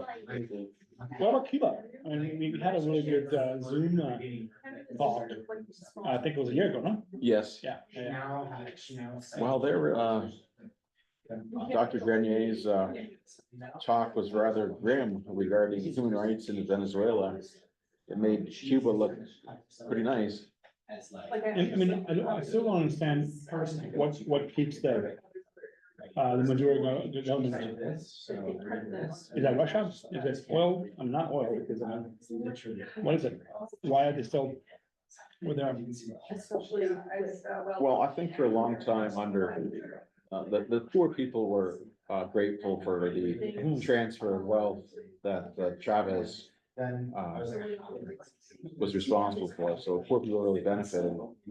And so I think some of it is that they still remember that, you know, Maduro was his, the successor, so he's kind of like just some loyalty. That trouble's not, yeah. Interesting. Because I mean. Any kind of sign of things stabilizing or? Well, there was an opening, the Americans, I think, we're going to, because they need oil, we're getting more liberal with their policy with Maduro, but I think they took it back. They took back their opening. So, because they wanted free and fair elections, and Maduro keeps rejecting the opposition candidates. Because I mean, Juan Guaido Yeah. was the main candidate for a while, but now I think there's another one. Yes, And I mean, because I've had Juan Guaido on Instagram, he was very active, yes, and then all of a sudden he's not as active anymore, right? yeah, Wondering what specifically the change.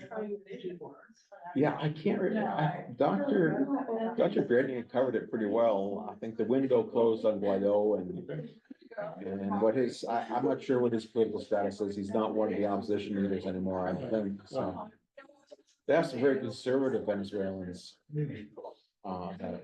that were going to run in opposition in the election, and Maduro nixed them, so. Oh, yeah, and of course, I mean, the other component there is always the military, right? So what's the role of the military in all this, right? I mean, they're there to probably the state, right? So.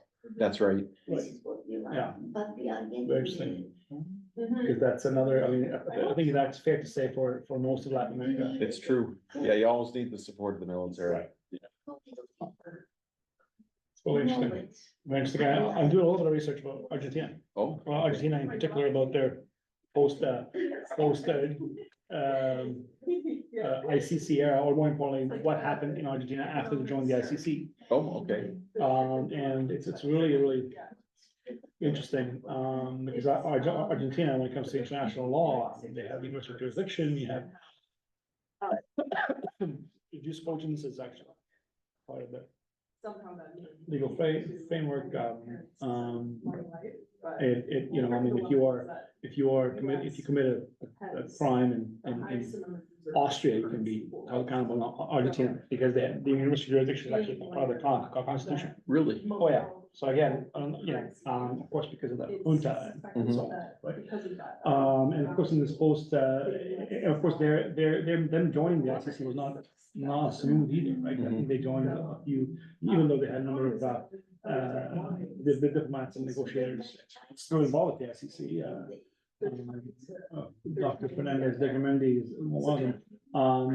It was never, so what I'm engaged right now is to kind of understand the post ICC euphoria, if you will. What happened after states joined. And in some cases, things are kind of winding down, or things are not as kind of on the up and up as we would thought. I mean, Hungary right now is planning to leave the ICC, right? At least the nominal legal period, that's going to be the end of that. So, my thing is to understand what does this post ratification reveal about state commitment. Right. To what extent, what do these processes reveal about how committed states are? I didn't know your research involved comparative politics as well. It did, because I've always straddled both. I mean, Yeah. so, case studies, small end studies, process tracing, this is fun for me. Yeah, I know what you mean. Yeah, of course, then, because I mean, I see the importance of digging deep, right, and kind of understanding the domestic, local, you know, dynamics, which oftentimes reveal quite a bit, certainly not the entire picture all the time, but certainly kind of reveal quite a bit. So I'm not too far off from, and my book that I know it's under is again straddling IR and compare. Well, that's making use of your, you know, your specializations, both of them. That was the idea, right? And of course, that just kind of opened up the door for some really interesting use of very interesting methodologies and methods in particular. As I said, I'm all for process. There's a significant debate as to how well you can present a causal, pursue a causal story, right? By process tracing and so on. But I think you can at least, anyway. I said quite a bit of that in the book. Oh, okay. Okay. Anyway, but yeah, so it's a good. It's good, yeah. That's what I'm involved in. A few other things as well. I mean, talked about skiddies, script, yes, right? That's really interesting. Of course, it's all hinges on the fact that I need to be defined, and of course that might involve a lot of. Talk to people who are willing to identify as hackers. I'm really looking forward to. Or at least hackers as children, anyway, as kids. So it's could be challenging. So it is. well, so you're busy. Yeah, I'm busy. I mean, during the week I'm here. Yeah. In Waterloo, and then during the weekend I'm in St. Catharines. Okay. Live in two places. And it's yeah, we were supposed to go to Bosnia for an experiential learning. Oh, okay. And we had Professor Donne here who provided some help ideas, and he was supposed to speak to our students because he took students from Warrior in 2016. Okay. To Bosnia, but then that kind of didn't pan out. Is that I've heard of Bosnian Serbs, or what's the ethnic breakdown? So it's a really complex governing structure. That was, I think, was fairly well imposed on them, if you will. Absolutely. And they are the country is divided into three unequal areas. One is the Bosnian and Croat Federation. Okay. half of Sarajevo belongs there. The other half of Sarajevo is located in a place called Republika Srpska, which Okay. is the Serbian part. And the third, which we don't talk about often, is the small little town of Brčko on the top, and that's, I think, I'm not sure what the exact legal status is, but I think it's administered by the EU or the UN or some, it was, yeah, but Bosnia has a really complex governance structure, cantons and It's unavoidable. so anyway, so in addition to that, they were also in the process of joining the EU. Oh, We okay. get kind of caught up in that, especially when it comes to consular affairs.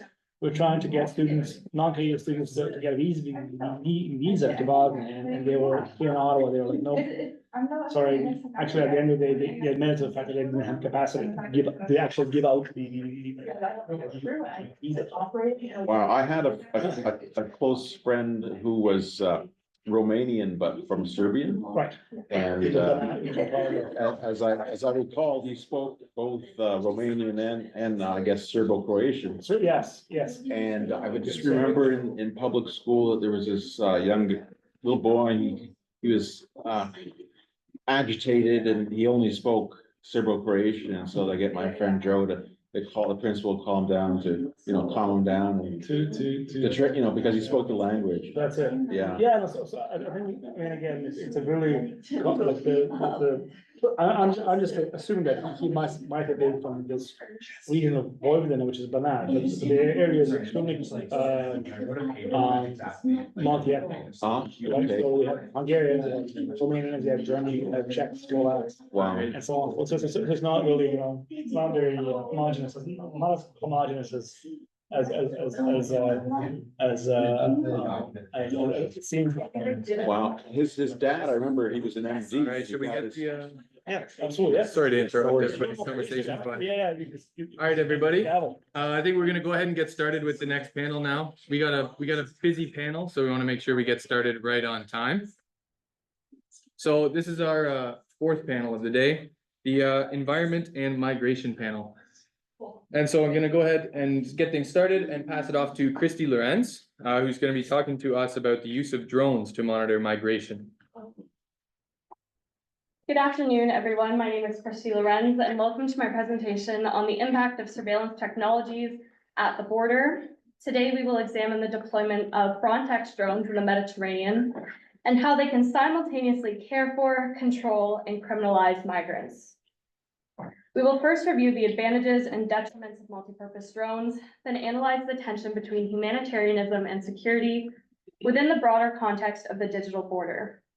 Justified by humanitarianism, yet commandeered for state security, these surveillance technologies affect not only those crossing the Mediterranean, but also migration governance globally, including in Canada. The presentation will conclude with a call to protect migrants' rights and freedoms, emphasizing the right to privacy as the basis for political change.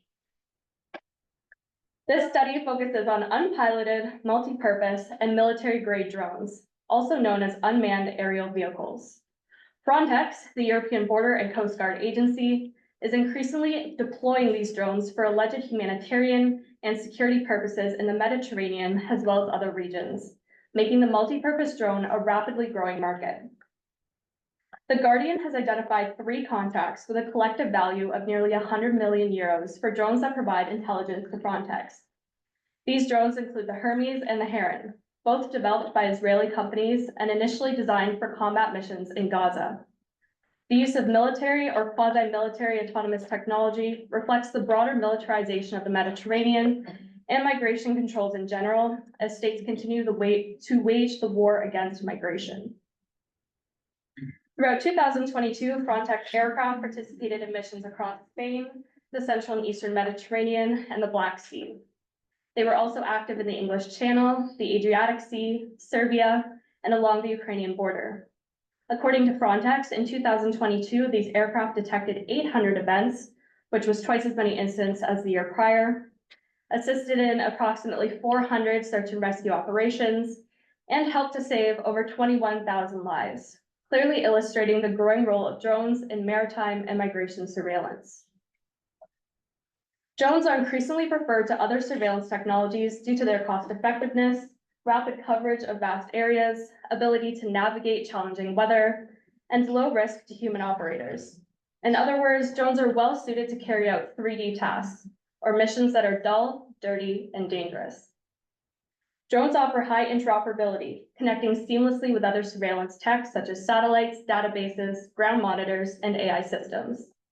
They provide real-time video streaming of human characteristics, vessel activity, behavior, and speed using high-resolution cameras, thermal sensors, and radars.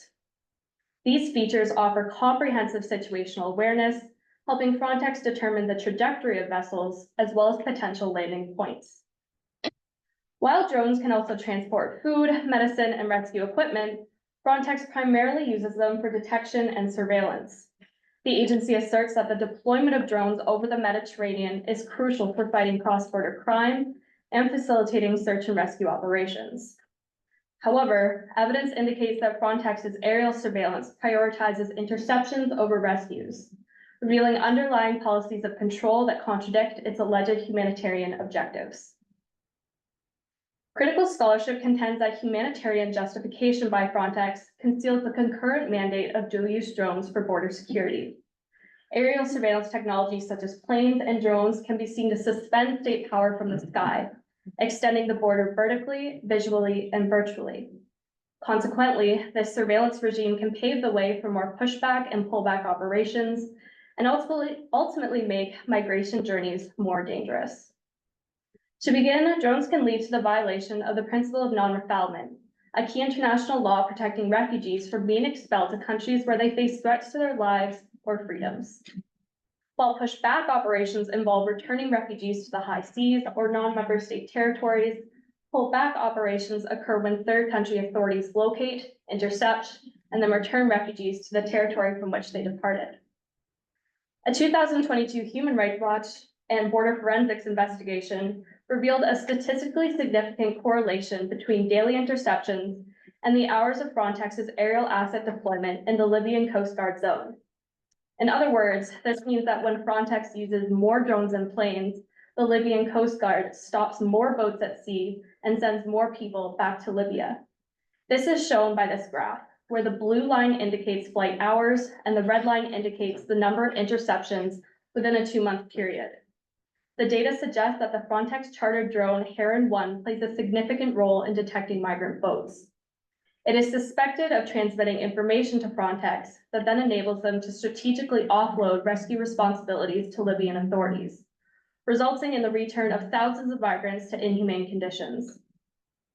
According to the IOM, the Libyan Coast Guard and other entities returned over 24,000 migrants to Libya in 2022, where they frequently endure human rights violations, including arbitrary detention, enslavement, torture, rape, and death.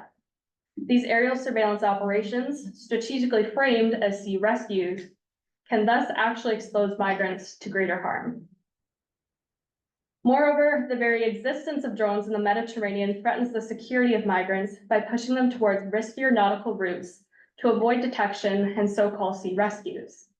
This trend mirrors the US-Mexico border, where new surveillance technologies have doubled migrant deaths as they pursue increasingly hazardous routes to evade detection. Although Frontex contends that increased aerial surveillance by drones enhances the safety of migrants by improving the detection of vehicles in distress and facilitating search and rescue operations, statistics indicate that their efforts have had no meaningful impact on the death rate. As you can see by this chart, the 2023 rate, which is the second last column, is similar to that in 2014, which is the first column. Although this could be attributed to external factors, Human Rights Watch data corroborates the theory that Frontex drones are deployed in the service of surveillance and not saving lives. Given that nearly 30,000 migrants have been recorded missing in the Mediterranean since 2014, it is clear that saving lives should be a paramount priority. However, stagnant statistics indicate that drones and other aircraft have not achieved their purported humanitarian purposes. In this manner, the EU appears to be enhancing its capacity to sense maritime incidents without improving its sensitivity or willingness to respond to them. These violations occur within a permissive policy framework, marked by maritime legal black holes, which are exacerbated by the expansion of drones into border enforcement. The deployment of drones by multiple actors creates significant uncertainty due to both their volume and aerial invisibility, making it difficult to first detect drones and then attribute misconduct. Frontex also routinely denies access to operational documents, claiming that disclosure would undermine its effectiveness, compromise public safety, and support smugglers and criminal networks. The European Court of Justice has upheld this decision, citing public security concerns. Finally, intellectual property laws prevent the public from fully understanding how border technologies function, precluding democratic oversight and potential contestation. It is undeniable that drones have life-saving potential in the Mediterranean. However, my research suggests that principles of humanitarianism frequently mask the primary objective of Frontex as a border control agency. By emphasizing the humanitarian potential of drones, Frontex legitimizes increasingly invasive surveillance and interventions. The integration of humanitarian discourse into border control systems has inspired the notion of the humanitarian industrial complex, wherein human suffering is discreetly controlled and commodified by those who profit from it. This strategic conflation between care and control can be seen as the crux of the issue of technological innovation in migration governance today. As a rapidly growing market, the multipurpose drone exemplifies the evolving dynamics between security and humanitarianism. Frontex, as a paradoxical proponent of human rights and a defender against migrant threats, rationalizes and obscures human rights violations by navigating the nexus between altruism and authority. Their mandate is further strengthened by the technological turn in migration management, wherein digital innovation that promises enhanced security and efficient, objective decision-making is deemed inherently desirable, perpetuating the belief that more control measures can solve the so-called migration crisis, when this, in fact, actually worsens it. Frontex has thus positioned itself as the answer to multiple crises, thereby justifying the expansion of its resources and contributing to a self-enforcing industry that is based on illegal border crossings. Drones are also not developed in isolation. They are part of a broader framework of the digital border, which is defined by the integration of surveillance technologies into border control systems. This includes big data, iris scanners, facial recognition technology, fingerprint readers, social media surveillance, smartphone data extraction, robots, lie detectors, and apps. Sanctioned by state sovereignty and spurred by the logic of surveillance capitalism, the unchecked expansion of these technologies has transformed the national border into testing grounds for alleged technological innovation, with migrants as the primary test subjects. In this context, privacy has become a prerequisite for global mobility. The normalization and entrenchment of data acquisitions at borders undermines human rights and democratic principles. Privacy is essential for maintaining checks and balances on authority, upholding the rule of law, and allowing individuals to exercise their constitutional rights and freedoms without fear of interference or reprisal. For instance, recent plans to expand facial recognition software at the Canadian border have raised concerns about increased government surveillance, privacy threats, and the biases that are inherent to risk assessments. Such initiatives illustrate how Mediterranean surveillance sets a precedent for digital interventions and the deterioration of privacy rights on a global scale. Ultimately, my research will seek to illustrate how the right to privacy must be reasserted within international frameworks to counteract predatory and panoptic digital surveillance practices and projects, including Frontex drones, in order to protect migrants' rights and the future of liberal democracy itself. Thank you for your time and attention, and I look forward to your feedback.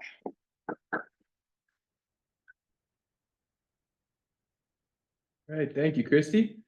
So now I'll go ahead and pass it off to our next presenter, Emily Loven, who's going to discuss the gendered impacts of refugee policy in Uganda. Emily, if you want to go ahead and share your screen. Hi, yeah, I'll just share my screen. Can you see the presentation? Yeah, we can see and hear you. Perfect. So good afternoon, everyone. My name's Emily, and I will be presenting my research for my master's research paper, which discusses the intersectional implications for female refugees in Uganda under their national refugee policy. And I am still in the stage of completing my first draft, so it is still work in progress, and I look forward to hearing some feedback. So I will begin by providing some context that is pertinent to the basis of my research. Uganda is globally praised for its progressive refugee policies and has influenced international frameworks, such as the UN Refugee Agency's Comprehensive Refugee Response Framework. As one of the largest refugee hosting countries in the world, Uganda is expected to host up to 12 million more migrants by 2050 due to increasing political conflicts and extreme weather events in the neighboring countries in Africa. And this is according to the World Bank. And this underscores the need for thorough analysis on how refugees are impacted in their everyday lives by these existent policies to identify any existing gaps. So Uganda's refugee policy is characterized by four main pillars. Firstly, it emphasizes the implementation of refugee settlements integrated within host communities. So within this, there is a 30% rule, which mandates that 30% of aid and resources for refugee response should benefit host communities. Mechanisms promoting peaceful coexistence and dialogue between host and refugee communities, such as local councils and refugee welfare communities, are maintained, and the Office of the Prime Minister plays a crucial role in facilitating these interactions and addressing tensions. Peace committees have also been established in some refugee hosting districts, though comprehensive policies addressing refugee host community conflicts are still underdeployed. And despite legal frameworks ensuring equality and protection before the law, incidents of discrimination against refugees, asylum seekers, and nationals persist. A second pillar of Uganda's refugee policy is on the regulatory environment and governance. So Uganda's refugee protection regime is governed by a set of national laws, international refugee conventions, and various response guidelines. Uganda's legal framework is designed to align with international refugee rights, ensuring a normative asylum system. Despite efforts to publicly disseminate relevant frameworks such as the Refugees Act, national development plans, and national action plans, there are still awareness gaps among refugees, authorities, and host communities. The Refugee Act and regulations guarantee asylum seekers and refugees entitlements to identity documents. This includes refugee family attestation for 3 years of registration. The third pillar is economic opportunities, which are largely discussed within migration literature. Economic opportunities include the freedom of movement, the right to work, and the rights at work, as well as land, housing, and property rights. In practice, refugees and asylum seekers continue to effectively enjoy freedom of movement and choose their place of residence in Uganda.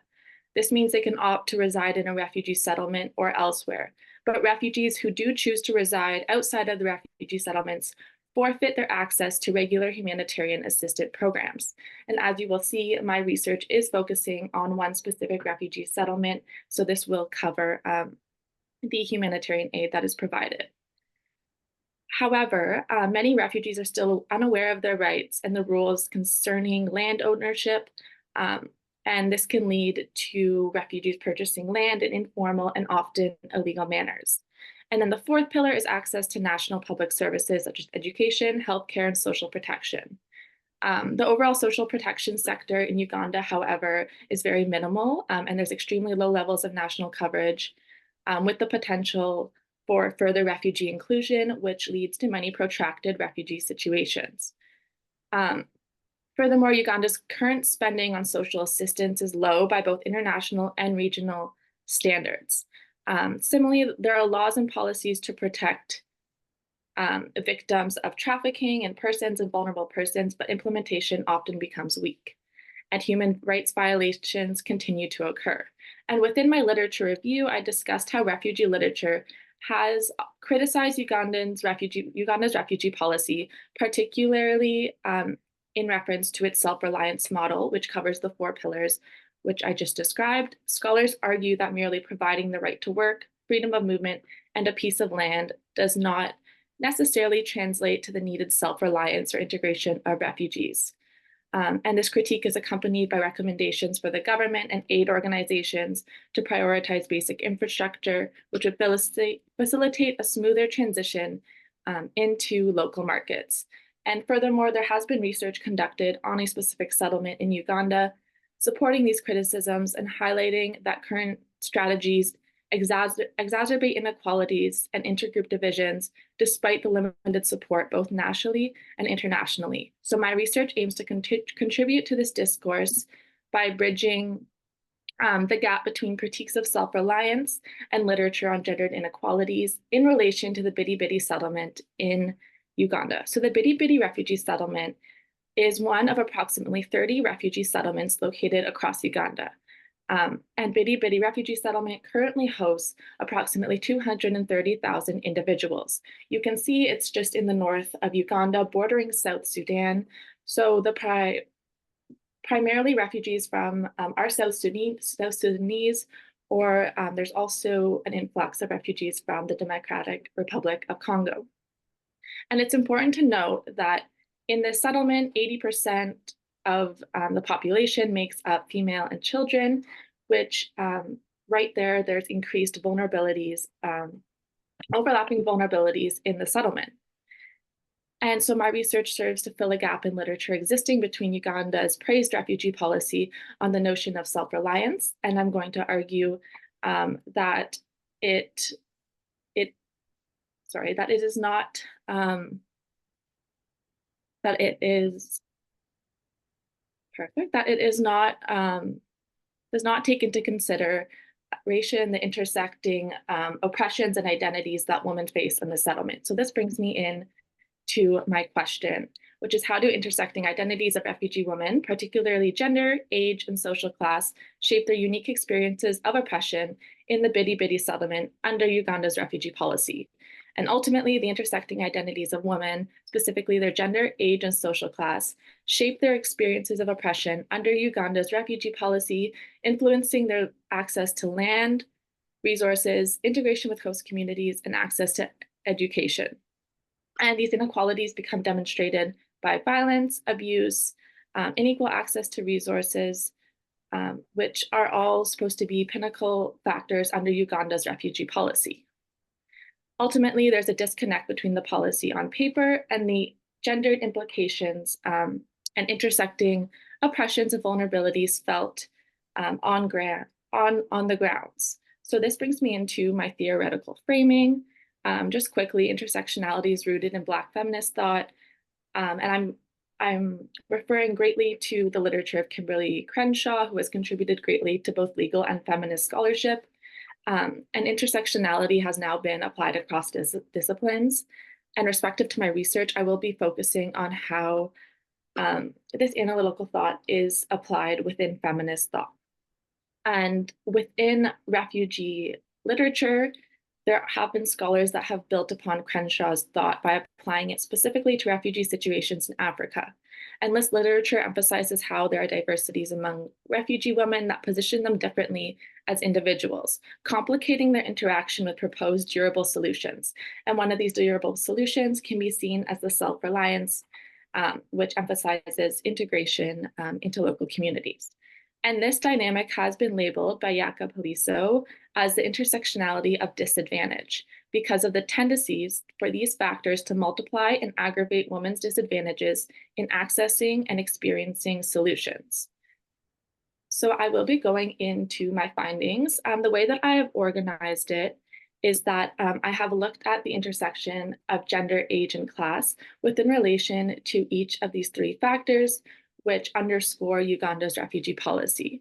So just quickly to go into what I have found is that in regards to the access of land and resources, that single mothers do experience increased inequalities within accessing the land.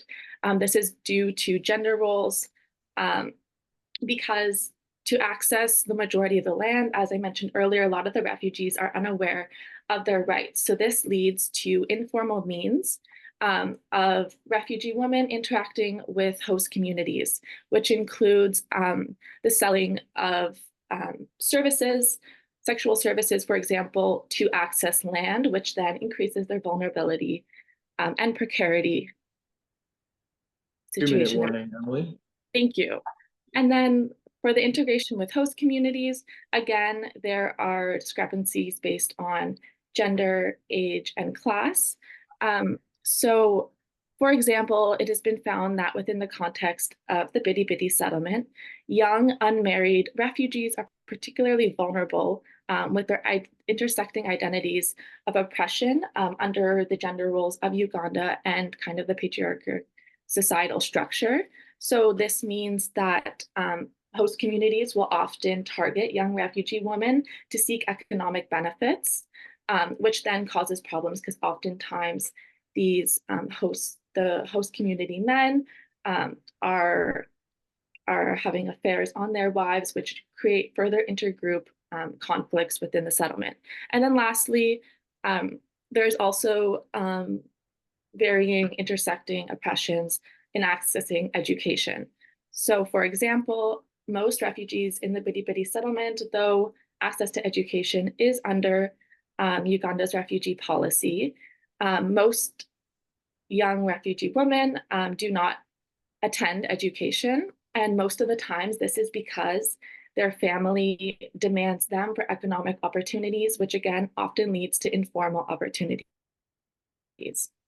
So just to move forward with my research, I am kind of looking at solutions and how Uganda's refugee policy can adopt to cater to gender intersectionalities in the case of refugee women in Bidi Bidi settlement.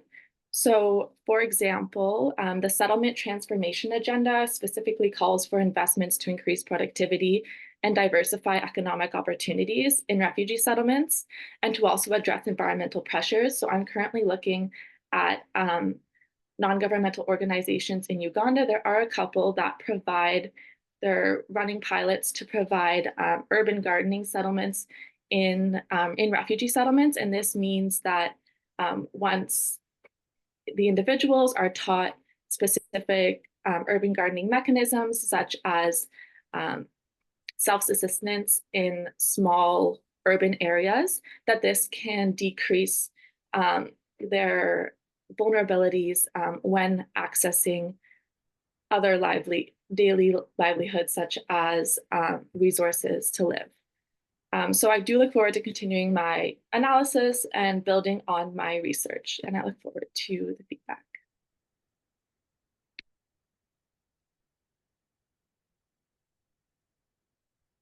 Awesome, thank you for that.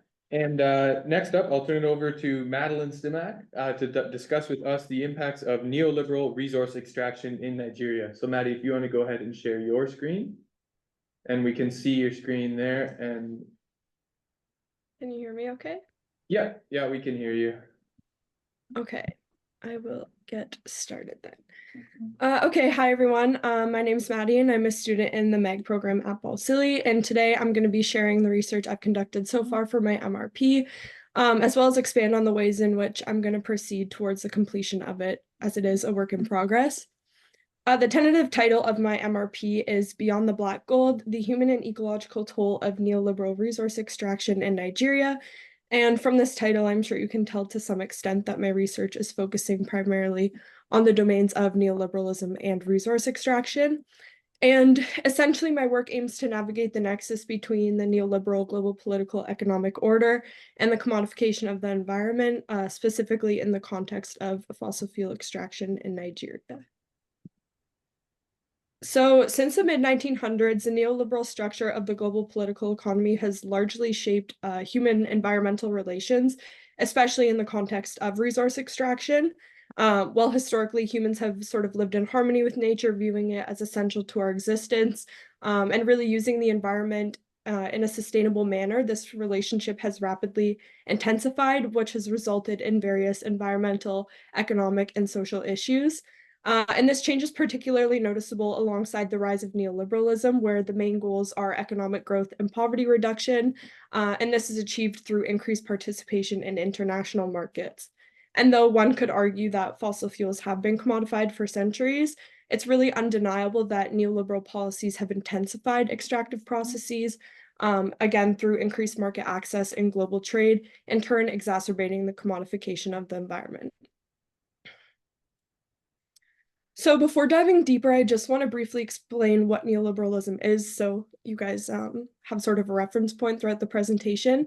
Neoliberalism is essentially a political economic ideology that emphasizes the importance of free markets and minimal state intervention. So it advocates for policies such as deregulation, the privatization of state-owned enterprises, reduction of government spending, and free trade, just to name a few. And proponents of neoliberalism say that when these policies are imposed in conjunction with one another, economic development will follow. Most commonly, this is achieved by taking an export-oriented stance based on a nation's competitive advantage. And for resource-rich countries like Nigeria, this often means the extracting and exporting of natural resources, and often with little regard for the impacts that such practices have on the local communities in which they take place. So despite these promises of development, many resource-rich nations have suffered due to exploitative practices under neoliberal policies, and I'm going to touch on this more later in the presentation. So it's often the case that under neoliberal policies, governments, corporations, and IFIs perceive the environment and its resources as commodities to be bought, sold, and traded in global markets to generate revenue and drive development. And this is a process known as the commodification of the environment. And this concept is closely related to the idea of ecosystem services, which some of you may be familiar with, which essentially defines natural processes and functions in terms of their economic benefits to humans. And this reduces nature's importance to simply monetary terms when in reality it's so much more than that. And it's especially prevalent in less developed nations where they tend to have sort of stronger relationships with their environments. But with economic development being a priority for many states, the extraction of resources is sort of seen as a necessary condition for a prosperous economy. So often these actors sort of justify the negative impacts of these practices, just writing them off as like the necessary cost of doing business, despite the harm done. So though neoliberal policies have succeeded in attaining economic development, the political and economic ideology has also been criticized for sort of reducing these complex natural resources and environments to simply commodities, overlooking their intrinsic value.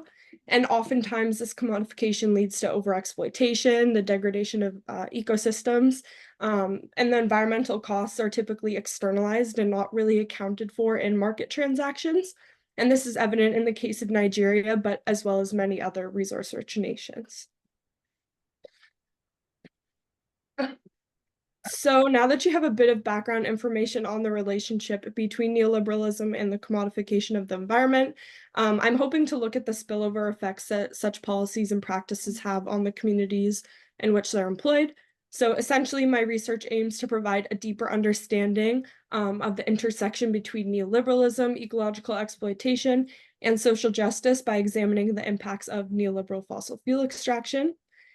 So having said, the research question I'll be exploring is, how has the neoliberal structure of the global political economy intensified the commodification of the environment, particularly in the context of fossil fuel extraction in Nigeria? What are the economic, social, and environmental repercussions of such practices on the communities in which they take place? So to answer this question, I first explain neoliberalism's core principles and how they relate to the commodification of natural resources in the context of Nigeria. As the largest oil producer in Africa, the Nigerian government, largely influenced by neoliberal policies imposed by development institutions, has really aimed to capitalize on the nation's resources to drive their economic growth and development. And since oil exploration requires significant investment and technical knowledge, Nigeria has historically relied very heavily on aid from the IMF and World Bank. And these loans often come with neoliberal stipulations through structural adjustment programs. And this has required Nigeria to remove regulatory barriers, privatize public assets, and focus on really this market-oriented growth through the export of fossil fuels. Specifically, neoliberal policies have significantly shaped the governance of Nigeria's oil and gas sector, which has influenced investment, taxation, and resource management policies. So examining the social, environmental, and cultural challenges, I'll look at how Nigeria's heavy reliance on oil extraction has caused ecological damage, displaced communities, and led to insurgency and corruption. So first, I look at the ecological impacts of oil extraction, focusing on pollution from gas emissions, oil spills, and flaring, and their effects on both the environment and human health. So for instance, oil spills have not only contaminated bodies of water, which many rely on as a source of drinking water, food and hygiene, but they've also destroyed natural environments in mangrove forests, which are really crucial for maintaining ecological balance in Nigeria. This destruction affects biodiversity and the livelihoods of local communities that also depend on these ecosystems for fishing, agriculture, and just overall a source of life. I also examine how these environmental issues have displaced traditional livelihoods like farming and fishing as a source of income and food, exacerbating issues such as food insecurity and poverty. So for example, many farmers and fishermen throughout Nigeria have lost their primary sources of income due to the degradation of land and water resources, which has forced them to seek alternative livelihoods. And this is often in urban areas where they're just faced with further economic challenges. So the implications of Nigeria's export-oriented stance and over-reliance on fossil fuels will also be discussed, arguing that these practices have drastically reduced government support for other sectors like agriculture, which many people rely on. The Nigerian economy at one point was actually primarily dependent on agriculture, but these practices, like I mentioned, have been largely displaced due to lack of government support and funding. And additionally, limited alternative economic opportunities exist for locals, and this is because they're largely excluded from the oil and gas sector. I'll also be examining how the Nigerian government has been criticized for failing to fairly redistribute and reinvest the revenues from fossil fuel extraction back into local communities. And this has led to social unrest, opposition, and violence towards both the government and oil corporations. Additionally, the lack of reinvestment in local infrastructure and different social services has led to really poor living conditions for many, as well as inadequate health care and just limited educational and economic opportunities. And these are disproportionately found in oil-producing regions. So this neglect has fueled resentment and anger amongst local populations, which has contributed to the rise of various militant groups. So I'll also look at how petrol extraction disproportionately affects marginalized groups like women and Indigenous peoples. In doing so, I'm going to examine the gendered impacts of fossil fuel production and climate change, focusing on like changes in employment opportunities and different domestic roles. So for example, women often bear the brunt of environmental degradation as they're typically responsible for tasks such as gathering water and firewood. So when these resources become more scarce or polluted, their daily burdens become more difficult and dangerous, which impacts both their health and economic opportunities. Additionally, a case study on the Ogoni people, a minority ethnic group in the Niger Delta, will also highlight these issues. So despite significant oil extraction taking place on their lands, Ogoni land, the Ogoni people have seen very little benefit from the extraction and export of their resources, and they remain some of the most impoverished and underdeveloped populations. 2-minute warning. Thank you. In my research, I'm also going to discuss how these practices have displaced Ogoni communities from their lands and impacted their cultural ties to them, asserting that their traditional livelihoods, values, and cultural practices have been significantly altered by fossil fuel extraction. And to build from this, talk about the destruction of different sacred sites and the loss of traditional knowledge as a result that further exacerbate these cultural impacts. I also just want to touch on the question of why Nigeria, and this is primarily because the effects of petrol extraction in Nigeria provide a really critical perspective of the neoliberal global economic order, and it shows that its promised outcomes are not always attainable as they're often portrayed to be. So while development and poverty reduction are the expected outcomes of neoliberal policies, Nigeria's experience sort of tells a different story and shows otherwise. Despite having the largest economy and population in Africa with a GDP of nearly 473 billion, Nigeria still offers limited economic opportunities for most of its citizens with a GDP per capita of only around $2,000 and a poverty rate of nearly 40%. So this actually makes it the world's second largest poor population after India, which I found very shocking. The country also faces many social and environmental issues such as hunger, violence, unemployment, and ecological degradation, which can all be attributed to its heavy reliance on fossil fuel extraction. And using Nigeria as a real-world example really highlights the trade-offs of neoliberal resource extraction, where economic development does often come at the expense of social, economic, and environmental adversity. And just overall, this research contributes to broader discussions on environmental justice and could inform future policy interventions that are aimed at promoting equitable and sustainable development practices. And this is especially true for resource-rich nations.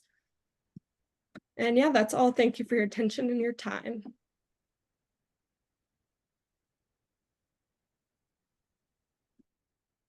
All right, thank you for that. Now we will move into the final presentation of the panel today and the final presentation of the day, which will be from Julie Ann McKenney talking about incorporating rights of the non-human into legal regimes. Get rid of this ribbon, I can present. And where did that clicker end up? Thank you. I mean, sure it works because we've been having some. Okay, perfect. Okay, we're going. Take it away, Julianne. Okay.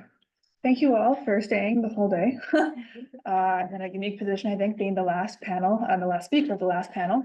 And today I'll be talking about something a little bit different. The non-human, protecting the rights of the non-human, which in this case entails both organic and inorganic, not human, I guess, natural parts of the natural world, as I'll discuss later on, and just how we can apply that specifically to the Canadian context based on lessons learned abroad or in the international community.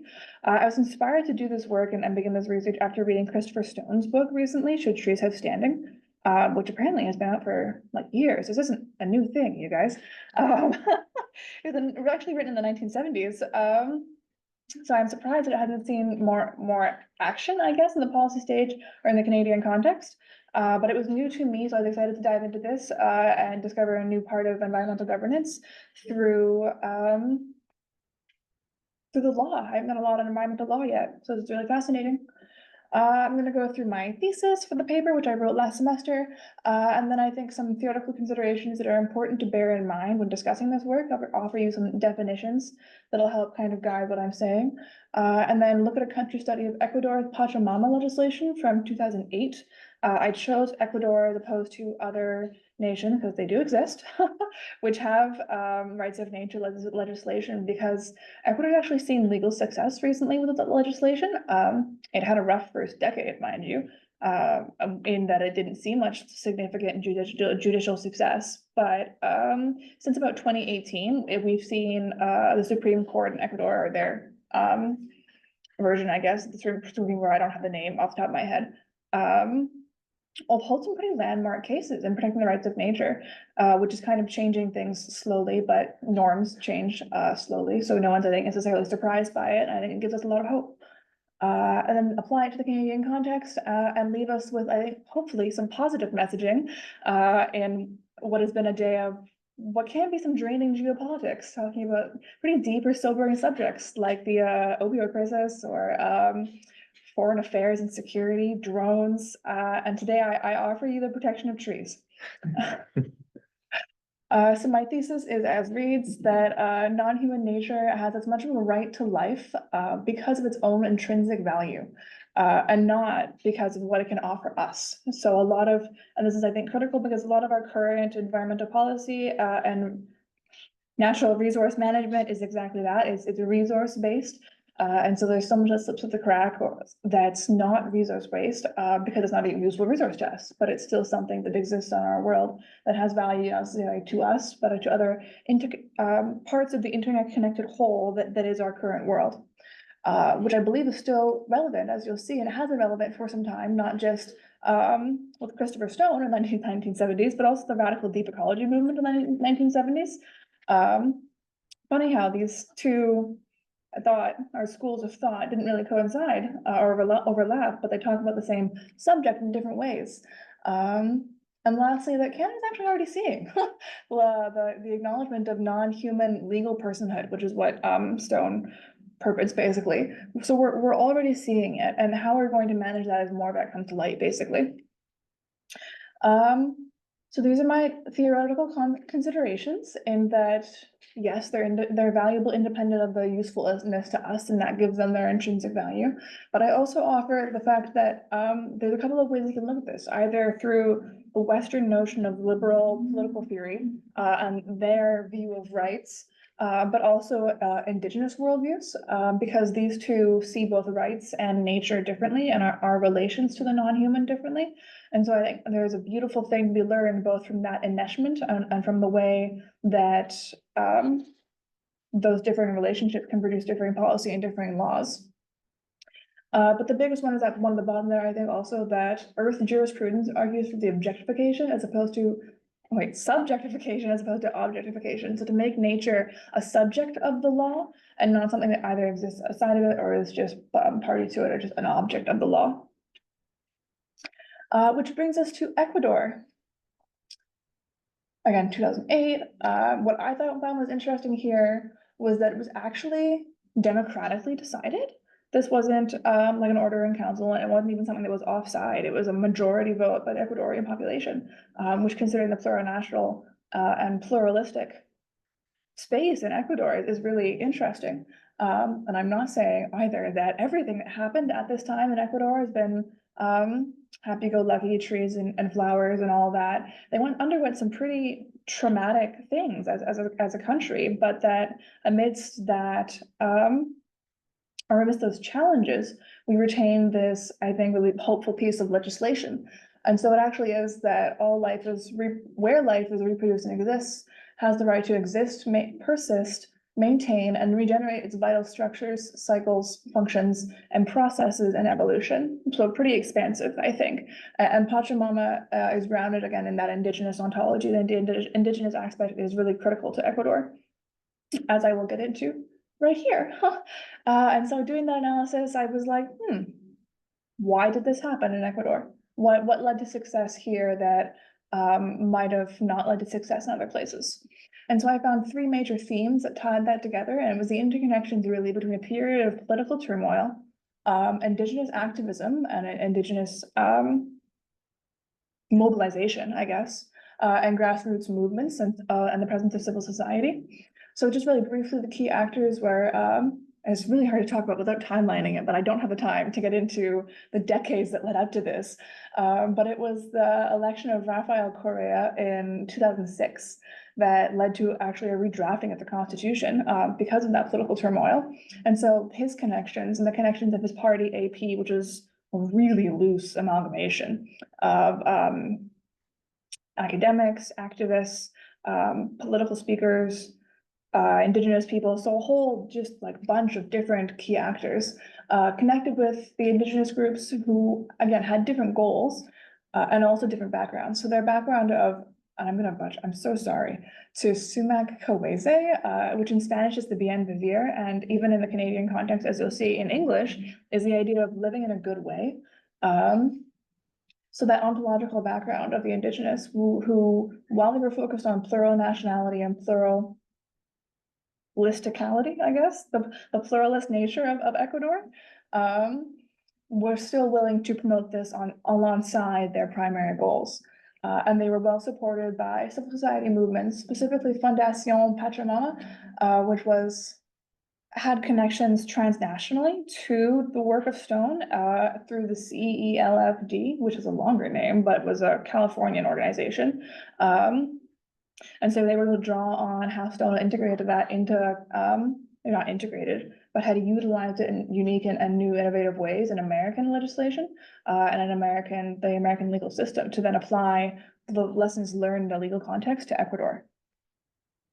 Next. So what does any of that have to do with Canada, right? A couple of things. How we can, I call it the Ecuadorian, we're gonna superimpose the Ecuadorian template, but really we're gonna try and align where we can and then elevate, I think, the unique aspects of Canada's situation as well in order to emulate their success in our own way. Again, a couple of key themes. I'm gonna start with Indigenous activism, even though it's the bottom, like the third one there. That's on me.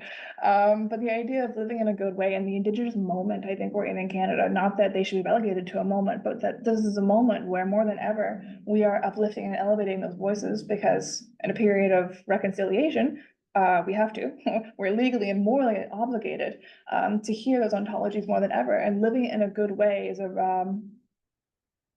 I think it exemplifies the reciprocal and stewardship-based relationship that Indigenous peoples have with the land that has not been so present in perhaps even the history of organizational environmentalism in Canada. Canada has long been purported to have a history, our cultural roots in the environment. We've got a lot of land, you guys. We like being on that land. We like hiking, we like fishing, like Canadians are kind of have that reputation. But organizationally, we also have a reputation of conservation, resource management, and protection. And stewardship kind of steps outside those boxes and makes us approach protectionism in a bit of a different way. And so on the very bottom there above my little ducks, you'll also see the Magpie River in Quebec, which is the first instance of legal personhood given to a non-human piece of nature in Canada. Just recently, I think 2022, 2023, like very recently. This is innovative and precedent setting for our country. And again, in that instance, they drew on the connections between the local municipality with the local First Nation, with the history and the importance of that river to like life in that region and the functioning of both those actors, which was really interesting. But outside of legal personhood, because it takes, again, those norms take time to develop, what other ways can we approach the protection of the non-human? And I noticed a couple of key things when I started examining Canada. I was like, wow, Canada, you're pretty slow here. What else are you doing? Because again, if we have that environmentalism, what is it really? And it's that we take concern to the Supreme Court. And we also, because they're all very law focused, but Indigenous groups and First Nations are also often going to the Supreme Court as well. And the one I'm thinking specifically of here is the Silcotin Nation in mid, I guess, almost northern BC, which is the first legal title to land by First Nation, and it totally changes the game as far as I'm concerned, or in my opinion, for how we approach government-to-government relationships and Indigenous title to land versus Crown title to land. And so giving title means that they're able to make their own laws, and they have different laws regarding nature and resource management than the Western Canadian government does. And then also the Magpie River opening a policy window, basically to accept more of those legal personhood statuses for other non-human natural resources, such as the report on the Fraser River estuary in BC, which was just fascinating. It did kind of what I did here. I took an international summary or scoping review, and it was like, how do we do this right here? And so they have some key suggestions that hope can be actioned in the coming years, because that was also like 2023, it was last year. A lot of this is really new stuff. And so how can I summarize this? Like, what can we take away from it? Hold on, I have better notes right here. Oh, is the idea, and this is something that I've been struggling with for a while now, is that Canada can learn from the rest of the world and it can learn from its neighbors. I think we have this idea as developed nations that like, we're done, we made it. But I don't think that's true. And I think there's a great sense in humility that's necessary in approaching our relationship to the non-human and to nature, but also to approaching our relationships with other nations, particularly developing nations, and acknowledging the information and the intelligence and the knowledge that they have in their own spheres, and being willing to learn from them, particularly again in this Indigenous moment of reconciliation, and the humility necessary to take those next steps. So there are key parallels, but as we also saw with the Indigenous being a different kind of situation in Canada with the Silcotin, and with our history, that culture of like hiking culture or like nature culture, we have different approaches in Canada. I think those are things that can be leveraged to protect the world, our world, in a different way. And there's things moving right now. Ecuador might have been the first mover in regard to changing international norms around nature, and it's up to us, to Canada, to take up the torch now. And so that is all I have to offer you today, but thank you so much for listening to my a little bit radical protection of trees. All right, thank you so much. It was a very interesting topic. And now I'll turn the floor over to our discussant, Dr. Thompson, for connections, feedback, and thoughts. Great, thanks, Justin. Okay, so I'm gonna group my comments in two batches. One for Christy and Emily, and then one set of comments from Maddie and Julianne. So let me preface my comments on the refugee situation by saying a couple of years ago, I was part of an initiative that CG led called the World Refugee Council. And this ran from basically 2015 to 2019, which coincided with the Syrian crisis and the UN's decision to draft a global compact for refugees. And what we did, we traveled the world trying to come up with solutions to fix a broken refugee system. And so my comments are really kind of informed by that experience. And Christy, I agree with your arguments about what Frontex is doing and how it has essentially created a surveillance state to manage migration. And I think what's missing from your analysis is the broader context. What we saw in Europe in 2015 was an abject failure of responsibility sharing and an inability to handle a massive influx of people in a way that didn't cause all sorts of turmoil. And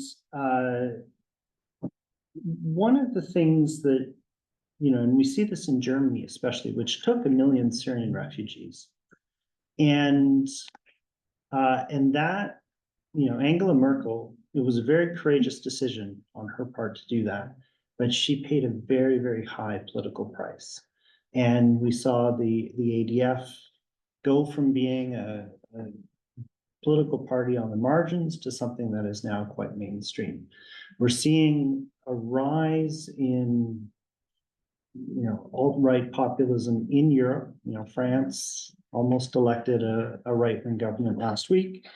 And, one of the things we found was that when, the ultimate definition of state sovereignty is the ability to control your own borders.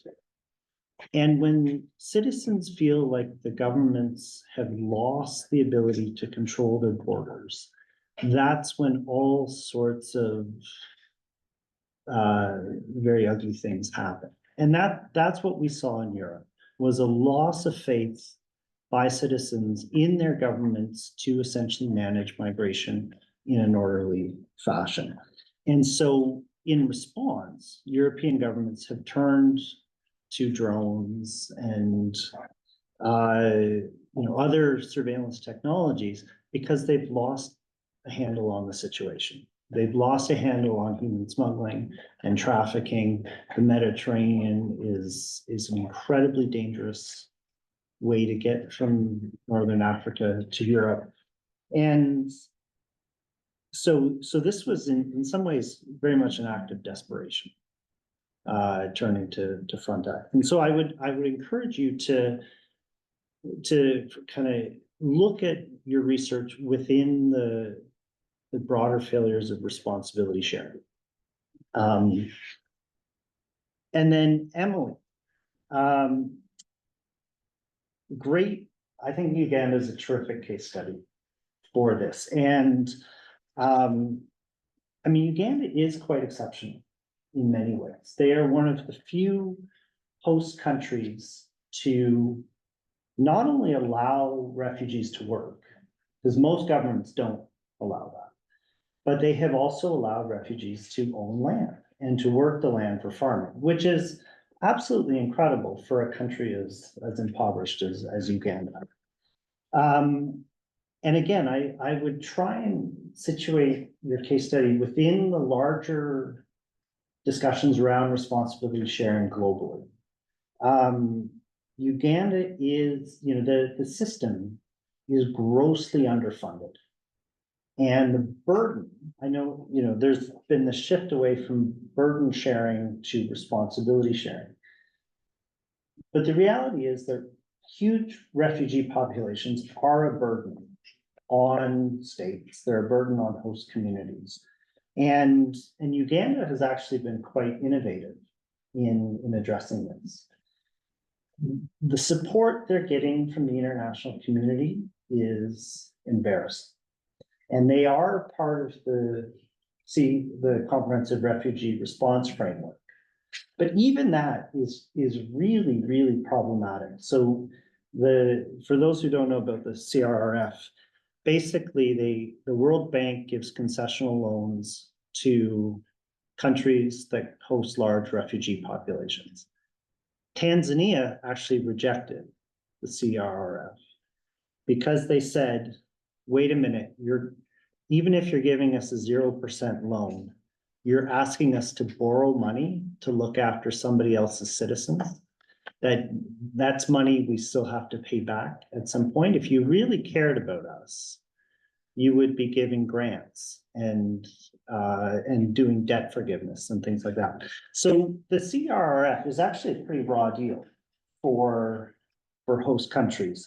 And so I would encourage you to kind of build that into your analysis.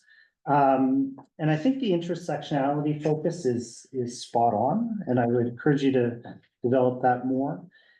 I would press back a little bit on the criticisms of the goal of self-reliance, which is part of the Global Compact.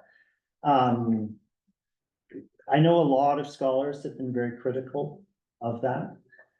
I don't think that's necessarily a bad aspiration. You want people working, you want people who are going to be contributing to society and being productive members of society, because if they're not, then that fuels a whole bunch of resentment. People are not Syrians are not self-reliant in Jordan, and Jordanians are really, really fed up with it because of that. So self-reliance in itself is not necessarily a bad thing.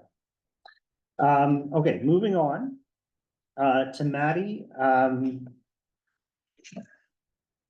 I think Nigeria is a really fascinating case study. And I think you're absolutely spot on about the ecological damage done by fossil fuel extraction. I'm glad you raised the Agoni issue. When I was in high school, we all boycotted Shell gasoline because of Shell's alignment with the Nigerian military and the assassination of Ken Saro-Wiwa. And I think, the Agoni example, I think, highlights what you're trying to do very well. I would maybe get you to push back a little bit on the neoliberal framework of resource extraction. And I say this because there are lots of petrostates that are not economic basket cases, right? Saudi Arabia, United States, Canada, lots of countries whose GDP stems from fossil fuel production, that are not faced with massive corruption, civil strife in Nigeria. So I press to say, what makes Nigeria special? I think it's a bit dated, but a lot of the scholarly literature on fragile states talk about the resource curse, where some states that are rich in natural resources, which should become developed economies, actually end up becoming quite impoverished. And Nigeria was often pointed to as the poster child for the resource curse. So I would encourage you to maybe look at some of that literature. And then for your conclusion,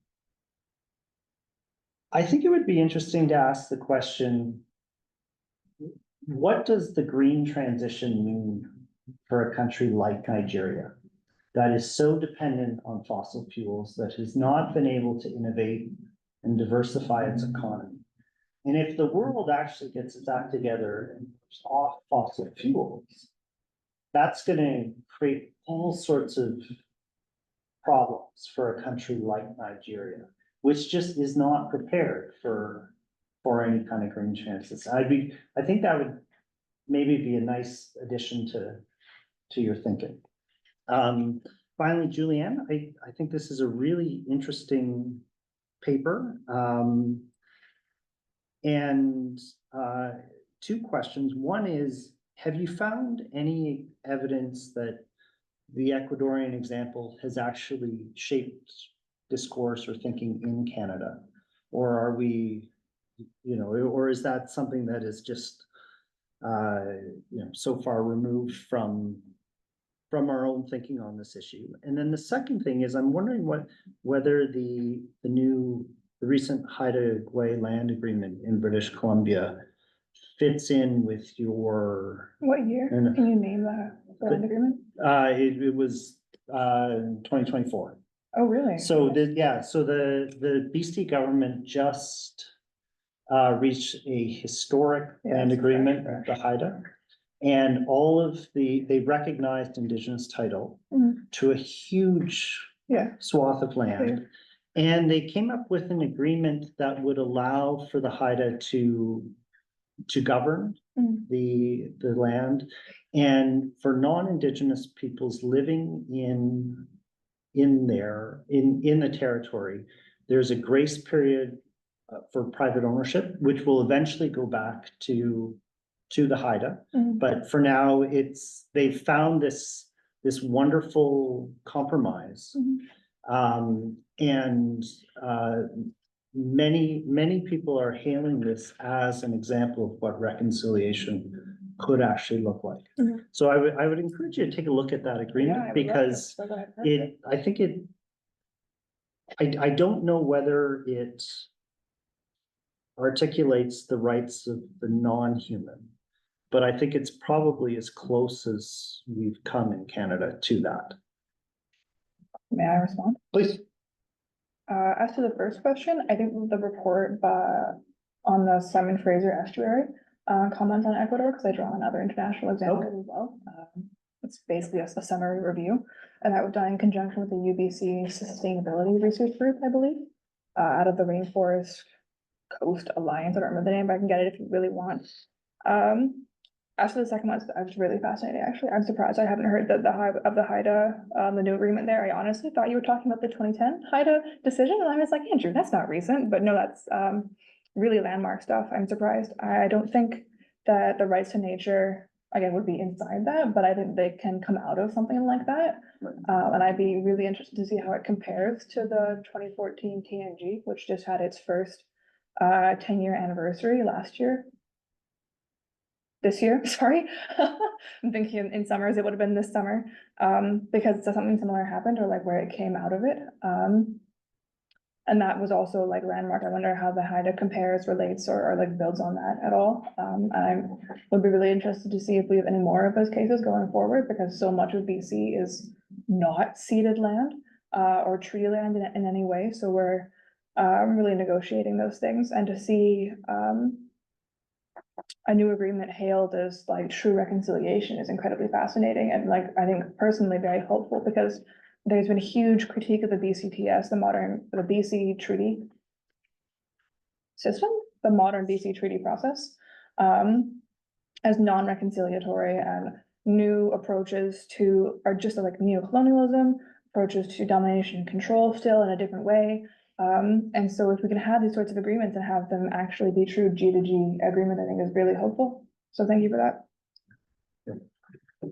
All right, well, I am mindful of our time here, but did want to give these presenters a chance to take questions or feedback from the audience as well, if anybody has any quick questions. Just a quick, a few comments, all four presentations were wonderful. Thank you so much. Maddie and Julianne, the one thing that, I mean, and just let me commend you, Julianne in particular, and Maddie as well, your critical case that these are right on point. And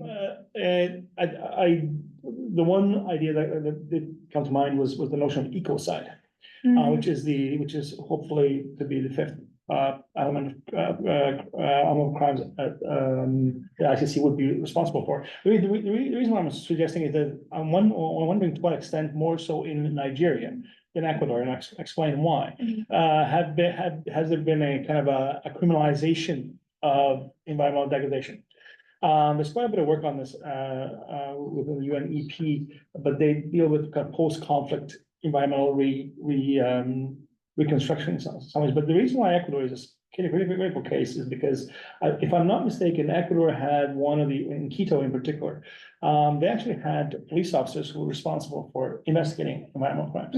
So their criminal legal framework is quite advanced. And so I think, and I'm wondering how, if there has been a domestic or kind of even a global a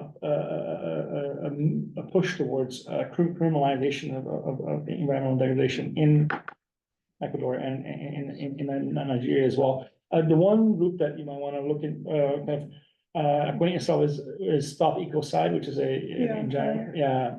And of course, if you potentially would be looking at all the case studies, I mean, there are legion when it comes to the South Pacific, Vanuatu, Nauru, Palau, and so on. So I think that's wonderful. And just very quickly, with respect to Emily and Maddie, I'm wondering if, and I know, I recognize that there might be some limitations here with respect to logistics and at this stage for the MRP, but I'm wondering if you could kind of rely a little bit more on testimony from refugees from Bidi, and or from Nigeria as well, just to kind of highlight again the issue in intersectionality. And Emily, by the way, kudos to you to be mentioning Kimbrough and Crenshaw, because oftentimes we talk about intersectionality, we don't attribute it to the original author. So it's kind of I'm wondering if there could be some empirical kind of edge here. I fully recognize that you may have some logistical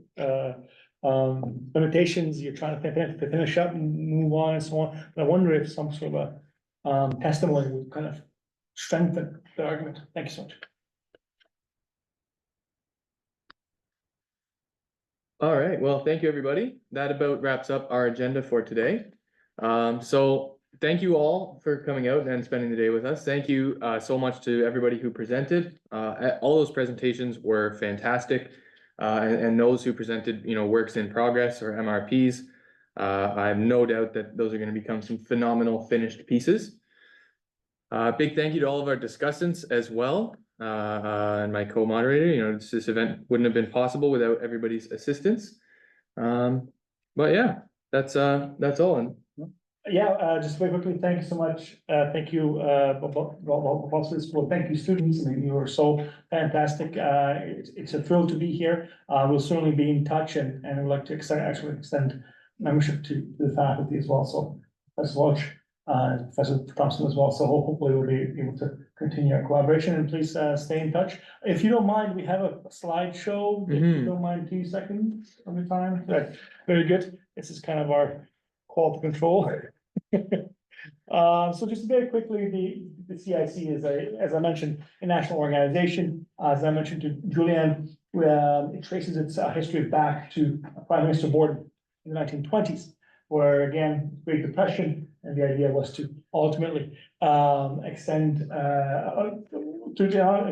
encourage discussion about global affairs at a time when discussion about protectionism and so on and so forth were much more in vogue.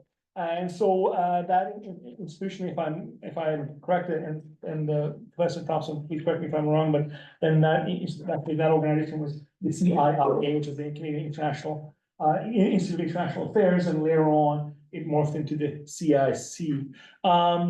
you're an independent, nonpartisan, membership-based organization. The idea is for us to raise awareness of global issues and topics and so on and so forth. We're not aligned with any political party or with the government. But again, as I'm explaining to some of you, a number of our members, regular members are former government officials, former ambassadors, former service officials, former DND officials, as well as especially our head on Vancouver Island, Chris Kirkwood, who was Canada's he was a military attaché in Turkey fairly recently as well. So the idea for us is to provide a platform to talk about some very topical, contemporary, global issues, of course, with Canada in mind, but of course, we've ventured far. Here are 19 branches. Again, here in Waterloo, we've been active for a number of years. We kind of restarted the branch in 2017. We had a fairly large executive, and of course, then people move on and retire and so on and so forth. So now you got Robert and myself, and if you're interested in joining us in any kind of more formal way, please let us know. But if you're not, that's okay as well. And membership would provide you access to any of these branches on Zoom or in person. And it will provide a variety of very interesting discussions. Again, Mr. Takach is one of our speakers, and he's spoken in Vancouver, I think, in Saskatoon as well. And just recently, we heard from GAC as well. They're interested in collaborating in particular in areas, but of course, we kind of all jumped on the idea. So I was like, hey, can we do something together as well? We go from Vancouver Island all the way to, if I'm not mistaken, where is it? Halifax. If not, I thought we had somebody at UNB as well, but no. Okay, very good. Here's the membership fee. So all your students and faculty are now invited to join us, and we'll pay for first year. And that will ultimately allow you to again access the network. You also have access to the International Journal for free, but of course you have access to that through your library, so it's not allowed to give but again, it's a really interesting. We also provide analyses and very topical analyses as well. But again, if you're in UBC or if you're in elsewhere in Canada, you can always drop by and see what they're talking about ultimately. Again, here's our kind of here are our publications, the International Journal, as you might have heard, behind the headlines, Open Canada, which actually, I think, if I'm not mistaken, was actually housed here, CG, right? For some time, and we try to kind of revitalize that. We have the Signals Board, and we also have CIC fellows, and I'm not sure if Mr. Takach is actually a fellow or not, but I think he might have been as well. The other thing that actually we're really interested in, and we have our own kind of little nook on the website, and by the I mean, if you're interested in some sort of a written output, interested in kind of commenting on something that some sort of a kind of a analysis and so on and so forth. At the very least, I can say that we can see if it fits our own nook on the website. If not, then we can certainly talk about the Signals Board and so on. Right, so again, we really are thrilled to be able to collaborate with Balsillie School, right? So we're not, this is a collaborative endeavor. So let's collaborate in a way that is appropriate, in a way that is positive. So please let me know if you have any questions.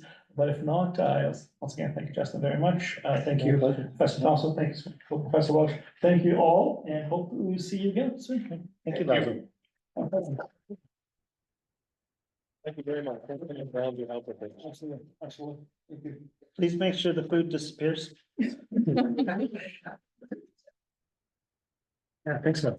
Thank you. Yeah, it's great. Of course, this is all mine, and let's stay in touch. Absolutely. I think my recent book may be useful for you. Can I pop upstairs and see if I have a copy? It's $45, like last month.